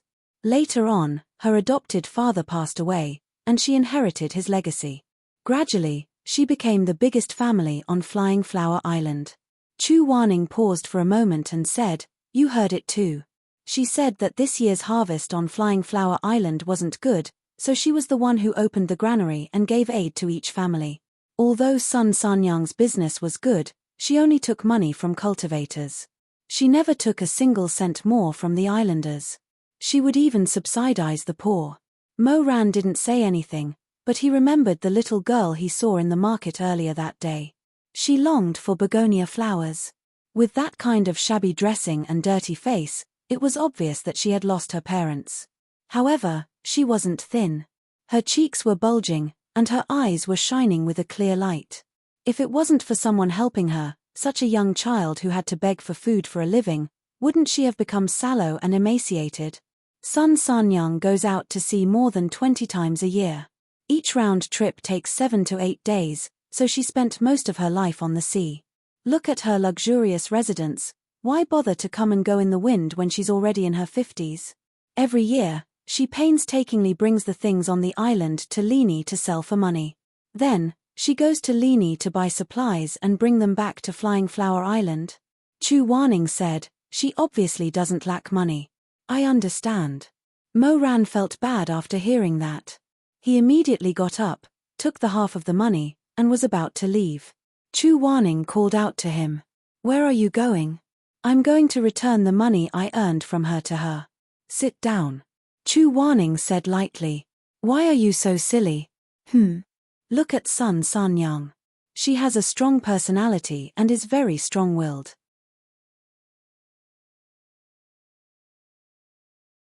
What she hates the most are cultivators. Tell me, if you go over and give her the money like this, won't she beat you out of the house? Mo Ran thought for a while and suddenly felt a little pain in his back. He couldn't help but sigh and ask, "Then what should we do?" "I've told the village chief that before we leave, we'll give the rest of the money to him and ask him to find a chance to pass it to Sun Sanyang." Chu Wanning said, "At that time, we'll all be gone. After all, money is something that can make life better on Flying Flower Island. She won't refuse it." Mo Ran lowered his eyes and thought for a while, then nodded. "You're right, Master. We'll do as Master says." Chu Wanning sighed and said, "There are many things in this world that can't be judged by just looking at the surface. Sometimes, the layer under the surface may not be the final truth. I often remind myself that I need to calm down and judge people and things carefully. But sometimes, I still can't help it." His words made Mo Ran very uncomfortable. Judging a person based on their appearance, judging right and wrong, good and evil, right and wrong, wasn't this what he had done to Chu Wanning in the past? Apart from him, most people in the world of mortals would find it extremely difficult to maintain a pair of clear eyes and a calm heart in the face of intense emotions. They would think and see the truth hidden under the dust and sand. He was like Chu Wanning to Chu Wanning and Nangong Sai to his mother. Which one of them wasn't bewitched by emotions and blinded by appearances? In the end, they made a painful mistake that they couldn't look back on. Perhaps only people like Chu Wanning, who seemed to be indifferent and unreasonable, would stubbornly leave room for everyone in his heart and try his best not to judge everything with the greatest malice. Therefore, the more Mo Ran tried to understand him, the more he found that the Northern Dipper Celestial Venerable, who seemed to be more irritable than anyone else, had a heart that wasn't tainted by evil. Under this person's arrogant and cold face, there was actually a kind and tolerant soul. Because of this soul, he pitied Chu Wanning more and more, and an extremely strong desire to protect him arose in his heart. Perhaps it was because he had been through mountains of corpses and seas of blood, and his hands were stained with blood, that he could understand more and more that there was nothing more precious in this world than a pure heart.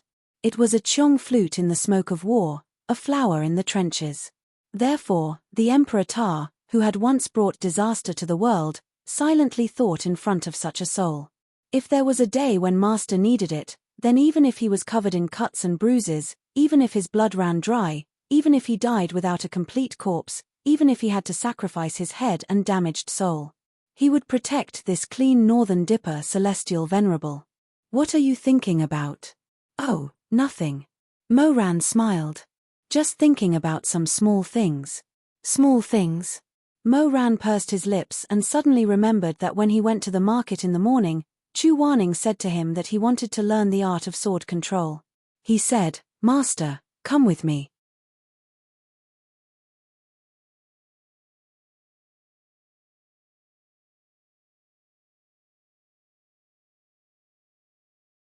Chapter 179. The two of them arrived at a cliff on the Flying Flower Island. There were jagged rocks there, and below them was the surging waves of the ocean. When the waves crashed onto the rocks, they would instantly shatter into thousands of snowflakes.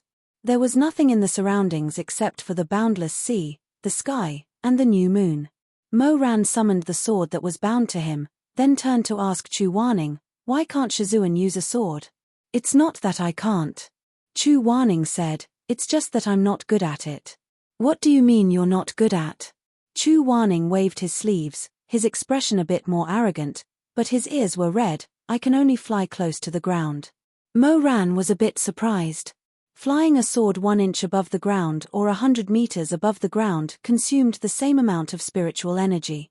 Since Chu Wanning could fly close to the ground, there was no reason why he couldn't fly high.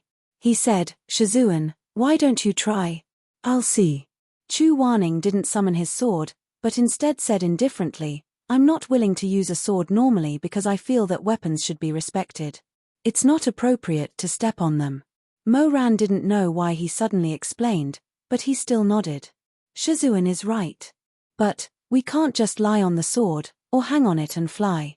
Chu Wanning was at a loss for words, but when he looked up, he saw that man smiling at him under the moonlight. He couldn't help but feel angry. "Normally, if there's an emergency, I'll use the soaring dragon barrier to fly." Mo Ran was startled. "That little dragon? It can become bigger," Chu Wanning said, seeming to have saved some face, but he soon felt a bit embarrassed. But when it came to the fire at the Confucian Wind Sect, it was completely useless. "It's afraid of fire." Mo Ran suddenly understood. So Shizun wants to learn how to use a sword, because you want to, in case of emergencies. Mo Ran did not utter a word. Lini was billowing with thick smoke and raging flames. How many lives had been devoured by the sea of flames? At that time, Chu Wanning stood on his sword and watched as the mortals below were devoured by the tribulation fire. They were burned to ashes one by one, and not even a single bone was left. However, the dignified immortal venerable couldn't do anything. He couldn't ride his sword to carry anyone. How would Chu Wanning feel at that time? No wonder this person who would rather ride a carriage than ride a sword would suddenly make such a request to his disciple. "I understand. Don't worry, Master. I will teach you well." Hearing him say this, Chu Wanning did not say anything. He lowered his eyes, and no one knew what he was thinking. But in the end, he sighed and raised his hand. "Huaisha, summon him." A golden light suddenly condensed, and Mo Ran once again saw the divine weapon that had only appeared in a life-and-death battle with him in his previous life in this serene sea, sky, and moonlight. Chu Wanning's blade of slaughter, Huaisha. It was a long sword that looked very much like Chu Wanning's sword.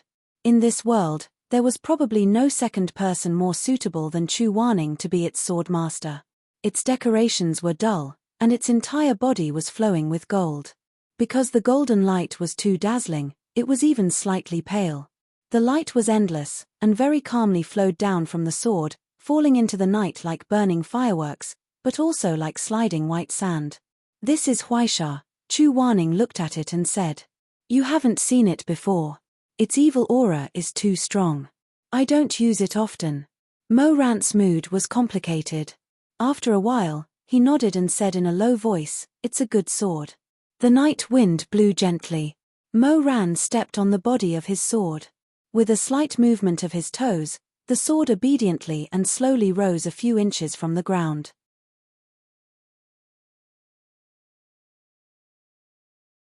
Mo Ran turned to Chu Wanning and said, "Shizun, try it too." Chu Wanning also stood on Huaisha. Huaisha steadily rose a few inches, carrying Chu Wanning in a circle. "Isn't this pretty good?" Mo Ran said. "Try it a little more." As he spoke, he controlled the sword to fly to a position about 5 feet away. He lowered his head and smiled at Chu Wanning. "Come up here." Chu Wanning pursed her lips and silently raised the sand so that it was at the same level as his. Mo Ran said, No problem, Shizun, don't you know how to do it? He suddenly shut his mouth, because he suddenly noticed that Chu Wning's face was pale, and the lines on her face were extremely tense. Her drooping eyelashes were trembling like a blade of grass in the wind, as if she was doing her best to endure something. Mo Ran looked down. It was less than 5 feet away from the ground. When he looked up again, he stared at Chu Wan in disbelief. He suddenly had a very absurd thought in his mind. Shizun did not know how to control the sword. Could it be because he was afraid of heights? Mo Ran. This was very awkward, and he also felt that it was very strange. Chu Waning's lightness kung fu was very good. He could jump up and down a towering building as he wished. He could jump a few feet with a tap of his toes.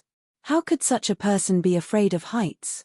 But when he observed the person standing on the sword, his face was indeed ugly, his eyes wandering. Even if he tried to suppress it, there was still a faint trace of fear between his brows. Mo Ran probed, Shizun? Chu Waning's reaction was a little intense. He suddenly looked up, the night wind ruffling his hair, but he did not raise his hand to brush it away. A pair of upturned phoenix eyes flashed with anger. Behind the messy hair on his forehead sparks of vigilance. Cough, puff. What are you laughing at? My throat is dry, I'm coughing. Mo Ran did his best to hold back his laughter. He thought, there was no escape, so he really was afraid of heights. No wonder he explained so much just now. He wanted to leave some face for himself. Since Shizun wanted to leave some face, as a disciple, he naturally had to cooperate with Shizun and give him a way out. Mo Ran said, the higher you go, the more difficult it is to control the sword. At the beginning, I could only go up to 5 feet, I need to practice more. You couldn't go up before? Yes. Mo Weiyu, who had soared hundreds of feet in the air for the first time, gently nodded. Maybe it wasn't even 5 feet, I didn't dare to look down, so maybe 3 feet? In short, Xuemeng could easily kick me down. Chu Waning's heart slightly calmed down. He had never had the face to tell anyone about his fear of heights, but now it seemed that there was nothing to be ashamed of. Shizun, try not to look down. Just look at me. Mo Ran hovered above, thought for a while, then descended a little.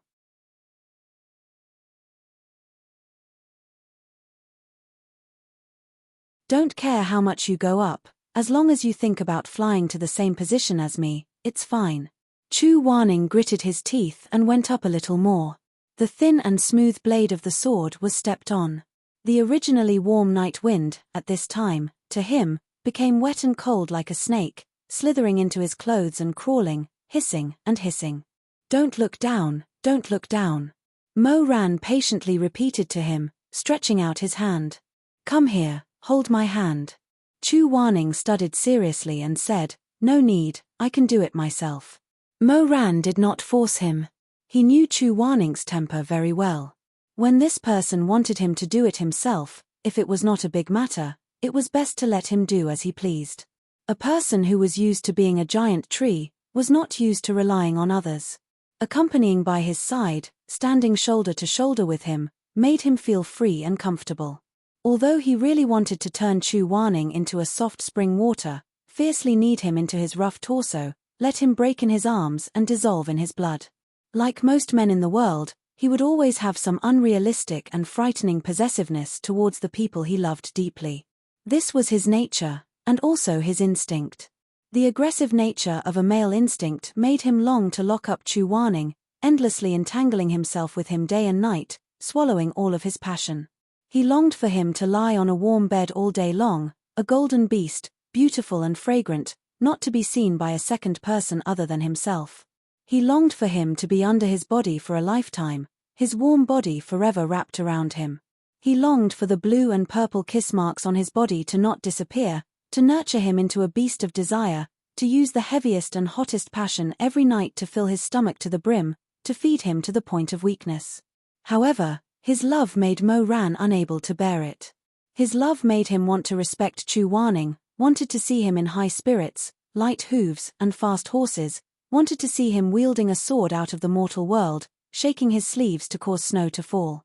He wanted to indulge him in the forest to arrogantly grow to the sky, benevolently casting shade, indulging him in luxuriant foliage, but also allowing him to break branches and get hurt in the wind and rain.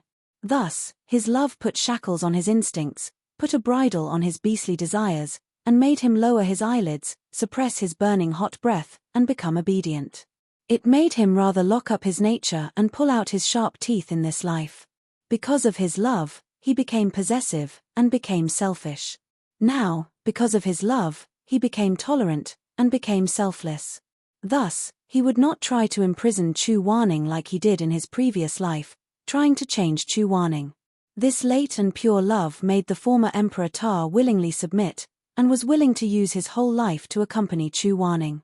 The sword rose little by little, and when it reached a certain height, even if Chu Wanning did not look at the ground, his fingertips could not help but tremble slightly under his wide sleeves. His scalp was numb. Mo Ran saw his nervousness, and said, "Don't be afraid, this is the same as lightness Kung Fu." "It's not the same." Chu Wanning said, "Lightness Kung Fu is dependent on oneself, sword kinesis is. Sword kinesis is also dependent on oneself. Sword kinesis is dependent on the sword." Chu Wanning said angrily. Mo Ran, he somewhat understood why his Shizun's lightness Kung Fu was first class, but was afraid of sword kinesis. Chu Wanning was not used to relying on anything, he had always relied on himself, so only when he relied on himself, he felt most at ease. This knowledge made Mo Ran's heart ache, and he felt very distressed. He said, "It's okay, Shizun, you have to believe in Huaisha."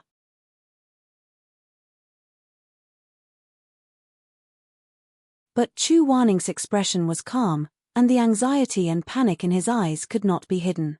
Mo Ran saw that his forehead was oozing with sweat, and his feet were beginning to shake, and thought that this was not good, this could not go on. If Chu Wanning fell from the sword now, the shadow would be even deeper. He said, "Let's go down first." Chu Wanning could not have asked for more, and the two landed on the ground. He paused for a moment, and then asked, "How high did we fly?" Mo Ran deliberately reported more, and said, "More than 50 feet. Chu Wanning was indeed shocked, and his eyes widened. "So high?" "Yes." Mo Ran smiled, "Shizun is so powerful, next time, even 500 feet will not be a problem." Hearing 500 feet, Chu Wanning's already pale face became even more unsightly. He waved his hand, and did not say anything, and stared blankly at Huaisha. Mo Ran thought for a moment, and said, "Shizun, how about this? I'll take you around first, and then you can get used to it. You don't have to take me, it's not like I haven't done it before." But before, Shizun didn't look at the ground while riding the sword. This was exactly what he said. Every time he rode on someone's sword, he would do his best to look at that person's back, or some other point, doing his best to think that he was still stable on the ground. Mo Ran summoned his sword again, and deliberately made it wider. He stepped on first, and then turned to Chu Wanning, and said gently, come up." Chu Wanning gritted his teeth, but still flew up, and landed lightly on the sword's hilt. Mo Ran said, "Stand firm."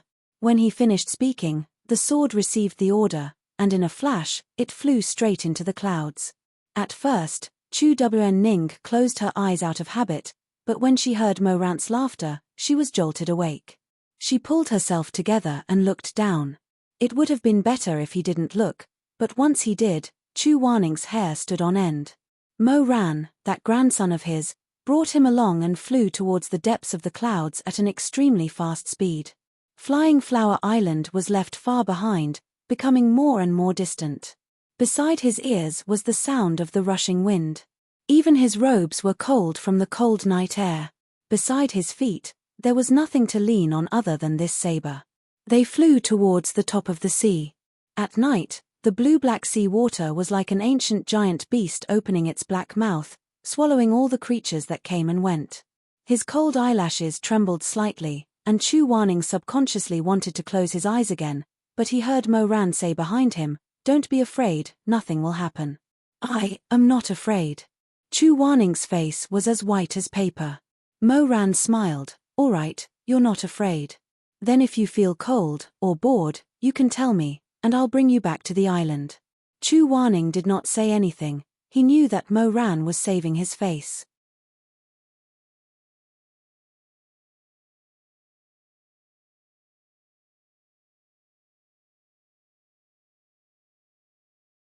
He suddenly wanted to go over, kiss his face, and muster up the courage to ask him, Do you like me? Riding the sword, between heaven and earth, gave Moran a vague illusion.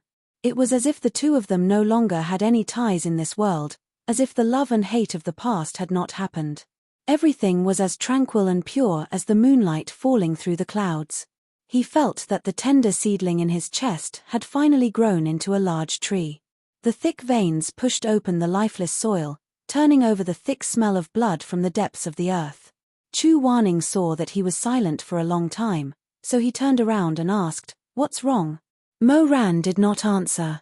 His head was dizzy, and he longed to possess him, to hug him, to kiss him. He couldn't help but lean over. Then, he suddenly realized that after the barrier was opened, although Chu Wanning had slightly recovered, he was still pursing his pale lips, and his complexion was very bad. He hugged his arms, his slender fingers subconsciously clasping his arms, tightly gripping the cold cloth. Even when Chu Wanning was afraid, he didn't grab others, but himself. Moran was stunned. Then, the aggressive light in his eyes extinguished, turning into tiny bits of light, like a fisherman's flame. It was very gentle. The lips that originally wanted to kiss him slightly pursed, carrying a soft and bitter smile. The hand that originally wanted to abruptly hug him stopped. A moment later, it touched the back of his cold hand. You! Chu Wanning was shocked, a hint of red appearing on his pale face, but he said in a low and alert voice, What are you doing? He wanted to pull his hand away, but Moran held it, and was not willing to let go. Chu Wanning only felt that his 5 frozen fingers fell into an extremely warm hand. From the center of his palm to the tips of his fingers, they were tightly wrapped and stuck together. Don't always rely on yourself. Moran said, I'm here, you can rely on me. If Chu Wanning could still be said to be calm and composed before, after hearing these words, no matter how slow or hesitant he was, it was impossible for him not to feel the affection in these words. Moreover, there was that pair of black eyes that could take a person's life, solemn, gentle, and affectionate gazing at him. Chu Wanning's heartbeat instantly became as apprehensive as a torrential rainstorm, knocking into his soul bit by bit. He didn't dare look into Moran's eyes again, suddenly turning his face away and lowering his head. It was too hot. How could it be so hot 100 feet in the air? He had always been arrogant and calm, but at this moment, it was as if he had suddenly stepped into a territory he was completely unaware of. The armor on his body had been stripped off, and the sharp claws had been cut off. In front of Moran's sudden straightforwardness, Chu Wanning's usual moves seemed to be ineffective. The man passionately pried open his clamshell, using his eyes to stare at the sparkling white flesh inside.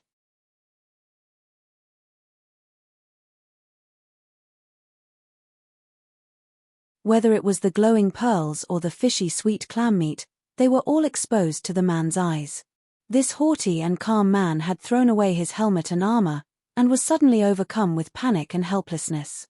What to do? What should he say? He realized that his hand was still tightly held by Moran, tightly pressed together.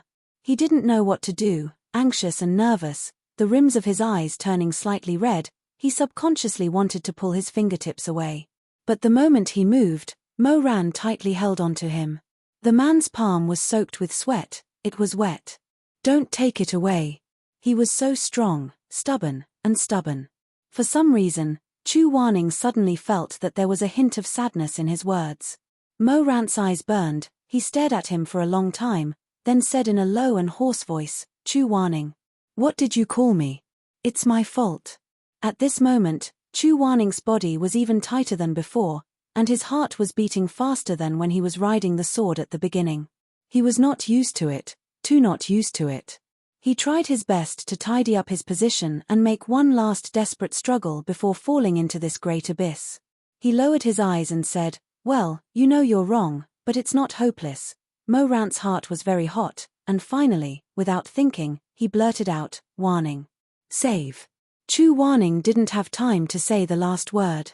When he heard this gentle voice with a sigh, his mind buzzed, and in an instant, it was blank. He couldn't say the last word anymore. Hopeless. Hopeless, they hesitated outside the quagmire of love and desire for so long, and finally couldn't help but step in and fall into it. From then on, They were trapped in an inescapable net, deep into their bones. Mo Rant's voice was low and hoarse. He stared at him, warning, in fact, these few days, I have something to ask you. His heart was burning fiercely. Mo Ran tightly held Chu Warning's hand, his fingers trembling. No, I won't ask you. Chu Warning had just let out a sigh of relief when he heard Mo Ran say the next sentence. I won't ask you anything, I just want to tell you. Mo Ran was resolute and never looked back. In one breath, he used all his courage. I like you. His heart was trembling violently. I like you, not the love of a disciple for a master. It's my audacity. I like you. Chu Warning closed his eyes, his fingertips trembling in that person's hot and moist warmth, gradually stopped. How could it be? How could it be? He must have misheard. He was so ugly, so fierce, so bad at talking, so uninteresting. He was a good-for-nothing, a terrible fool. Who would like him? I like you. Chu Warning was stunned for a long time. He really didn't know what to say. His heart was in great grief. He didn't know what to say. He actually felt bitter. He actually felt fear. His mind was almost blank. He wanted to be like before. He wanted to scold nonsense. He wanted to say ridiculous. He thought a lot, but he was choked in his throat. He couldn't say anything. After a long time, Chu Warning said hoarsely, without rhyme or reason. I have a bad temper. You're very good to me. I'm old. You look younger than me. Chu Warning was almost anxious. He was at a loss and helpless. I'm so ugly. This time it was Mo Rant's turn to be stunned. He opened his eyes wide and stared at the extremely handsome man in front of him. He didn't understand why such a good-looking person would feel ashamed of himself. Chu Warning saw that he didn't say anything. His heart was even more flustered and blank. He lowered his head and said, I'm not good-looking. Not as good-looking as you.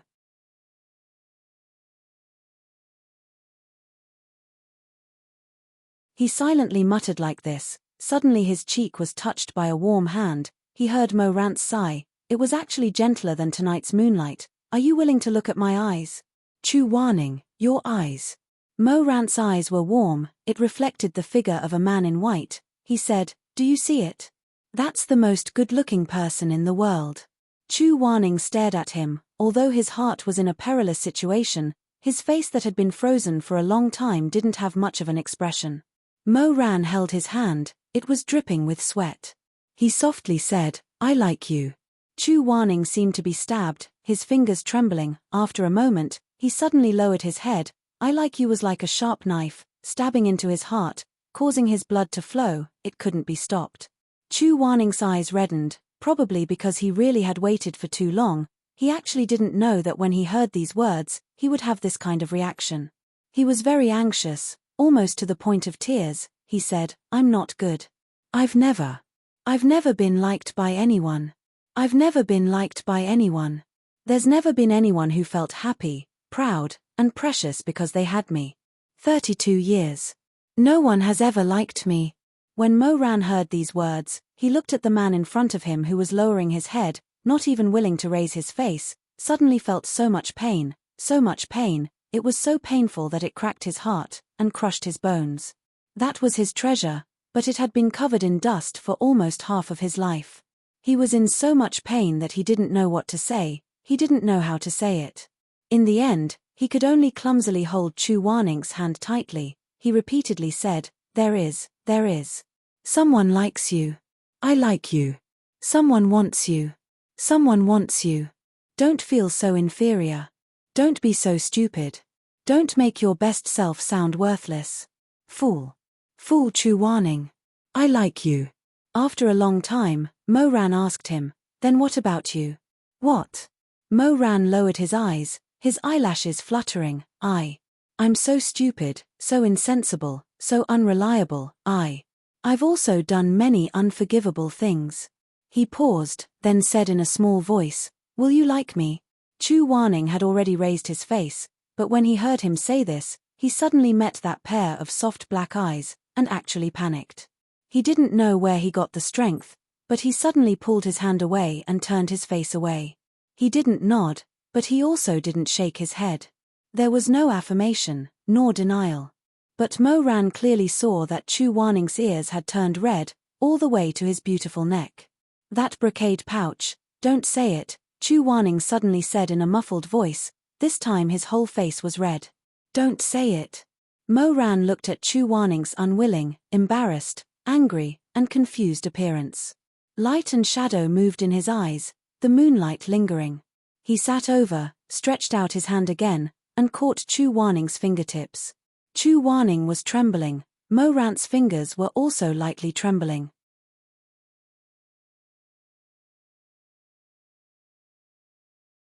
He covered Chu Wanning's slender fingers, and then, one by one, in a way that had never been done before, 10 fingers tightly interlocked, palms pressed together.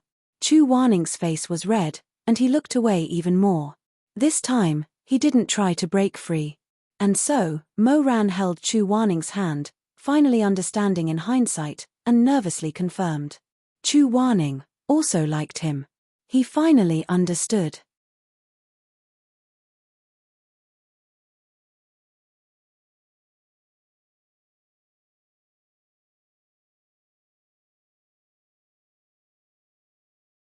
Chapter 180. For Chu Wanning, this was the first time he had interlocked his fingers with Mo Ran's palm. He felt that it was enough, too much. Fortunately, Mo Ran did not do anything else. Otherwise, he could have jumped down from 100 feet high and escaped. How lucky. For Mo Ran, this was the nth time he had interlocked his fingers with Chu Wanning's palm. He felt that it was not enough, too little. Fortunately, he did not do anything else. Otherwise, he would want to kiss and ask for more. This was not good. But even so, Mo Ran could still feel that Chu Wanning seemed to be running away. That day when they landed from the sword, Chu Wanning turned and ran without saying anything. After running for 2 steps, he felt that he was in a hurry and immediately slowed down. After slowing down for 2 steps, he heard Mo Ran following behind him. Feeling embarrassed, he started to walk again. Mo Ran watched him take big strides. His heart was itching and aching, hot and soft. Seeing Chu Wanning walking towards a big tree, Mo Ran immediately said, "Be careful." Bang! He still bumped into him. He hurried over and asked, "Does it hurt?" "Let me see." Chu Wanning held his forehead and did not say anything. After a while, he walked forward again. Mo Ran wanted to follow, but he heard him say, "Don't follow me. I need to go back and rest. Stand there and feel the wind for a while. Come in when it's cold." Did the wind get cold? Mo Ran smiled. How could it be cold? Holding your hand, this night, my heart was warm. But he still listened and did not continue to follow. He stood under the cold moonlight and watched Chu Wanning walk away until he disappeared behind the wall. Then he walked to the tree that Chu Wanning had accidentally bumped into. After a moment of silence, he put his forehead on the trunk. The bark was rough. He closed his eyes. Chu Wanning, she liked him. Floating flowers and flowing water, an isolated island like spring. The bright moon hung high in the sky, and the clear clouds covered the sun. The tides surged, and the sky and water merged into one. No matter how good the world was, it couldn't compare to the fact that Chu Wanning liked him. Even if he was lacking in words and had a low aptitude, at this moment, his heart was surging with emotions and thoughts. Love could turn a simple and straightforward person like Mo Weiyu into a poet. Chu Wanning liked him. Chu Wanning. Chu Wanning liked him. He rubbed his forehead against the bark, wanting to calm down, wanting to endure, wanting to cool down, wanting. No, he couldn't do it. He could not remain calm, could not hold back, could not cool down. His closed eyes trembled slightly, tenderness and ecstasy soaked between his eyelashes, the corners of his mouth curled up, the dimples on his cheeks deepened, the sweetness overflowing more and more. Chu Wanning liked him. Liked him. It was the person he was infatuated with, the best person in the world, the person he wanted to hold in his arms for the rest of his life. It was Chu Wanning, the former Emperor Ta, the current Grandmaster Mo of the cultivation world, was actually in this desolate and uninhabited white sand, leaning against a tree with branches and leaves rustling. His eyes were closed, his head was lowered, his shoulders were slightly trembling, and he laughed out loud. Because Chu Wanning liked him, the wind he smelled was sweet, the sound of waves he heard was sweet. Chu Wanning liked him. He lowered his eyes and laughed, but as he laughed and laughed, he started to cry. He grinned like a madman, his tears flowing. It was so sweet, but his heart was in so much pain. Chu Wanning liked him. Since Colorful Butterfly Town, he had been secretly carrying their hair knot brocade pouch.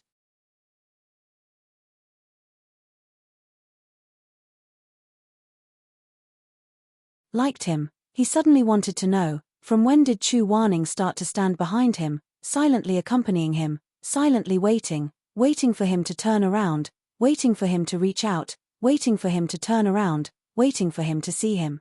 Chu Wanning, how long had he waited? In this life, in the previous life. Stacked together, 20 years. It was even longer than 20 years. He was the Mo Weiyu who had seen through the smoke and knew that the most priceless thing in the world was time. Under power, one could turn the hand over the clouds, turn the hand over the rain, turn the hand over the hand over the hand over the clouds, all kinds of treasures, beautiful women, sweet words, would come endlessly. Only time passed like a river, and could no longer be chased. If a person was willing to use 10,000 taels of gold to exchange for you, that was desire. If a person was willing to use his future to exchange for you, that was love. And if a person was willing to use 20 years of his life, the best years of his life, to exchange for you, to wait for you.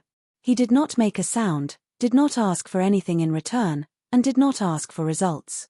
That was stupidity. Really, really too stupidity. Mo Rant's throat was dry, bitterness spread to the root of his tongue, surging like a tide.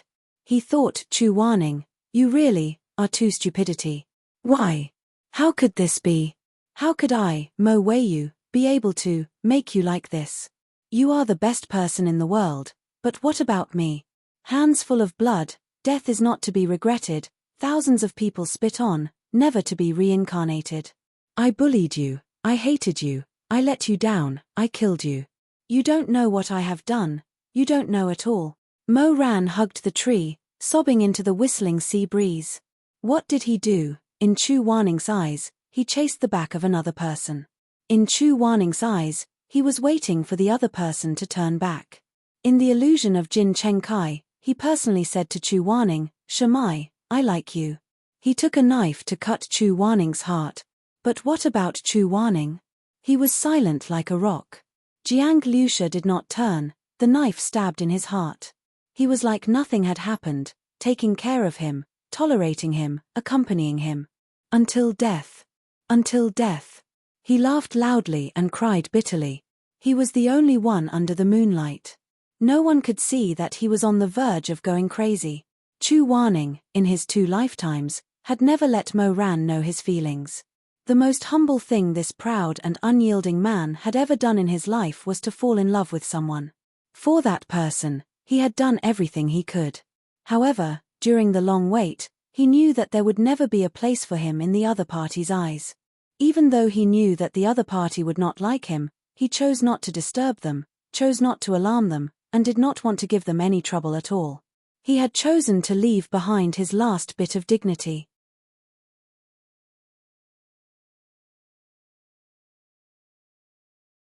In his previous life, until his death, he had only said one sentence, I am the one who is unfair to you, and I will not complain in life or death.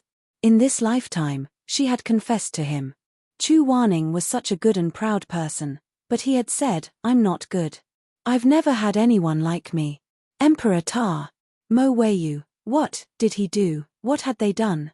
Was he blind, or had he lost his mind? Why couldn't he see through it? Why did he let you down?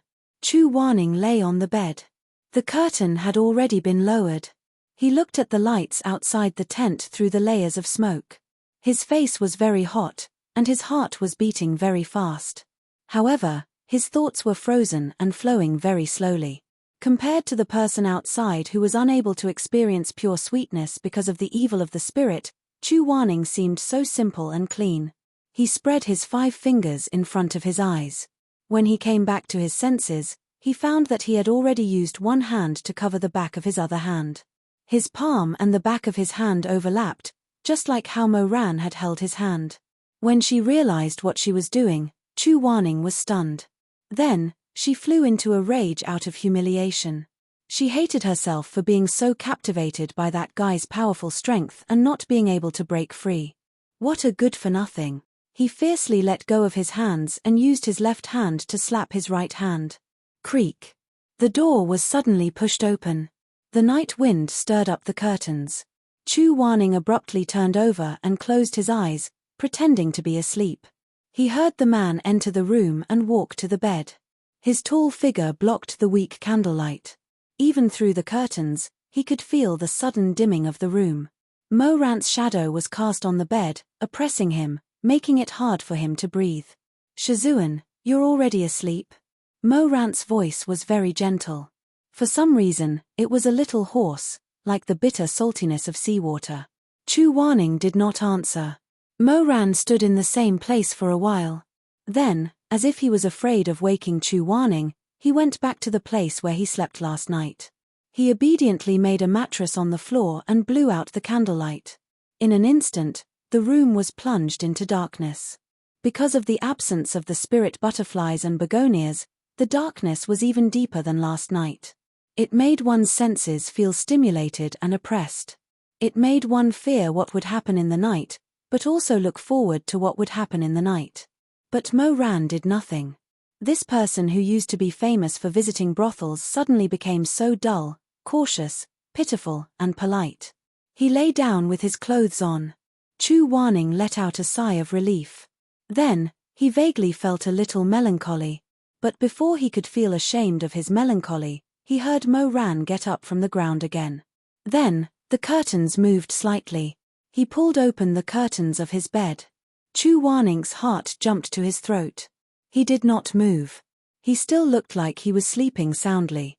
He even tried to regulate his breathing, hoping that the other person would not notice anything strange. He did not know what Mo Ran wanted to do by suddenly getting up. He had never had a Tao companion. He had never broken the precepts. The only knowledge he had about sex came from those inexplicable and absurd dreams. He was like a person who had never been in the water.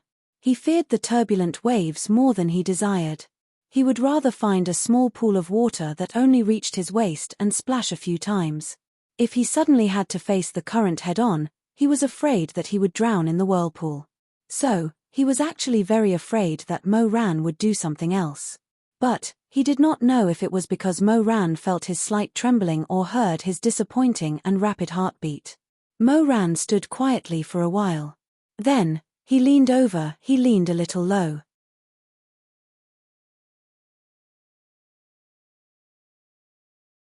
Chu Wanning could almost feel his blazing and vigorous breath. His blazing chest seemed to be pressing down. But he just looked at him like this for a while. He tucked a strand of hair behind his ear. Then, he covered him with the mattress. Chu Wanning felt a little relieved. He felt both satisfied and dissatisfied. But from the looks of it, Mo Ran was still an honest person after all. While the word person was still spinning in his mind, the honest person Mo Ran lowered his head again. Chu Wanning only had time to feel the soft and warm touch on his cheeks. With a buzzing sound, his mind was set off by stormy waves that pierced the huge rocks by the shore. Thousands of snowflakes flew everywhere. Mo Ran's breath lingered around him, burning him, tormenting him. He kissed him on the side of his face. How many people could face the sleeping face of their loved one and only watch with folded arms, only cover them with a blanket, and only say goodnight? Mo Weiyu had exhausted all of her restraint and patience. The chains had deeply pierced into her flesh, strangling everything else. But in the end, she had let go of this warm and gentle kiss. His blood rumbled. Poor Wanya Yuheng. He was wise and strong. He was calm and composed all his life. But in Mo Weiyu's blazing and deep breaths, his cheeks were hot and his palms were sweating. For a moment, he couldn't think of anything. He couldn't feel anything. He held his breath. His heart was beating so fast that it didn't seem to belong to him anymore. The world was a vast expanse. It was as if nothing was left. It was as if a cluster of fire had suddenly ignited in his stomach. Colorful intertwining dots of light flashed in front of his eyes. In his dizziness, he could only barely realize one thing. Mo Ran was kissing him, even though it was only the side of his face. As for other things, such as how long Mo Ran kissed him, he didn't have the energy to think about it. His fingers were clenched tightly under the blanket. Hot sweat dripped down. His eyelids couldn't stop trembling. Fortunately, the night was very dark. Mo Ran didn't see his eyelashes fluttering uncontrollably. Fortunately, Chu Waning's face was too hot. His whole body was drowsy, so he didn't feel it. When they kissed, a drop of warm tear slid down Mo Ran's cheek and landed on his neck.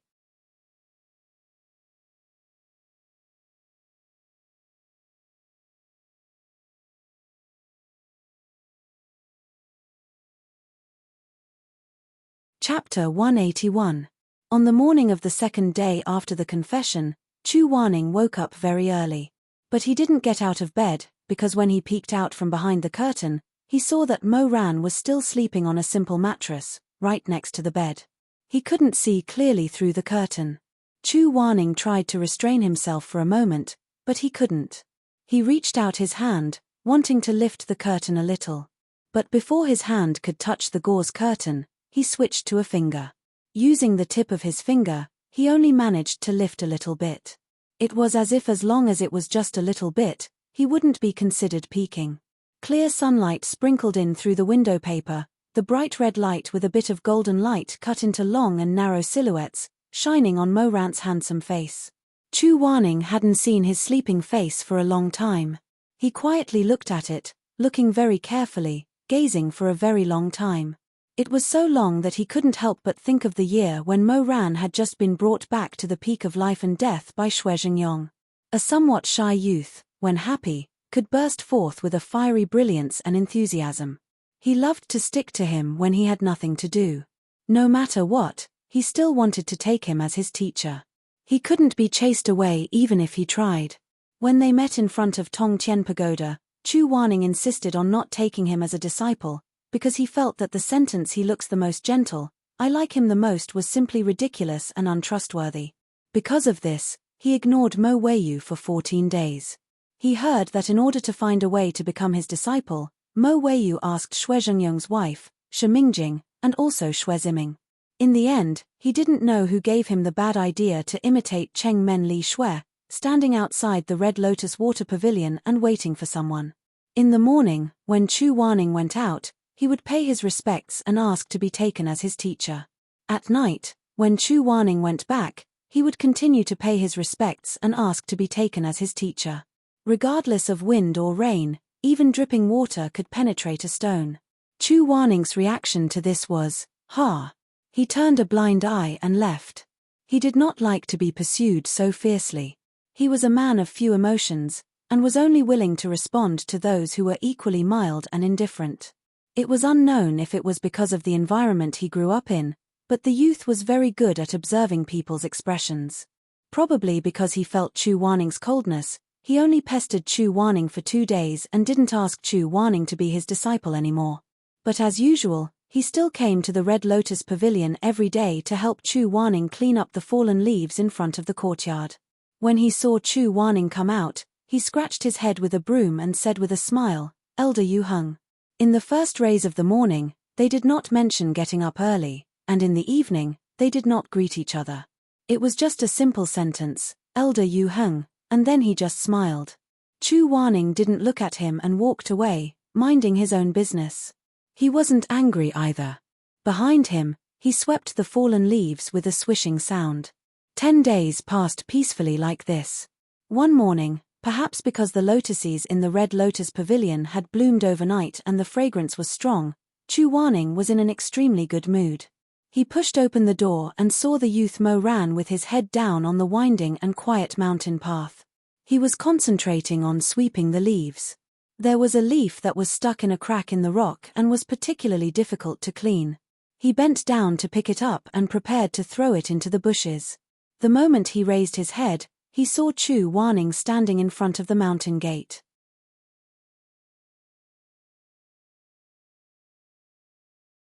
He was stunned for a moment, and then he broke into a smile. Half of his sleeves were rolled up, and his arm was exposed. He raised the fallen leaf that he hadn't had time to throw away and waved at Chu Waning, "Elder Yu Heng." The voice was very clear, carrying the sweetness of fresh fruit. It was not loud, but it seemed to echo between the mountain peaks for a long time. A patch of white clouds flowed away. Sunlight poured down from the clouds, passing through the leaves of the forest. A wind rose in the bamboo forest, rustling and bleak. Chu Wanning stood in the same place for a while. His eyes were suddenly immersed in the dazzling morning light into an amber color. He slightly narrowed his eyes. For a moment, he felt that the fallen leaf in the youth's hand was no longer as lifeless as before. It had become as dazzling and brilliant as the person who was smiling brightly, overflowing with colorful light. He calmly walked down the stone steps. Mo Ran had long been accustomed to his indifference and didn't mind. As usual, he consciously stood to the side, waiting for Chu Wanning to pass. That day, Chu Wanning calmly walked down step by step. As usual, he walked by him. Then, he suddenly turned his face slightly and glanced back at the youth. His voice was as clear as a spring, as calm as a lake. He said, "Thank you." Mo Ran was stunned for a moment, then his eyes lit up. He hurriedly waved his hand and said, "No need, no need. This is what a disciple should do." Chu Wanning said, "I don't intend to accept you as a disciple." But his tone and expression were no longer as resolute as before. After he finished speaking, he turned around and continued to walk forward. But in the end, he didn't know why, but probably because he felt bad, he turned back to look at Mo Ran. In the end, he saw that the youth didn't feel the slightest bit of heartache. He actually held onto the broom and excitedly jumped a few steps on the spot. That young face was full of vitality, emitting endless light and warmth. So this guy didn't care about the second half of the sentence. He only heard the thanks, and he was so happy. A few days passed like this. One day, it rained. The rain wasn't too heavy. Chu Wanning had always been a person who was too lazy to carry an umbrella and rarely opened the barrier. He estimated that it would only take a stick of incense to burn to reach the good and evil stage. It didn't matter if he got wet, he could just use magic to dry it. He pushed open the door and went out. Mo Ran was still there. However, he wasn't sweeping the floor today. The broom had been set aside by him. He held an oil paper umbrella and squatted on the ground, his back facing Chu Wanning. He was completely focused on fiddling with something. One of his shoulders was slightly trembling. He was short, so when he squatted, he looked even smaller. The umbrella was large and dark brown in color. It looked very funny, like a mushroom emerging from a spring rain.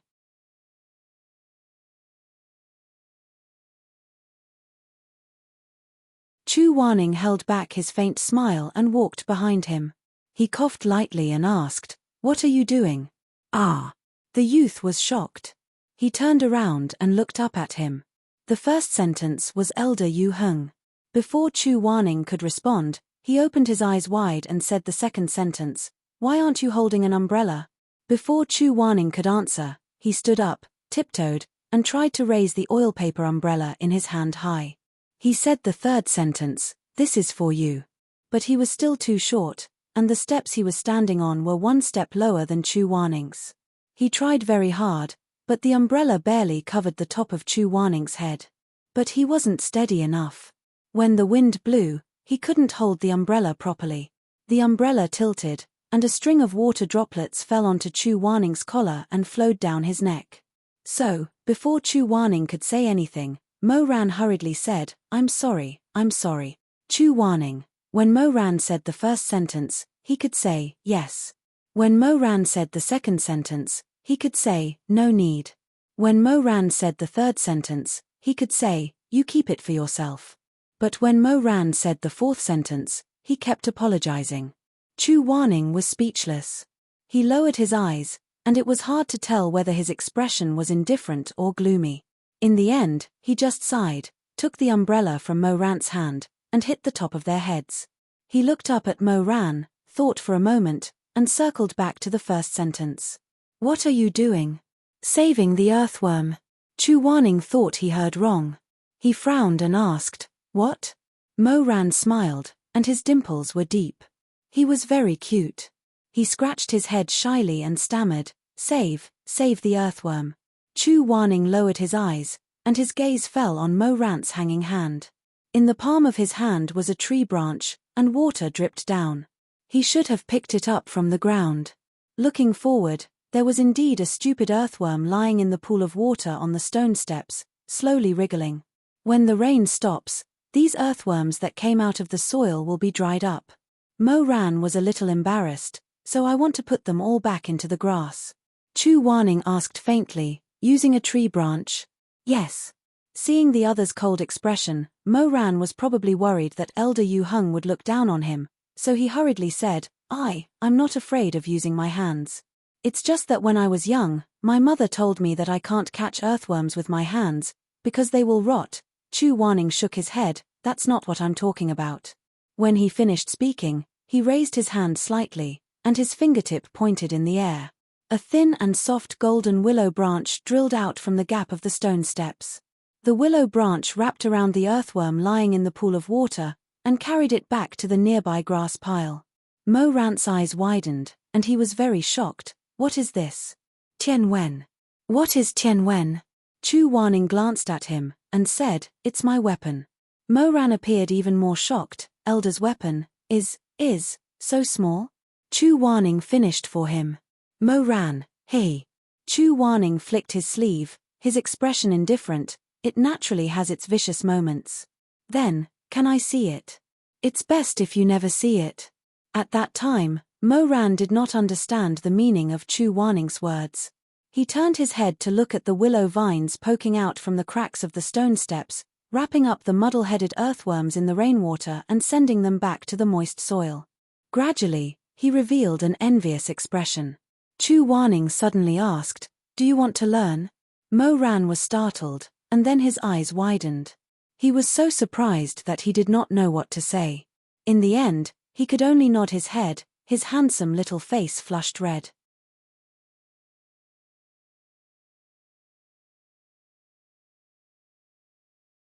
Chu Wanning said, After the morning cultivation tomorrow, go to the bamboo forest behind the good and evil stage. I'll wait for you there. After he finished speaking, his pure white silk shoes stepped on the wet stone steps. Holding the oil paper umbrella, he walked down the mountain. Mo Ran stared blankly at his fluttering figure. After a while, he suddenly understood the meaning of Chu Wanning's words. In an instant, his face flushed even redder, his eyes shining strangely. He no longer cared about the wet ground. He immediately knelt down and kowtowed. His still young voice was full of eagerness and joy. Yes, Shizun. This time, Chu Wanning did not agree, nor did he stop him. He only stood in place for a moment, and then continued to walk away. The raindrops fell on the umbrella, drop by drop, like a konghu. Only when his figure disappeared did Mo Ran stand up from the ground. It was also at this time that he discovered that at some unknown time, a golden translucent barrier had opened up above his head. The 5-petal flower flowed, blocking the fine wind and rain for him. Chu Wanning remembered that when Xue Zhengyong learned of his decision, he was both relieved and surprised. He asked him, Yu Heng, why are you willing to accept him? At that time, he sat on the high seat of the good and evil stage, his hand holding the oil paper umbrella that Mo Ran gave him. His slender fingers were faintly discernible, rubbing the old and clumsy handle of the umbrella. In the end, he said lightly, It's convenient for him to save the earthworm. Xue Zhengyong exclaimed. His leopard eyes widened, somewhat like a cat. Save what? Chu Wanning did not answer. He only lowered his eyes to look at the bamboo umbrella frame. Gradually, there was a hint of a smile in his eyes. In the blink of an eye, so much time had passed. The young man that he accepted as his disciple was pure at first, but later on, he went astray. Fortunately, in the end, the young man grew up to be a proper immortal, and did not disappoint him. A little white fingertip poked out of the curtain. Chu Wanning looked at Mo Rant's sleeping face through the gap of the curtain. That young man was now a handsome and tall man. His facial features were more defined than before, and his eyes were full of a steady and mature aura. Just like before, when Mo Ran slept, his brows would always be slightly furrowed. He had been like this since he was young. His 2 rows of eyelashes drooped very low, as if they were about to be pressed down by heavy thoughts to the point that they could no longer be raised. Chu Wanning felt that it was a little funny. He thought to himself, this person is so young, where did so many worries come from? Just as he was thinking about this, he suddenly saw Mo Rant's long curly eyelashes move slightly, and his eyes slowly opened. Chu Wanning's fingers immediately stiffened. He wanted to retract his hand and pretend to be asleep. But Mo Ran was a very strange person.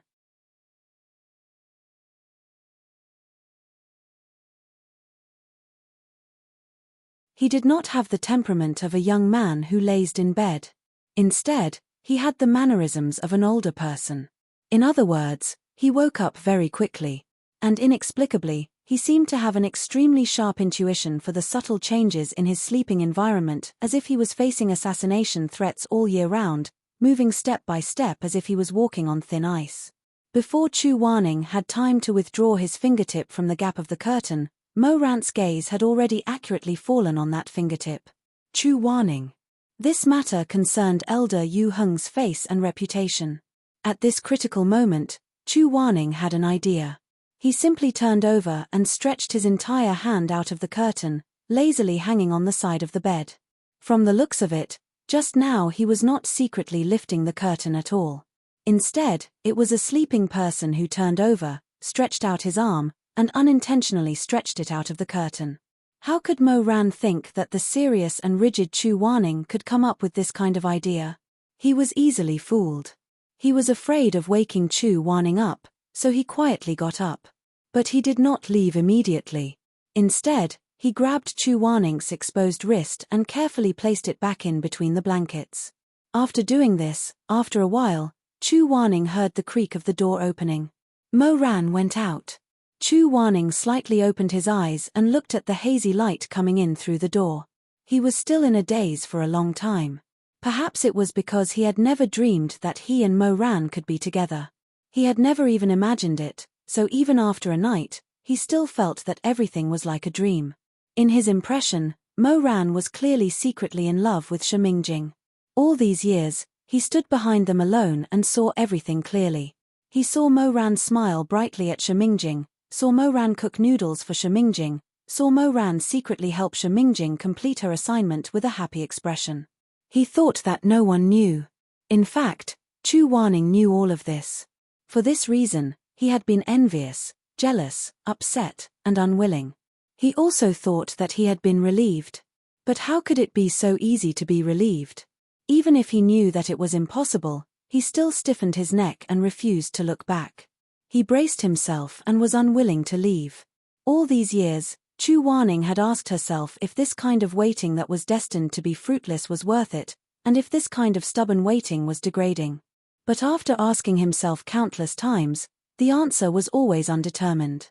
He, Chu Wanning, was also a heartless person who looked coldly at those infatuated men and resentful women. He could not understand why, when it was so painful, he still forcefully kept his feelings in his arms and refused to throw them away even when he was full of wounds. He did not understand. Only when the fire of not being able to get what he wanted burned his heart could he finally understand. Most of the friendship, deep feelings, and sincerity in the world were like this. They could be let go, but they could never be abandoned. Because of this, Chu Wanning, who did not understand Mo Rant's true feelings for Shamai, was somewhat confused and hesitant. He didn't understand why Mo Ran was willing to shift his gaze away from Shimingjing and look at his own slightly disheveled face. Was it because of gratitude? Was it because of guilt? Did he want to imitate the female ghost to repay her kindness, so he offered himself to her? Damn it, could it be that he confessed to Shamai and was rejected by Shamai? Chu Wanning was in a daze. His mind was full of imagination. For a moment, a Chinese ghost story, Lady Conch, Chen Shamai, and all kinds of thoughts came to him. In the end, the more he thought about it, the angrier he became.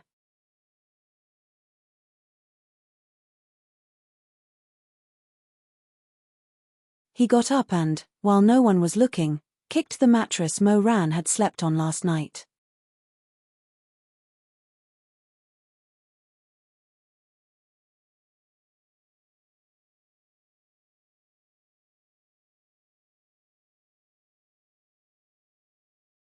Chapter 182. Guesses were guesses. Before making a conclusion, Chu Wanning did not want to think too much about it, so as not to make things difficult for himself. It was just that he had some reservations about this sudden feeling. Therefore, when the tribulation fire was finally extinguished and the group was preparing to leave on their swords, Chu Wanning did not intend to sit on Mo Rant's sword again. Of course, Elder Yu Heng, who could barely fly at a low altitude of 20 feet, did not intend to step on the sand to cross the vast sea. Therefore, when everyone stood at the edge of the rugged beach and was pulled up by Mo Ran one by one on his enlarged sword, Chu Wanning took out his dragon-rising talisman. He dripped a drop of blood on his fingertip and touched the dragon scale. The noisy little paper dragon suddenly came to life in the picture. It soared into the air, somersaulted a few times, and then circled around its master and shouted loudly, "Aya, Chu Wanning, I haven't seen you for many years. I miss you so much. What do you want me to do for you this time? Take me to the other side.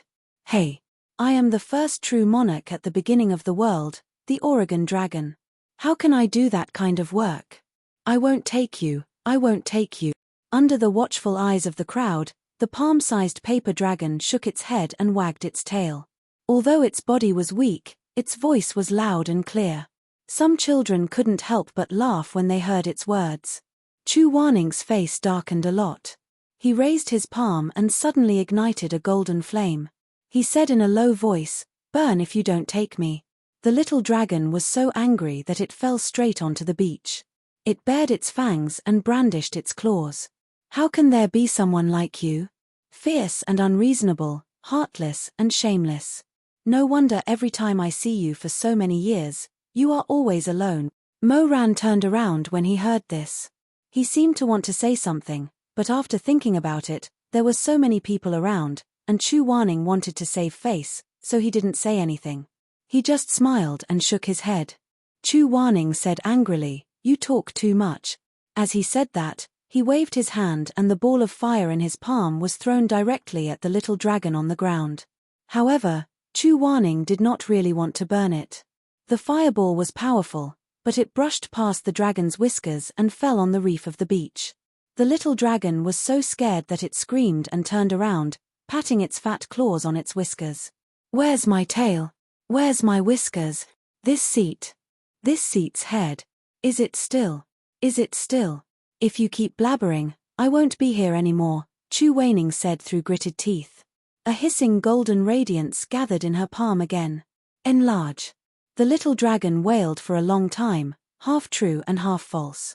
It was using its claws to wipe away the tears that did not exist.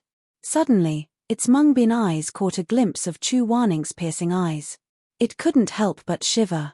Its whimpering sound suddenly ended with a funny burp. It crawled up from the ground softly. This time, it really looked like a paper dragon. Its body was boneless, and its curly whiskers drooped. It burped again and said with grievance, "Just this once. Don't do it again." "As you wish." Anyway, it said the same thing when he rode it last time. The paper dragon stretched its 4 legs, as if it was stretching its muscles and bones. Then, it let out a sharp cry from its throat. A golden light suddenly overflowed from its young and thin body and scattered to the surroundings. The golden light became stronger and stronger, and finally completely swallowed the paper dragon. Roar! Suddenly, the sharp and small cry from the paper dragon's throat turned into a powerful and terrifying roar. In an instant, the golden light flashed with purple lightning and thunder.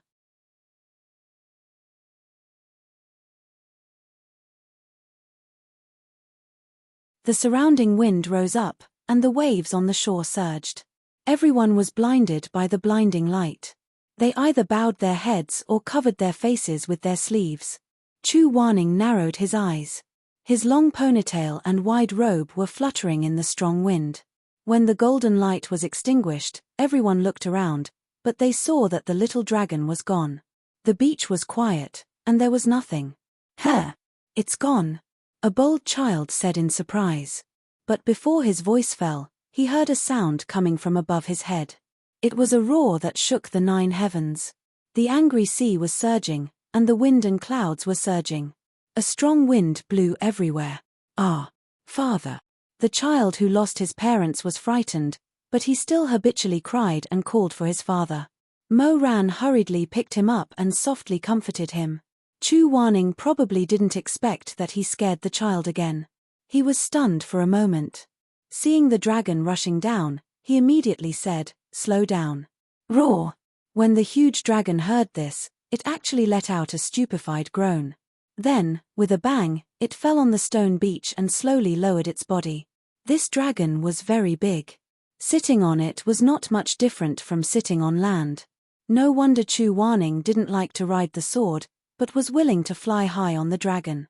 Mo Ran deliberately wanted Chu Wanning to be more comfortable, so he teased the child in his arms, "Do you want to sit on this Oregon with that, brother?" But the child didn't want to. He buried his face in Mo Ran's shoulder and whispered, "I'll tell you a secret, I don't like him." Mo Ran also said to him, "I'll tell you a secret, I like him." Ah! The child was stunned for a moment, but after all, he was pure and innocent. He quietly asked, "Really?" "Sure, don't tell others." The child immediately laughed, covered his mouth, and nodded repeatedly. "What are you talking about? Are we still going?" Chu Wanning didn't intend to ride with the crowd, so he glanced at them indifferently. Then, he rode the dragon and rose hundreds of feet in an instant, disappearing into the clouds.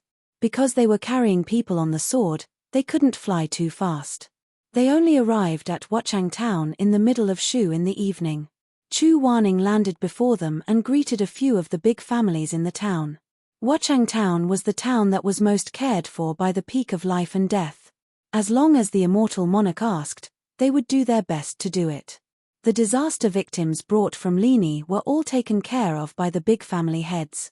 The child in Mo Ran's arms turned back and waved at him reluctantly before leaving. "Big brother benefactor, see you later. Millimeter, see you later."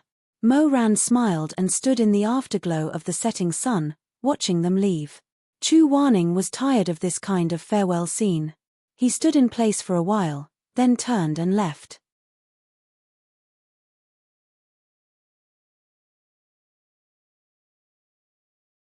Mo Ran hurriedly followed him and walked back to the sect with him. The two silently walked to the stone steps of the mountain gate. Step by step, they walked up the steps. The shadows of the trees swayed, and the twilight was glorious. Mo Ran remembered that when Chu Wanning's spiritual power was exhausted, he carried him, who was seriously injured and unconscious, back to the mountain peak. Seeing that he could still stand by his side and return with him, he couldn't help but have mixed feelings. Between bittersweet feelings, he stretched out his hand and gently held Chu Wanning's fingertips. Even though they had already held hands before, Chu Wanning still looked so stiff, so clumsy, so uncomfortable. He tried his best to calm his face, making himself look very indifferent and at ease. Unfortunately, the person he was facing was Mo Ran. He was Mo Weiyu, who knew his roots, knew his internal organs, knew that the mole by his ear was sensitive, and knew that the tips of his feet were cold. Neither of them spoke first. But when Mo Ran saw that he didn't pull his finger away, he wrapped Chu Wanning's entire hand in his palm. The long stairs, he longed for this road to be longer, so that he could hold his hand a little longer, a little longer. The long stairs, he also longed for this road to be shorter. If it could be shorter, the pain that Chu Wanning, who carried him home, would have been a little less, a little less. Just like that, they walked to the mountain peak. The towering mountain gate was clearly visible. Suddenly, a tall figure draped in a white fox cloak appeared from the shadows of the swaying trees. Before the two could see clearly, they heard that person call out, "Shizun." Chu Wanning was slightly shocked. He almost immediately pulled his hand out of Mo Ran's palm and let it hang in his sleeve. He then stood still and raised his head. Shamai walked down the stairs a few steps higher. Under the afterglow of the setting sun, his face was as clear as a lotus flower, bright and beautiful. That burning light made the red clouds in the sky pale in comparison. He was really very handsome. Shamai probably didn't see the two holding hands just now. He seemed very surprised and smiled. "That's great. You're finally back." Mo Ran didn't expect to suddenly meet him. He was a little embarrassed and asked, "Shamai, are you going out?" "Yes, I was going down the mountain to buy some things for the Great Lord. I didn't expect to see Shizun and Mo Ran first." A few days ago, the Great Lord received Shizun's message for Hai Tang, but he didn't see her. He was worried. Chu Wanning said, Mo Ran and I are both fine. What about the others in the sect? They're all fine. Shumai said, although the young master was manipulated by Hei Zi, fortunately, it didn't last long. His heart wasn't damaged. These past few days, Elder Tanlang has been treating him carefully. This morning, he can get out of bed and walk around. Chu Wanning sighed. That's good. Shumai smiled and glanced at Mo Ran. Then, he gently lowered his eyes and bowed. Although I'd like to talk for a while more, if I don't go get the herbs sent by Lone Moon, I'll make the delivery person wait for a long time. I have to go first. Shizun, Mo Ran, see you tonight. Yes, you can go. Chu Wanning said, we'll talk later. When Shumai's robe fluttered and his figure gradually disappeared, Chu Wanning turned his head. Although he could feel that Mo Ran didn't let go of his hand just now and that he was the one who pulled away first, he didn't know why he felt resentful. His sharp eyes stared fiercely at Mo Ran, then he flicked his sleeves and turned to leave. Mo Ran. The two arrived at the Core Heart Palace one after another. When they pushed the door open, they were shocked by the scene in front of them. They were speechless.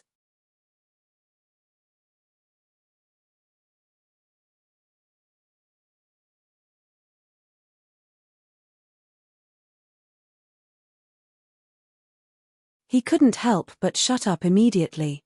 Chu Wanning, however, just said lightly, Wu Bei Temple is empty, but its former abbot is involved in the dispute over the successor of the Confucian Wind sect. His intentions are sinister, so naturally, his reputation has fallen. Hearing him talk about his own sect so ruthlessly, Xue Jingyong and Mo Ran subconsciously looked at Chu Wanning with some confusion. Chu Wanning pursed his lips and didn't say anything. After a while, he asked again, what about Nangong Sai? I don't know. After the calamity fire was extinguished, I haven't heard any news about him and Lord Yi. Miss Yi. Hearing this, Mo Ran couldn't help but exclaim in a low voice. He looked worried. Could it be that after 2 lifetimes, these 2 pure and kind men still couldn't get a good ending?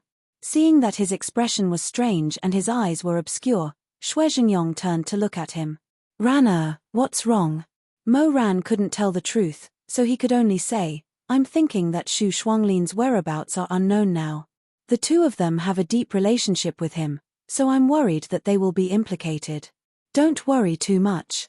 All the sects have sent people to thoroughly investigate the source of all the strange spells in the cultivation world, Xue Jingyong said. Unless Nan Gongshu doesn't make any big moves in the future, he will definitely be caught.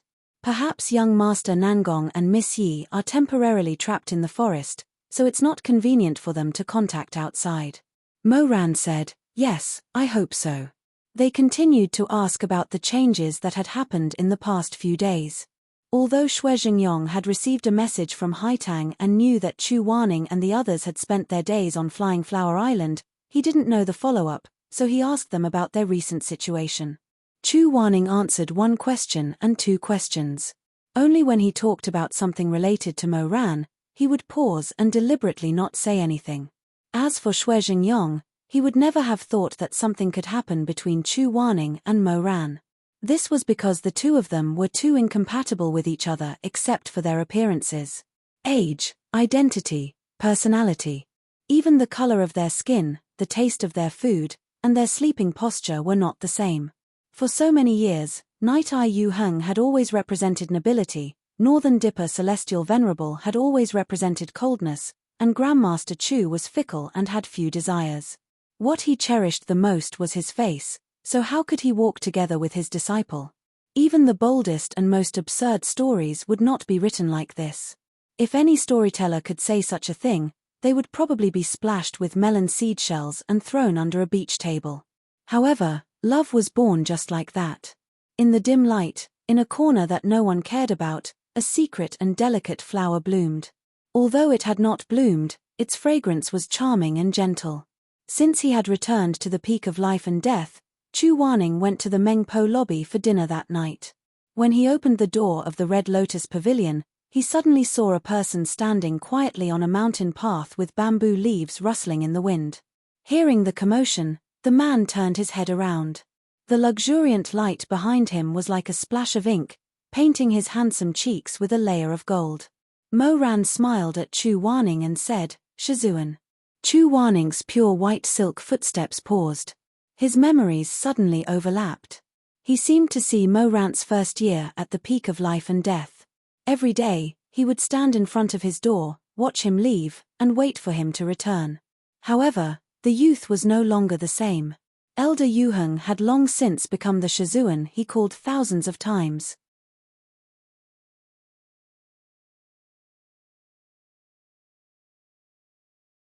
In the respect, there was a trace of restrained eagerness, as well as not so restrained gentleness. "What are you doing here?" "Waiting to eat with you." Chu Wanning's gaze fell on the food box in his hand. He said, "I want to go to the Meng Po lobby today. I haven't been there in a long time. I don't want to stay in the pavilion to eat." Mo Ran was slightly stunned. Then he understood. He smiled. Shizun misunderstood. "This food box is empty. I just went to deliver some food to Shuemeng. He doesn't have a good appetite, so I borrowed a small stove and cooked him a bowl of noodles." He didn't think that Mo Ran would actually deliver food to Shuemeng. In Chu Wanning's memories, these two people had always been at odds. Although they were cousins, they could fight to the death in less than the time it takes for a stick of incense to burn. He didn't know when it started. Perhaps it was because he missed too much in his 5 years of deep sleep, or perhaps it was because Mo Ran and Shuemeng were both getting older. In short, without his master noticing, these two people's relationship had long been thawed and gradually eased. Now, although they were far from being brothers, at least when Shuemeng made a clay figurine, he would remember to make an ugly Mo Ran. And when Shuemeng was sick, Mo Ran would personally cook a bowl of noodles and deliver it to his bedside. Chu Wanning sighed. "How is he?" "When I went to see him before, he was still sleeping. He's already awake now. After eating noodles, he wants to come out and walk." With great difficulty, I persuaded him to go back and lie down. Mo Ran said, "The exquisite chess game is not like other games. Even if the person who has been hit by the black pieces doesn't have deep control, he should rest for a period of time." Millimeter. Although Chu Wanning responded, he still had some doubts in his heart. This understatement was unintentional, but the listener took it seriously. He suddenly vaguely felt uncomfortable somewhere. It was as if Mo Ran was too clear about the pros and cons of the exquisite chess game. He was too indifferent about it. "Master?" Chu Wanning came back to his senses. Mo Ran smiled and asked, "What are you thinking about?" "Nothing." He should be overthinking. Mo Ran was now a grandmaster. It was not strange that he had some understanding of the forbidden arts. He changed the topic and said, "Where are we going to eat?" "I don't want to eat outside." "I don't want to eat outside either." Mo Ran rubbed his nose and laughed softly. His voice was gentle. "I just want to eat with you. Anywhere is fine." Chu Wanning would not admit that he was a little moved, but he couldn't help but look at those dark and gentle eyes for a moment. That pair of eyes was sincere and bright, reflecting the multicolored light and his own reflection. It was very simple and very clean. He couldn't think of any reason to refuse such a pair of eyes. In the end, he went with Mo Ran to the lively dining hall. Perhaps that thin layer of window paper had finally been pierced through.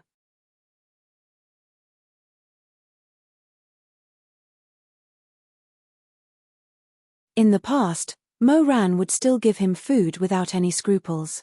He would even raise his hand and wipe away the soup stains on Chu Wanning's mouth with a smile when he saw them. But now, the two of them had become serious. Under the watchful eyes of the crowd, even their eyes were blushing with shyness. The meal was politely finished. Chu Wanning got up and was about to take the tray away when Mo Ran called him, "Master, wait a minute." "What's wrong?" Mo Ran reached out his hand. The moment his fingertips were about to touch Chu Wanning's face, he stopped.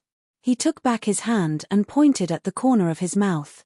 He smiled and said, "There is a grain of rice here." Chu Wanning froze in place for a while. Then he put down the tray and calmly wiped the grain of rice with a handkerchief. He pursed his lips and said in a low voice, "Is there more?" Mo Ran smiled and said, "No, it's very clean." Chu Wanning picked up the tray again and walked away. He was ashamed and embarrassed, but there was also a faint sense of loss that he was not willing to admit. Mo Ran used to just raise his hand.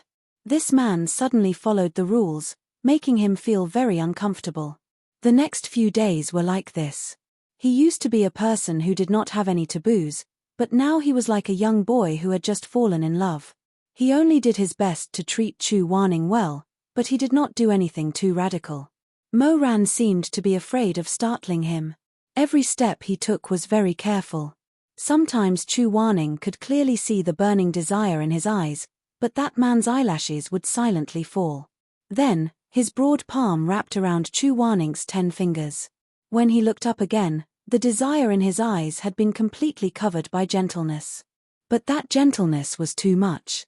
Sometimes, Chu Wanning would have a vague illusion in her heart. It was as if Mo Ran was dealing with a clay person who was being pieced back together bit by bit.